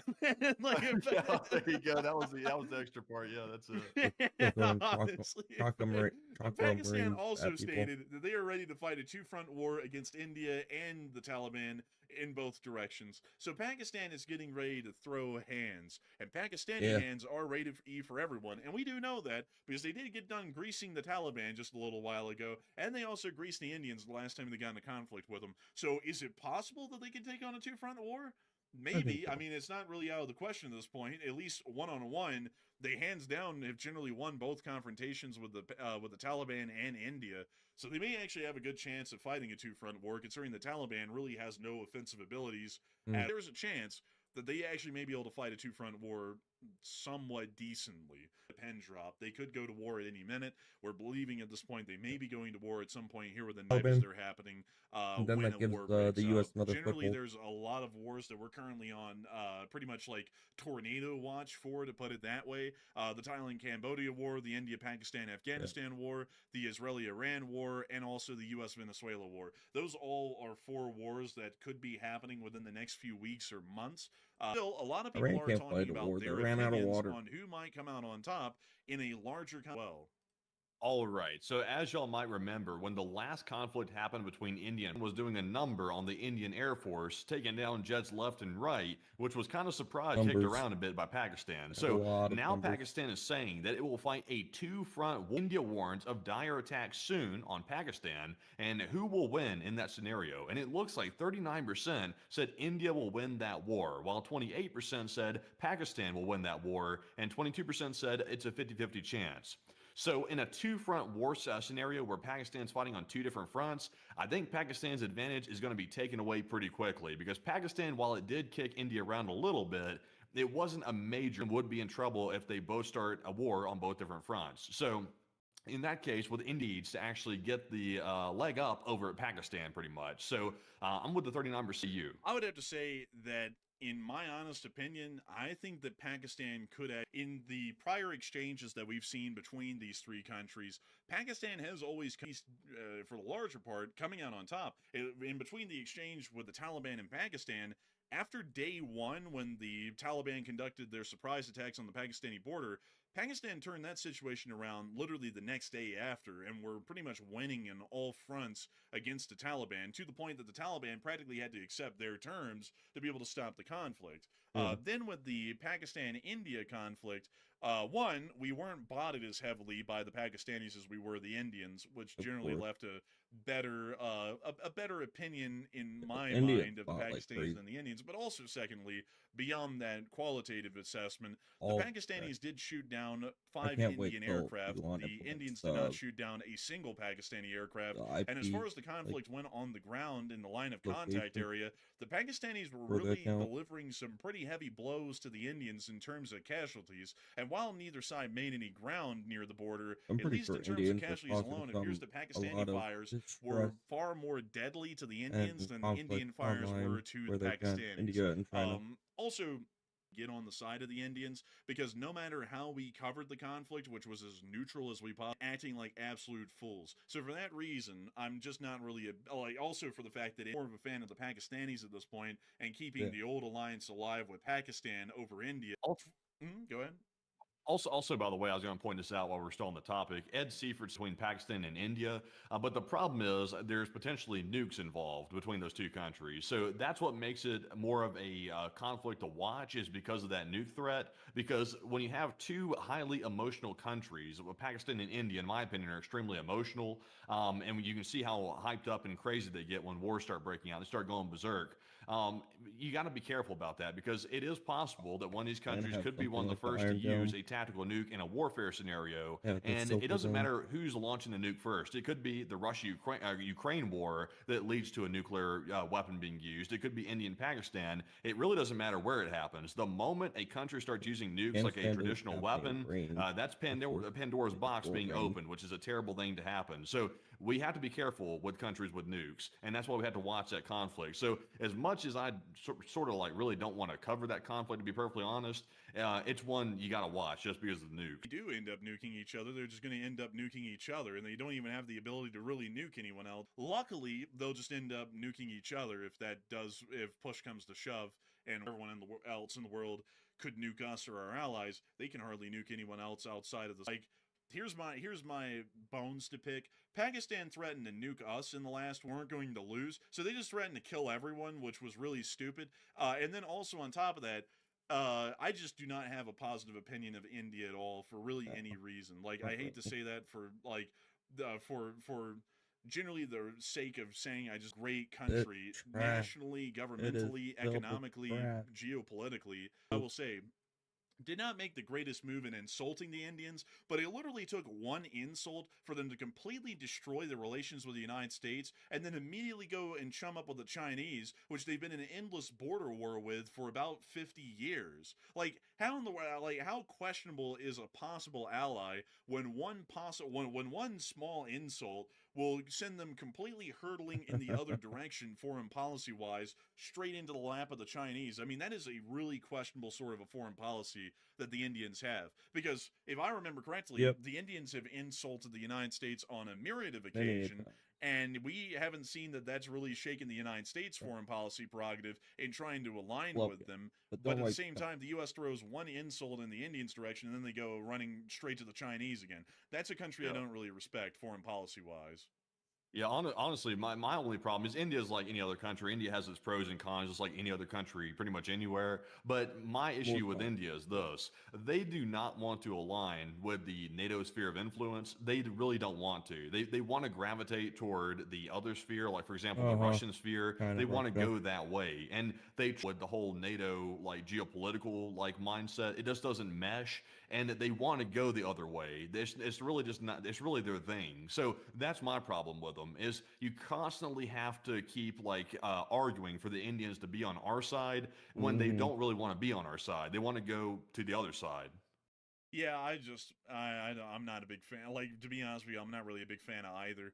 But I got a good bone to pick with them. And someone also said you got a bone to pick with them because of the bots. Like, look, like, it is something that when we covered the conflict between Pakistan and India, we didn't cover it with any bias. It was the most neutral coverage we've ever provided of a war, because America didn't really have a dog to back in that conflict. And yet, at the same time, out of the two countries and their populations, the Indians and their bots came in here in the largest amounts and were just calling for the banning of our channel because we even mentioned that one of their aircraft was shot down and we literally had video proof of it and we were showing it and they were calling for the banning of this channel. That's not really, that's like, if that is representative of their country, which generally it is because most other countries we've ever run into contact with, even the Russian viewers are generally respectful here on this channel and generally agree with our standpoint of pro-American and pro-Western interests, the few that we have. When you start covering a conflict that includes their country and you're as neutral as you can possibly be, and they come in here calling for the banning out of respect for a country like that, that wants to just ban people who are actually covering the news as on into the rest of our news, which we still have a great deal of. Moving us into Saudi Arabia, we were able to hear that for the China, well, to the Saudi Arabians, correction, the Chinese might try and steal the technology out of the air, or some of the top of the line weapon systems we have to Saudi Arabia, but apparently this time they're going to steal the tech out of it. So I don't really know how that works. Yeah. And also, I don't know what that means. It's like, does that mean that the Chinese have stolen the tech out of the F-15EX? Because we've given a couple of those to the Saudis, well, they bought them. It's like, did they steal the tech out of that? That's the most advanced F-15 we currently have on the market. But moving on from that and on up into Ukraine, we do have a good amount of news that came out of Ukraine over the course of the day. And we're going to be getting into the little bit that we have. Moving us on into the northern area of the country, we once again got to see the minigun obliterating a Shahed, which is always cool. Oh, yeah. Oh, they got it. Oh my goodness, that one blew up in flight. That's actually pretty cool. And Ukraine's using that minigun like they got ammo to burn. Oh, they're happy. That one guy went, man, it's like, dude, that's crazy. But anyways, moving on from that clip and on into the Suja region, we also got to see a drone hitting the Russians. Oh, let me turn Oh, is that a bars? I think that's a bars. Man, they hit him with some bars. Man, hit him with the 18-bar combo. Man, honestly. Moving on from that, Hedgehog, this time a T-72B3. Ugly. It's the brush. They use this right here to clean car tires on the weekend. Yeah. Man, this is the Brillo pad. Like this, they go around cleaning off like rust. the It's incredible. You can see the rust on it a little bit already. This one will probably be destroyed in about a day. Also, here's a side profile of it in case you really wanted a good look at it. But moving on from that and on into the casualty report, we also got the casualty report for the day, which was great because 2 Bobcats were lost. Holy moly! Holy moly! 2 Bobcats in one day. That's fantastic right there. Can you believe that one? I would call that a special equipment operation. I call that a wonderful day. I call that another Tuesday. But Miss Disick here, the record stated the troop loss is increasing, as are AFVs. Special equipment, always nice to see, and I definitely agree. And over the course of the past 24 hours, 1,180 Russian soldiers have been wounded and killed, along with 11 APCs, 88 supply trucks, 2 main battle tanks, 9 artillery pieces, 141 drones, 2 anti-aircraft show that. Moving on through the front lines, unfortunately, folks, there was no... I scoured everywhere to try and find some, and there was none at all. So I'll give you all a little bit of a summary of what's been going on. And the Russians are fighting heavily from the northern side of the city, attempting to push south to try and take inactive. But around the area of the Severonsky Forest and Seversk, heavy battles are being fought. The Ukrainians are conducting limited counterattacks at the moment to throw the Russians off and stop them from regrouping, and generally that's the situation within that area of the front. Meanwhile, down towards Konstantinivka, we have also seen that the Russian Federation is continuing an offensive in this direction, although the Ukrainians are doggedly holding on to the front line that they have right now within that direction. In Pokrovsk, the Russians are fighting within the city streets. The Ukrainians have been able to stop advances over the course of the day and inflict some pretty decent losses. Throughout the southern front, there has been sporadic fighting, especially around Velika Novoselka, but nothing that is heavily indicative of larger frontline actions or any sort of offensive operations by the Russians. Moving on down into Kherson, this was the only frontline footage that we had for the day, and crazily enough, it was a Russian POV of their fight for survival on a boat within the Dnipro River. So here's the clip, and we're going to be muting the dubstep, like, immediately. But we can see them riding around in the river, calling them Ed Sharpova, and using about 9 shotguns to attempt to take down the Ukrainian drones. Man, it's just a boat full of dudes holding shotguns, taking pot shots at it, like literally holding the shotguns over their head. God. Look at that. What kind of drone was that? It was like a canister. It was, I think, yeah, it was a standard FPV, I'm trying to. Oh man, I can't pause at the right time. It was literally there for like one frame, but it was a standard FPV, and I think that was just the explosive canister underneath. It does look like it did some damage. Oh look! Oh wow! Smoke. Pull up, Mr. Toad. Oh, man, let me go get the picture of this, man, because this is exactly what that looked like, bro. It looked like that scene. Like, let me go back and show this to y'all again right here. This right here looked like that scene, dude, from Mr. Toad when all the cops are on the train shooting at Mr. Toad.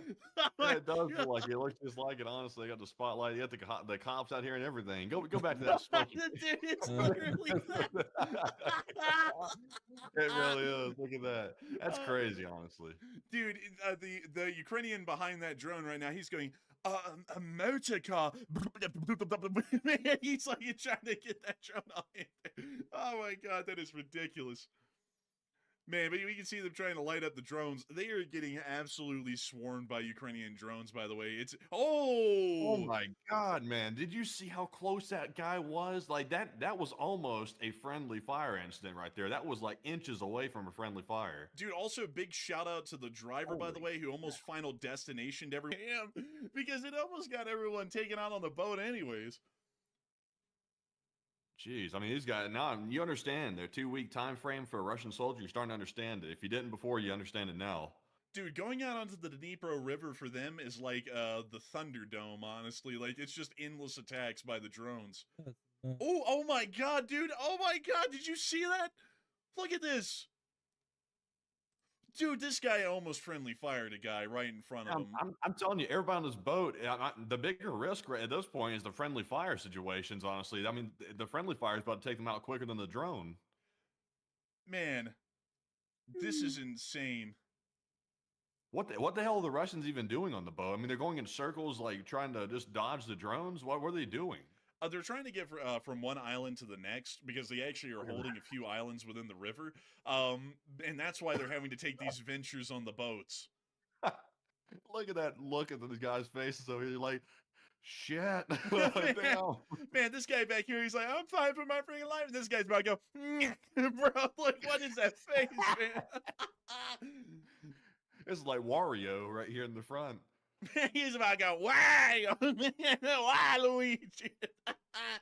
Oh my god, here comes another. Oh, this is insane. This is nuts, honestly. This is crazy. It's rolling coal now. This thing's southern. Bro, the engine's on fire. Oh my god. Why do they got a landmine on the side of the boat? Wait, they're sinking? Yeah, look, there was like the whole, look at them. Look at that. Dude, why do they have a TM-62 like on the side of the boat for no reason? I don't even know. This is confusing. But this thing's like taking on water. The captain wired in, we had water coming in, and the good ship and crew was in peril. Man, honestly, this is insane. Oh my god, there's another. I'm just kind of surprised this boat's taking this beating and keeps going. Oh, bro, they got the Mr. Frog. They got the Mr. Toad firing line going on again, man. Look at this. Barrels everywhere. Bro, it's literally a roaming flat cannon on the river, man. Oh my god. Oh, this here comes so dumb. Look at that thing swerving around. I mean, this is just like they're getting taunted at this point too. Oh, I think one of the boats in front of them was hit because. Look at that black plume of smoke up there that you see for a second. I think they tried to hide it from view, but it looks like another boat did get hit. Damn, it's like a clown show. And the crazy part is they're not making any progress. They just keep going in circles. Oh my god, dude, here it comes again. The engine's on fire. Oh, they got hit. They got hit. Oh, bro, that drone went. Look, this one. Oh my god. Oh my god, this is insane. Wait a minute, why is it totally different times of the day? It went from being overcast to sunny. Were they circling around here for hours or something? Bro, they were on that river for days. They were out there for hours doing this or something. It went from daytime to overcast to like almost nighttime. Dude, look at him trying to bail out in the reeds. And then these guys came from the sinking boat. They're like, shit's Wait a second. How deep is the water? They're literally standing in it. Looks like they were waiting in it for about 200 yards because the boat's out there sinking. Like you can see it at the mouse cursor. That boat's So sinking. you're telling me they're doing donuts and boats in the water? So I guess on the bright side, man, no one has to learn how to swim because of the boats. It's Russians now. It's Russian soldiers. I mean, it's possible. I mean, 2 or 3 feet, that could be enough to sidewalk, honestly. But oh man, was that Yevgeny Prigozhin? That's the end of the clip. And it looks like the Russians are having a fun day out on the river. Volodymyr Zelensky here on this day of the war. That was one hell of a clip. Can we pause that, please? But it's time for us to get on into the speech that Zelensky made at the entrance to the Zaporizhzhia Oblast. So without further ado, here's the speech. Peach! Бажаю здоров'я, шановні українці. Сьогодні весь день в Запорізькій області я був в наших бойових бригадах. 65-та окрема механізована, яка у складі 17-го корпусу захищає нашу державу на Оріхівському напрямку. Також був у воїнів 128-ї бригади окремої гірсько-штурмової. Це оборона в районах Степногірська. Дуже детально ми обговорили сьогодні з командирами, що саме потрібно, щоб зміцнити наші позиції, як дати більше сил на цей напрямок. Важливий напрямок. Я вдячний за повну інформацію щодо тих складнощів, які є саме тут, в Запорізькій області, особливо в районах Гуляйполя і також напрямок Кам'янського. Завтра я проведу ставку щодо саме цього регіону і саме по захисту Запоріжжя та по всіх піднятих питаннях. Ми детально сьогодні говорили з керівником адміністрації Іваном Федоровим про ситуацію в місті, в області, про підтримку, яка потрібна Запоріжжю. І зараз і людям, і підприємствам, і захист від ударів, передусім захист в області від російських штурмів.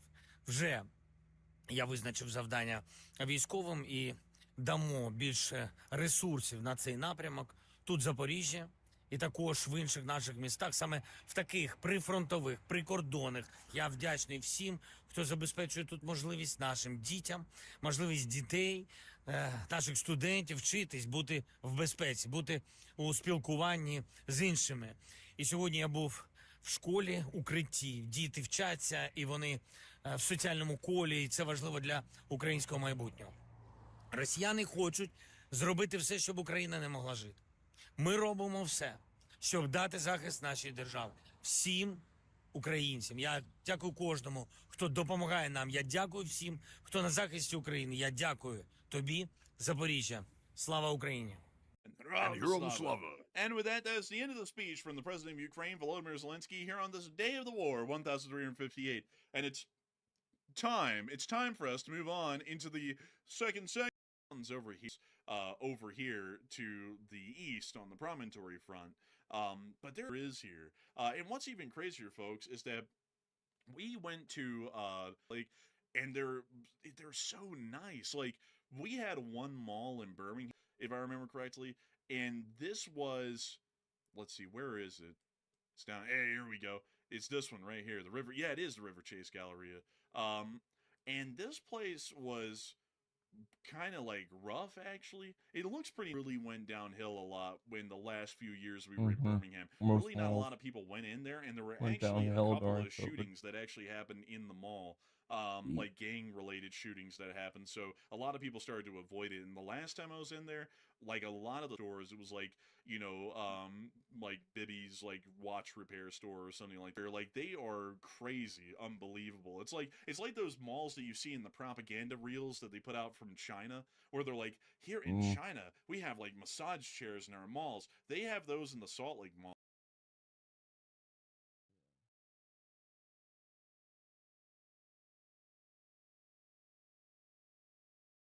What's your thoughts on the season? What are your thoughts on season 4? So I need to remind myself, what's everything that happened in season 4? We got Angela. This was the Daredevil and Angela season. Overall, I mean, I think they did a good job. Like, it was a good season with good content, but I can't help but feel like it was kind of right? Like, on paper everything looked great, but really in the end it didn't end up being like anything like too crazy. I think Daredevil was a really fun addition that a lot of people liked because he's better now, and I think like people are starting to play her more, and they've given her some buffs, and she's getting more buffs next season. But like everything looked great, right? It really did. But also the actual, especially at the start, the mid-season was a bit better with Daredevil, but at least at the start there wasn't really a whole lot because a lot of people were complaining that there was no supports and that there was, you know, just like more DPS, get a tank, and it's like really not that great of a tank, although I think it's gotten better with time. But it just kind of didn't like resonate with a lot of people, and so it kind of felt like a filler season. That said, though, if this is the filler zombies PvE, that shit was gas. The Marvel Zombies was that I've ever played. The skill trees were really good. It had like a good amount for like gameplay loop for casuals. Like the game was very playable up till Nightmare 4, and then you ran into a brick wall with how hard the game mode was, and you had to like learn how to do better builds, and people were making guides, and the whole community on like day 1, day 2 especially were like, holy shit, Nightmare 4 hard, that shit's ridiculous. And it gets everybody talking, gets everybody all in this like we're all in this together type mentality, which I thought was really cool. And they've announced with season 5 that they're going to start doing, they're going to lean into the PvE stuff more, which I think is good. And that was definitely the highlight of the season for sure. But other than that, though, I was very surprised, not very surprised, but it was a little concerning that a lot of people kind of weren't like very excited for the season going into it. And I also think mid-seasons in general for games are typically a lot less hype. Like people just don't care as much, even though Rivals mid-seasons feel like most games new seasons, right? That said, though, the meta of the game wasn't horrible. I mean, Daredevil's been dominating the second half, but the first half wasn't bad. But also, like, I feel like people complain about the meta constantly and say, like, oh, the meta is so boring, it's so boring, whatever it is. But meanwhile, like, on both a pro play level and in a ranked game level, you saw many different heroes getting played every single day. And when people say, quote-unquote, thing is boring, how different do you expect each season to be, right? Like, how revolutionary do you think how many different ways do you think you can play different supports and different tanks, right? Because this season, the DPS or the supports that were meta were like Jeff, Ultron in the first half, Adam got a lot of play, Invis became the best support in the game, better than Luna. Loki kind of fell out of the meta. Luna still gets played a lot in ranked, but like we're just looking at all the win rates, much lower. Mantis is like a permaban in pro play and is like one of the highest win rates in ranked. Rocket was getting a ton of play, so like Mantis is getting played, Rocket's getting played, Jeff was getting played, Adam would get played sometimes, Ultron was getting played until he got nuked into the ground. On the tank side, Strange and Mag made a return, but they weren't dominating. Emma got nerfed, but was still playable. Venom got some big buffs and was really strong, almost getting permabanned every game. Cap was still pretty strong, but a lot of people weren't playing him in ranked. Thor is playable. Penny in a lot of ranks is playable. Just looking at this list, the Groot was still pretty playable. Angela became more playable as the season went on into season 3 or 4.5. The only one that really wasn't was maybe Thing. And then on the DPS side, like Hello was getting played, Punisher got played, Storm was getting played, Magic gets played. Magic actually has like the highest win rate in the game in most ranks right now. Star-Lord was getting played a ton, Namor got played a ton, Bucky got played a ton, Iron Fist was getting played, Psylocke was getting played a ton, Phoenix was still getting played a lot, and Daredevil was getting played every game. So like there's tons of DPS to play every game, tons of supports to play every game, tons of tanks to play every game, but yet people weren't happy and they thought it was boring and it wasn't very good. And so I think the thing that people were missing the most is a new support. I think supports changed the meta. The funny thing is we got thrown for a loop. Everybody's been buying into all the leakers for forever. It's like, oh yeah, get one. That's a good way to just say, like, you don't take leakers always with like for truth. It's just take it always with lucky on its release schedule. Like, for example, even season 5 I think is releasing the same day as COD, right? And the last one, what was the last one? Something big came out at mid-season. What was it? Was it Battlefield? I think Battlefield 6 came out the same day mid-season happened for 4.5. And then I think launch season 4 was Silksong. So Rivals has gotten a bit on its release schedule, and it releases its new season literally like the same day as a big new game or a big new thing comes out. And they're still keeping a pretty solid player count, and it peaks back out again with the PvE mode. I think what people want is they want more supports. I think they want to just like have different things to do. I think this season's also extremely giga-buffed coming up that we've seen, and the season that we just played was a bit of an eye-opener that most people don't even know what they want, right? Like, they want certain things nerfed, they want to play different things, they want the meta to change. The meta changes, certain things get buffed, certain things get nerfed that they even ask for, and people are still not happy. They're still upset. So where do you go from here, right? I think this next season looks gas. I actually have no complaints for this upcoming season. I think everything looks phenomenal. That's not true. I just thought of one. And this one's a little bit personal, is I think that they could probably do better on their Twitch drops. I think the Twitch drops are kind of lazy. Like, they keep putting out these like Twitch Prime style purple skins, and they've been doing it ever since the game came out. And it's like, guys, let's mix it let's do something different. And because whether people like it or not, a lot of people actually do look like people like, let's be honest with ourselves. We live in the year of 2025. People sit here and war every day about player count numbers and all this other stuff. And one of the things they war about is also Twitch count numbers. And if people see the Twitch count, his number is dropped below 20K, 30K, 10K, whatever it is, they start to say, oh, dead game. And they're looking at it like that game isn't cool. And so I think Rivals is doing everything it can. I see them spending probably bajillions of dollars on marketing. I get a Twitter ad every other day for Rivals. I get a YouTube ad every other day for Rivals. I've seen Twitch ads for Rivals. Like, they're spending all this money. A good drop, and like people will stream the game more.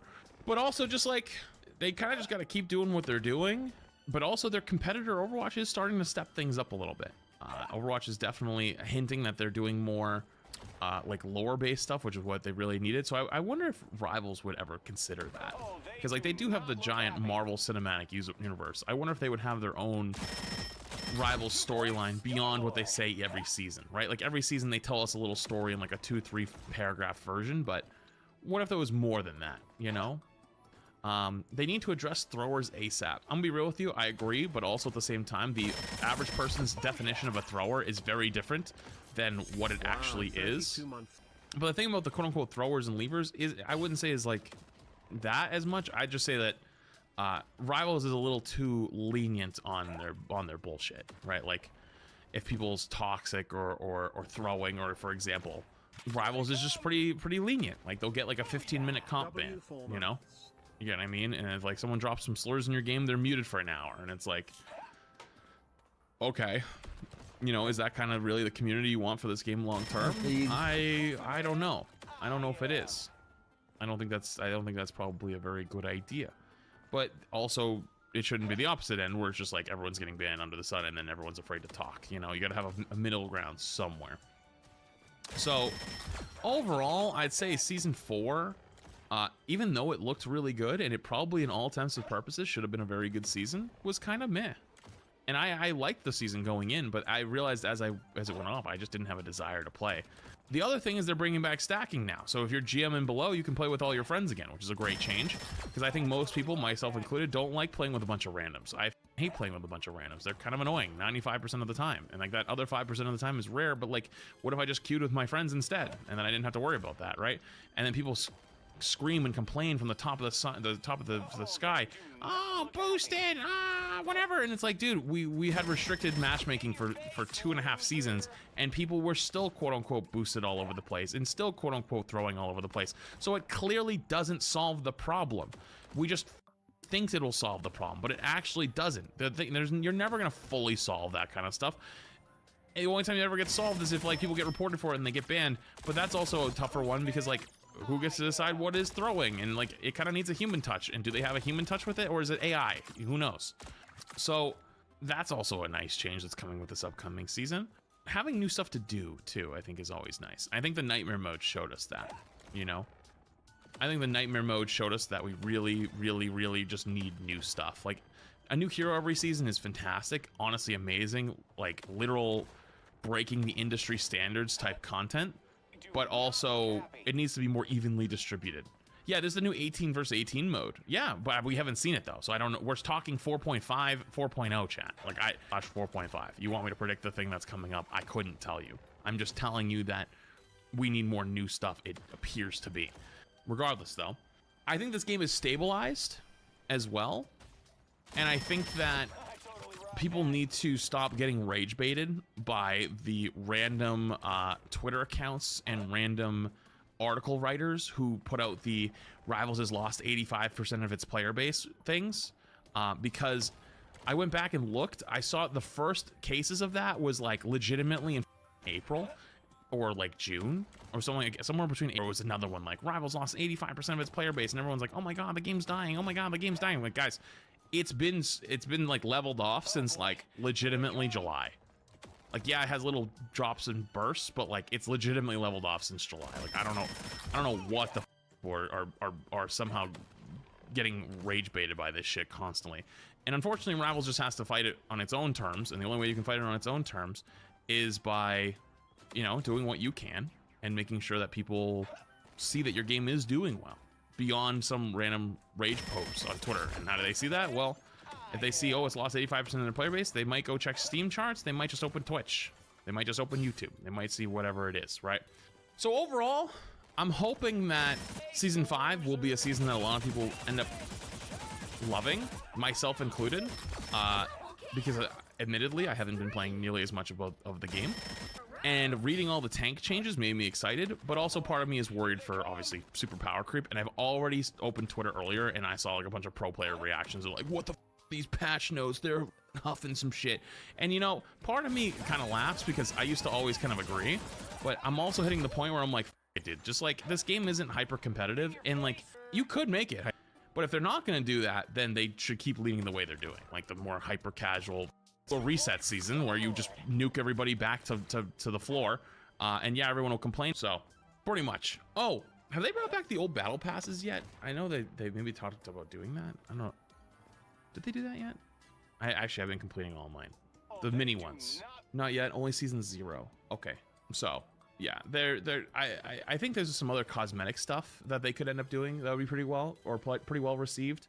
And then season 5, they're also like giving everybody $25 worth, or $20 to $25 worth of units, which is kind of awesome. So hopefully more stuff like that comes out. Overall, if I had to give it a rating, I'd say for excitement and hype, it was probably like a 6. In terms of content, I think it was more like an 8.5, an 8.8 maybe. But it was weird, in my opinion, the content and the reaction and like hype around that content didn't totally align until Halloween. That was the only time where I was like, whoa, like everyone's all in. That was the most anyone's cared about Rivals in months. So hoping season 5 is more of that, because I think it probably will be, because it looks pretty damn good. So I don't know. I know that's a little bit all over the place, but it's also kind of on the spot. But there you go. There's all my thoughts of season 4/4.5 going to next season.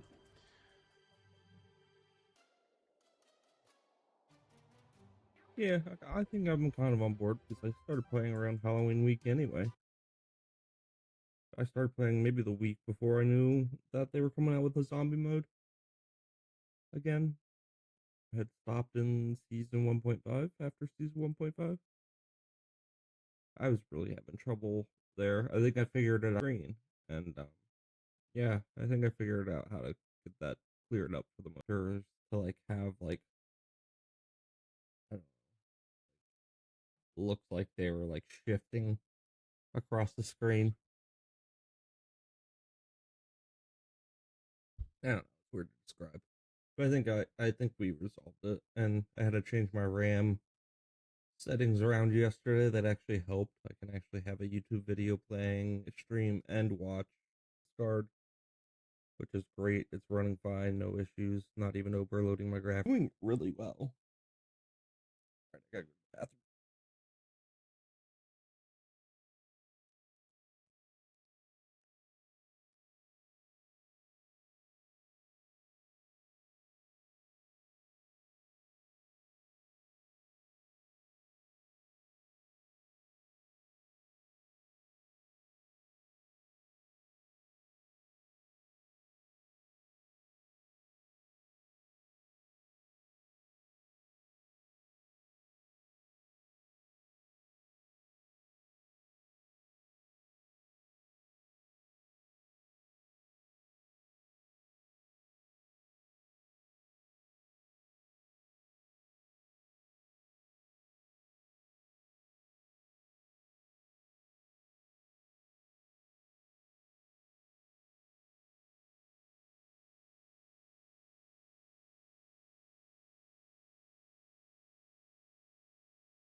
forward to the placement matches.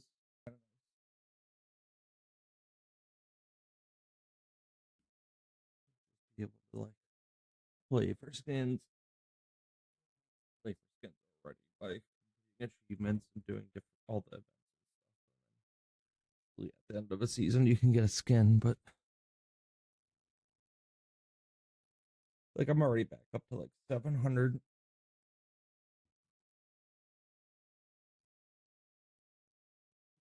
Yeah, 700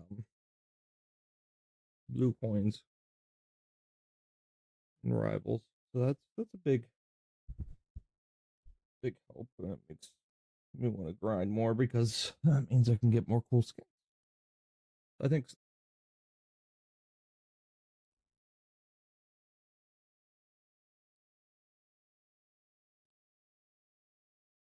trying to keep an eye on every Cartoon Network cancellation I've explained. I mean, time in the last 30 years, there's a good chance your favourite aired on Cartoon Network. And some not cartoons come and go, and while many of us have fond specific years of whenever you personally were the target demographic, few of us ever really understand the complexities of viewing figures, merchandising contracts, and spicy drama between as shows aimed at adults. One day that show you like just isn't on. Combed the entire Cartoon Network back catalogue to try and find the answer as to why each of these shows ended up ending. So join me as we explore the history of Cartoon Network cancellations. Now, before we begin, I do need to set a few ground rules because while we will be covering every Cartoon Network show, asterisk, we will not be covering every show that has ever been on Cartoon Network.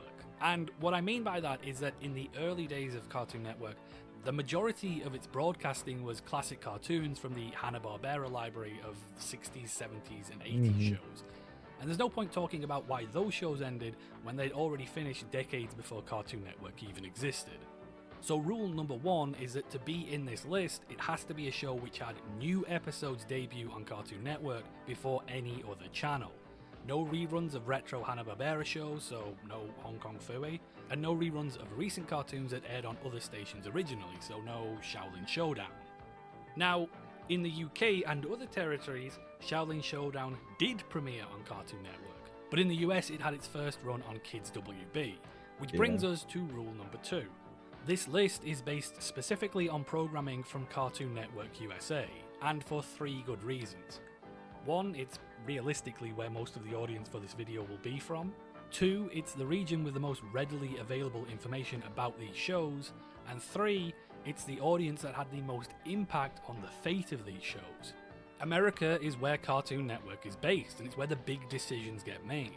Which tunes precious little Caleb in Dubuque, Iowa was watching probably had twice as much influence over what got picked up for a new season than what I was watching in the UK. Which is why Sheep in the Big City got cancelled, and why CN Real dragged on for so long. And hey Caleb in Dubuque, Iowa, shout out if you are watching, fuck! But on the flip side of this is Rule 3, included in this list, so don't worry, all your flash animated Canadian favourites will. A lot of anime premiered in America on Cartoon Network, but nobody would ever consider Rurouni Kenshin or Evangelion to be Cartoon Network shows, so they're not included, obviously. And finally, Rule 5. This list is concerning the main Cartoon Network channel and block only. No affiliated stations or streaming services like Boomerang or HBO Max, and none of the major alternative blocks that get separated in Nielsen ratings like Adult Swim. Or else this list would be 5 times longer than it already is. Shows which predate those blocks and stations will be included as long as they are on the main Cartoon Network channel. As soon as they split off into Adult Swim or Boomerang or whatever, then they stop being included. But I will mention if a show transfers out of Cartoon Network into Adult Swim or Boomerang, whatever. I'm sure there will be mistakes in this list. There's not really one well-kept source of information on all this, especially for some of the more obscure shows. I've compiled this based on the sources out there on the internet, and sometimes those sources conflict with each other, so I've had to take an educated guess. But apologies for any mistakes in advance. And finally, because this project is so big, I will be splitting the video into 2 parts. This one covering Cartoon Network from the 1990s up until the end of the 2000s, and a second part from 2010 through to present day. If you don't want to miss that second part, maybe subscribe? Okay. I don't know, maybe. For your and I'll also add annotations to the shows to point out if they're Cartoon Network originals, syndicated shows, acquisitions, live action, etc. You don't need to know the difference between a syndicated show and an acquired show, but it's generally that syndicated shows are American and acquired shows are generally foreign.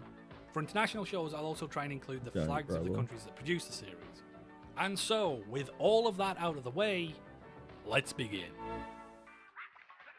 The Moxie Show. Final episode premiere date, 25th of December, 1995.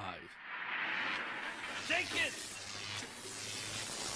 So the first show on this list is a really interesting one actually. The Moxie Show was the rely on original content. Being an anthology series showcasing classic cartoons from featured the title character Moxie. The series aired under the title The Moxie Pirate Show until the final was actually an unsuccessful pilot trying to transition the show from relying on archive content to fully 3D mocap technology, and even appeared live in the 1993 debut Space first VTuber more than a decade before the tube part of VTubing even existed.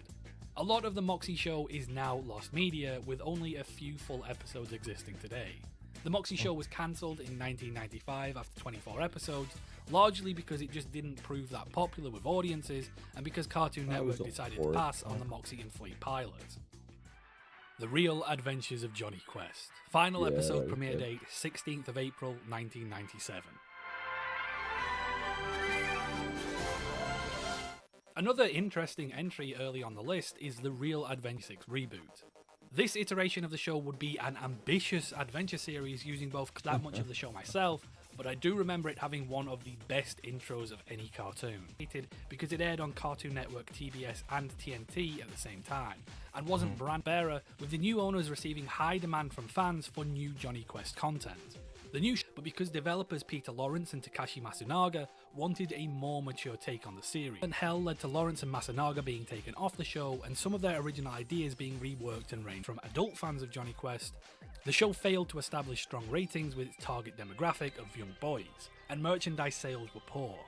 The Real Adventures of Johnny Quest was cancelled after less than 1 year, with 2 seasons and 52 episodes. And while the show itself may not have proved popular, my god, that intro still slaps. What a Cartoon. Final episode premiere date, 28th of November, 1997. Contemporary cartoon crossings. From us to you. At the risk of sounding like a broken record, What a Cartoon is also a really interesting entry onto this list. And in fact, it might be the most interesting. It's certainly one of the most important shows in Cartoon Network history. What a Cartoon was Fred Seibert's baby. If you don't know Fred Seibert, he's a guy largely responsible for developing Cartoon Network's identity and brand and feel and just the vibe in the early years. Something he'd already done previously, overseeing the launch of MTV and modern Nickelodeon before doing the same for Cartoon Network, and then once he left Cartoon Network, founding his own company Frederator. He's a really interesting guy and arguably one of the most influential people in terms of not just modern animation, but just modern pop culture in general. What a Cartoon was an anthology of animated shorts, but unlike other anthologies already on the network, which relied on archive content, these would be original cartoons created mostly by up-and-coming animators working alongside Cartoon Network to develop their ideas into a short pilot. This was a win-win situation for everyone. It gave these animators the resource to not only create a cartoon, but also have it air on TV and get it under the noses of Cartoon Network executives. And it gave those executives the chance to test out these pilots with a real audience before deciding to greenlight them. So me Bravo, Cow and Chicken, The Powerpuff Girls, and Courage the Cowardly Dog into My Life as a Teenage Robot. Larry and Steve was a pilot from Seth MacFarlane, which he first made to Ralph Bakshi, hated his submissions so much that he later disowned them, so once he left Cartoon Network. Under the name Oh Yeah Cartoons on Nickelodeon, it spawned Chalk, Bravest Warriors, and Adventure Time. Cartoon Institute had Secret Mountain Fort Awesome, Regular Show, and Uncle. Legacy of What a Cartoon has been pretty significant. After Seibert left Cartoon Network, the show was renamed to Cartoon Cartoons, bringing it in line with how the network branded its original content. Cartoon Planet. Final episode premiere date, 4th of February 1998.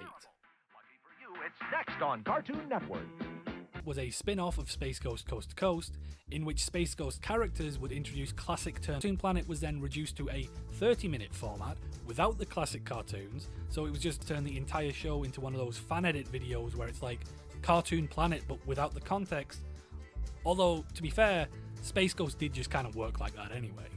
Unsurprisingly, this format didn't last too long and the show was cancelled in 1998, but then was revived in 2012 for Cartoon Network's 20th anniversary, now featuring classic Cartoon Network shows from the 90s and 2000s. The Fantastic Voyage of Sinbad the Sailor. Final episode premiere date 18th of April 1998. This is the first show on the list where information gets pretty scarce. The Fantastic Voyage of Sinbad the Sailor was a 1998 animated adventure series based on the classic character from 1001 Arabian Nights.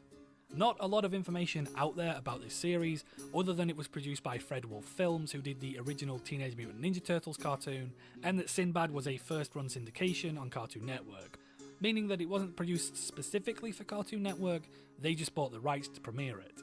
New episodes aired from February to April 1998, and the series concluded after 26 episodes, presumably just not generating enough interest to demand more.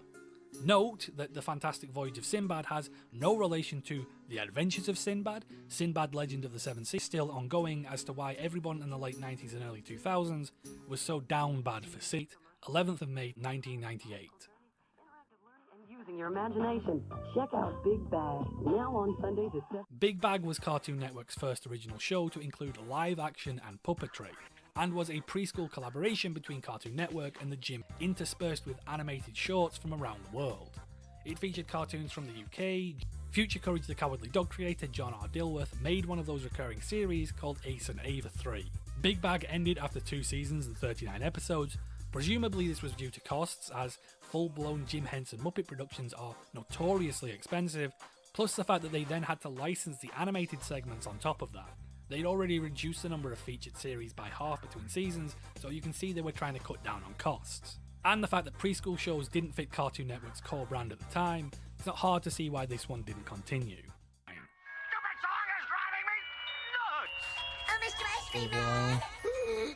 Cow and Chicken was created by David Feiss off the back of a successful What a Cartoon pilot, and is the first show on this list I'd consider to be a true Cartoon Network classic. Yep. The show was a surreal comedy about a sister and brother who were a cow and chicken born to human parents, trying to go about their everyday lives while being harassed by a naked devil known as the Red Guy. The series featured a lot of eccentric, shock and gross out humour, which got it into a few controversies, with the episode Buffalo Girls being banned after its first airing due to it containing offensive stereotypes of lesbians. Voice actor Charlie Adler provided the voices of Cow, Chicken, the Red Guy and IR Baboon. The show's format consisted of 2 Cow and Chickens. Cartoon Network decided not to renew Cow and Chicken in 1999 after 4 seasons and 50 to move on to new things. I Am Weasel. Final episode premiere day. But it seems to keep the screen clean. As I mentioned, I Am Weasel was a spin-off from Cow and Chicken. Was restructured into Cartoon Network Studios. Like its sister show, I Am Weasel, who's always trying to one-up him. And the Red Guy from Cow and Chicken featured as a recurring villain in season 52 segments, which aired as part of Cow and Chicken for 79 episodes in total. Right. That's it for Voltron. Now stay tuned for Roulette. Cartoon Roulette really straddles the line between show and programming block. It was essentially reruns of retro action shows from the Turner Library, with a brief original intro as part of the original Toonami block. The shows featured never aired under their original names, they always aired under the title Cartoon Roulette, as the whole point was that you had to watch to find out what way from the old Turner Library towards introducing modern anime. In June, resigned from the company after clashing with the new head of Turner Broadcasting. Cohen would be replaced by to the launch of Adult Swim and a move away from reruns of classic cartoons, replacing them with more original content. It's also worth mentioning that in December 2000, C-Lab 2021, Harvey Birdman Attorney at Law, Aqua Teen Hunger Force and The Brack Show all premiered on Cartoon Network as stealth marketing for Adult Swim's launch. I'm not including them on this list because they mostly only aired 1 episode, and they were always intended for Adult Swim anyway, but technically, they did air first on Cartoon Network. The Bob Clampett Show. Final episode premiere date 11th of March 2001. The The Bob Clampett Show, an all-new show, Sunday at 9. The first legacy show on the chopping block was The Bob Clampett Show, which, as you can imagine, was an anthology series of classic Bob Clampett Looney Tunes from the 30s and 40s. While most of the show's content was old Looney Tunes themselves, the show included new intros and outros with puppets, as well as providing interesting facts about the cartoons featured. The broadcast was notable for featuring a number of shorts which were usually censored at that time. The Bob Clampett Show had 26 episodes made in total before it ended. Mike, Lou and Og. Final episode premiere date on Cartoon Fridays. Mike, Lou and Og was greenlit off the back of a successful pilot on Cartoon. An old exchange student from New York who's dropped off on a tropical island cut off from the rest of the world. Active and inventive cousin, as well as the rest of the islanders. Animated in Moscow, Mike, Lou seasons, never managing to attract a significant audience against competition from other shows.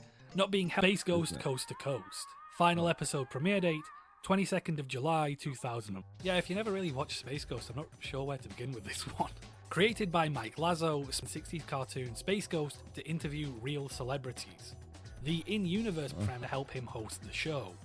The voices for the characters were redubbed for this broadcast, but the animation post-production for comedic effect, and later seasons relied more on skits and gags rather than the interviews. Over Moxie, but is it? Like, if so much footage is reused from the original... Regardless, the series was wildly successful among teens and adults, resulting in a number of spin-offs for Adult Swim. After 7 seasons and 79 episodes at Cartoon Network, Space Ghost Coast to Coast would itself move to Adult Swim, and then Game Tap, finally ending after 14 years.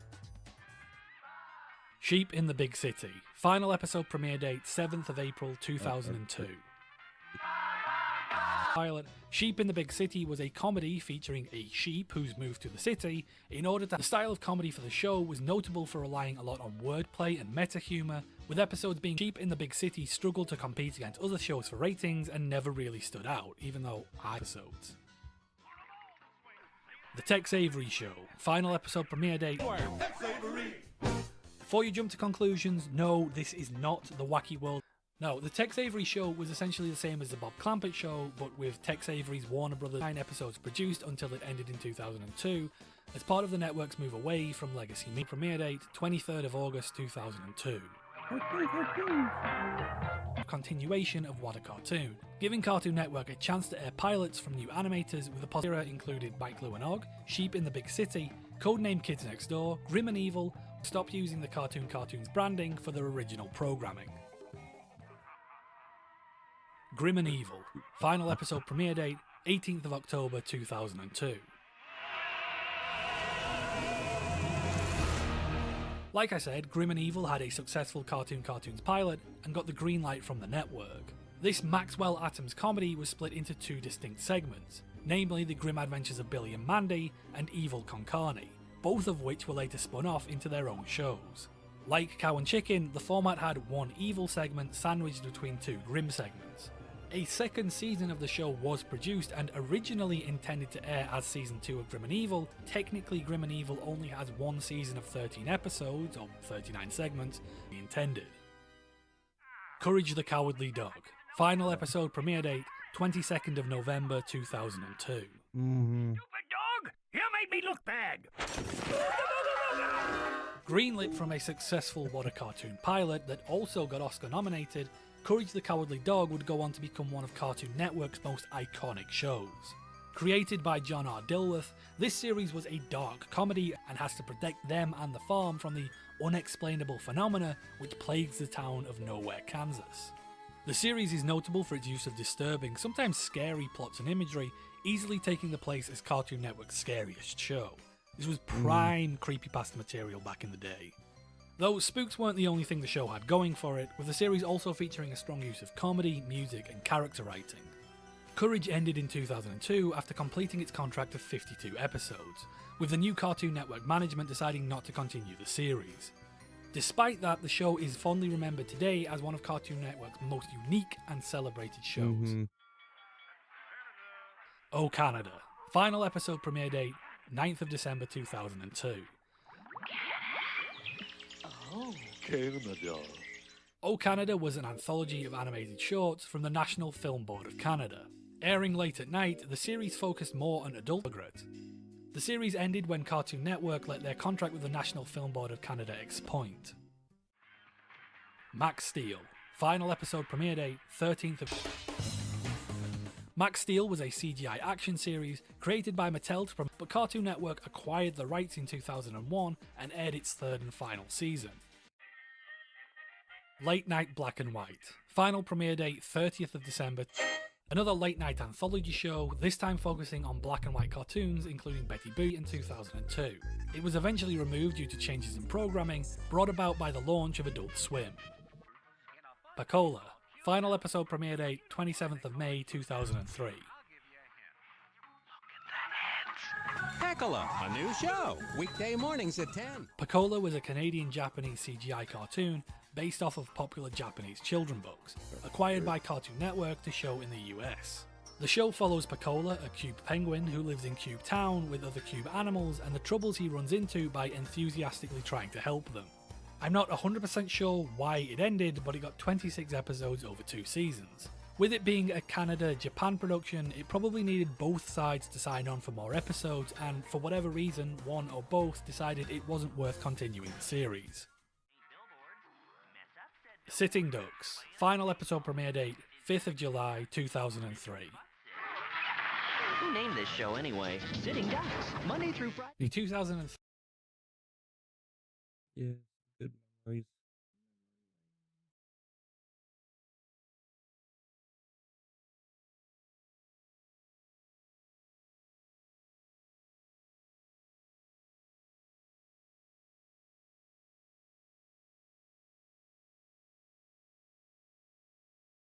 Breaking news involving Pennsylvania Senator John Fetterman. His office saying the 56 doctors determined he fell after becoming lightheaded due to what his office calls a ventricular. Until you see it now, his office says he is doing well. He does, though, remain in the hospital with depression that landed him in the hospital for 6 weeks, not long after his swearing. The plan to extend tax credits for health care after the vote to reopen our government.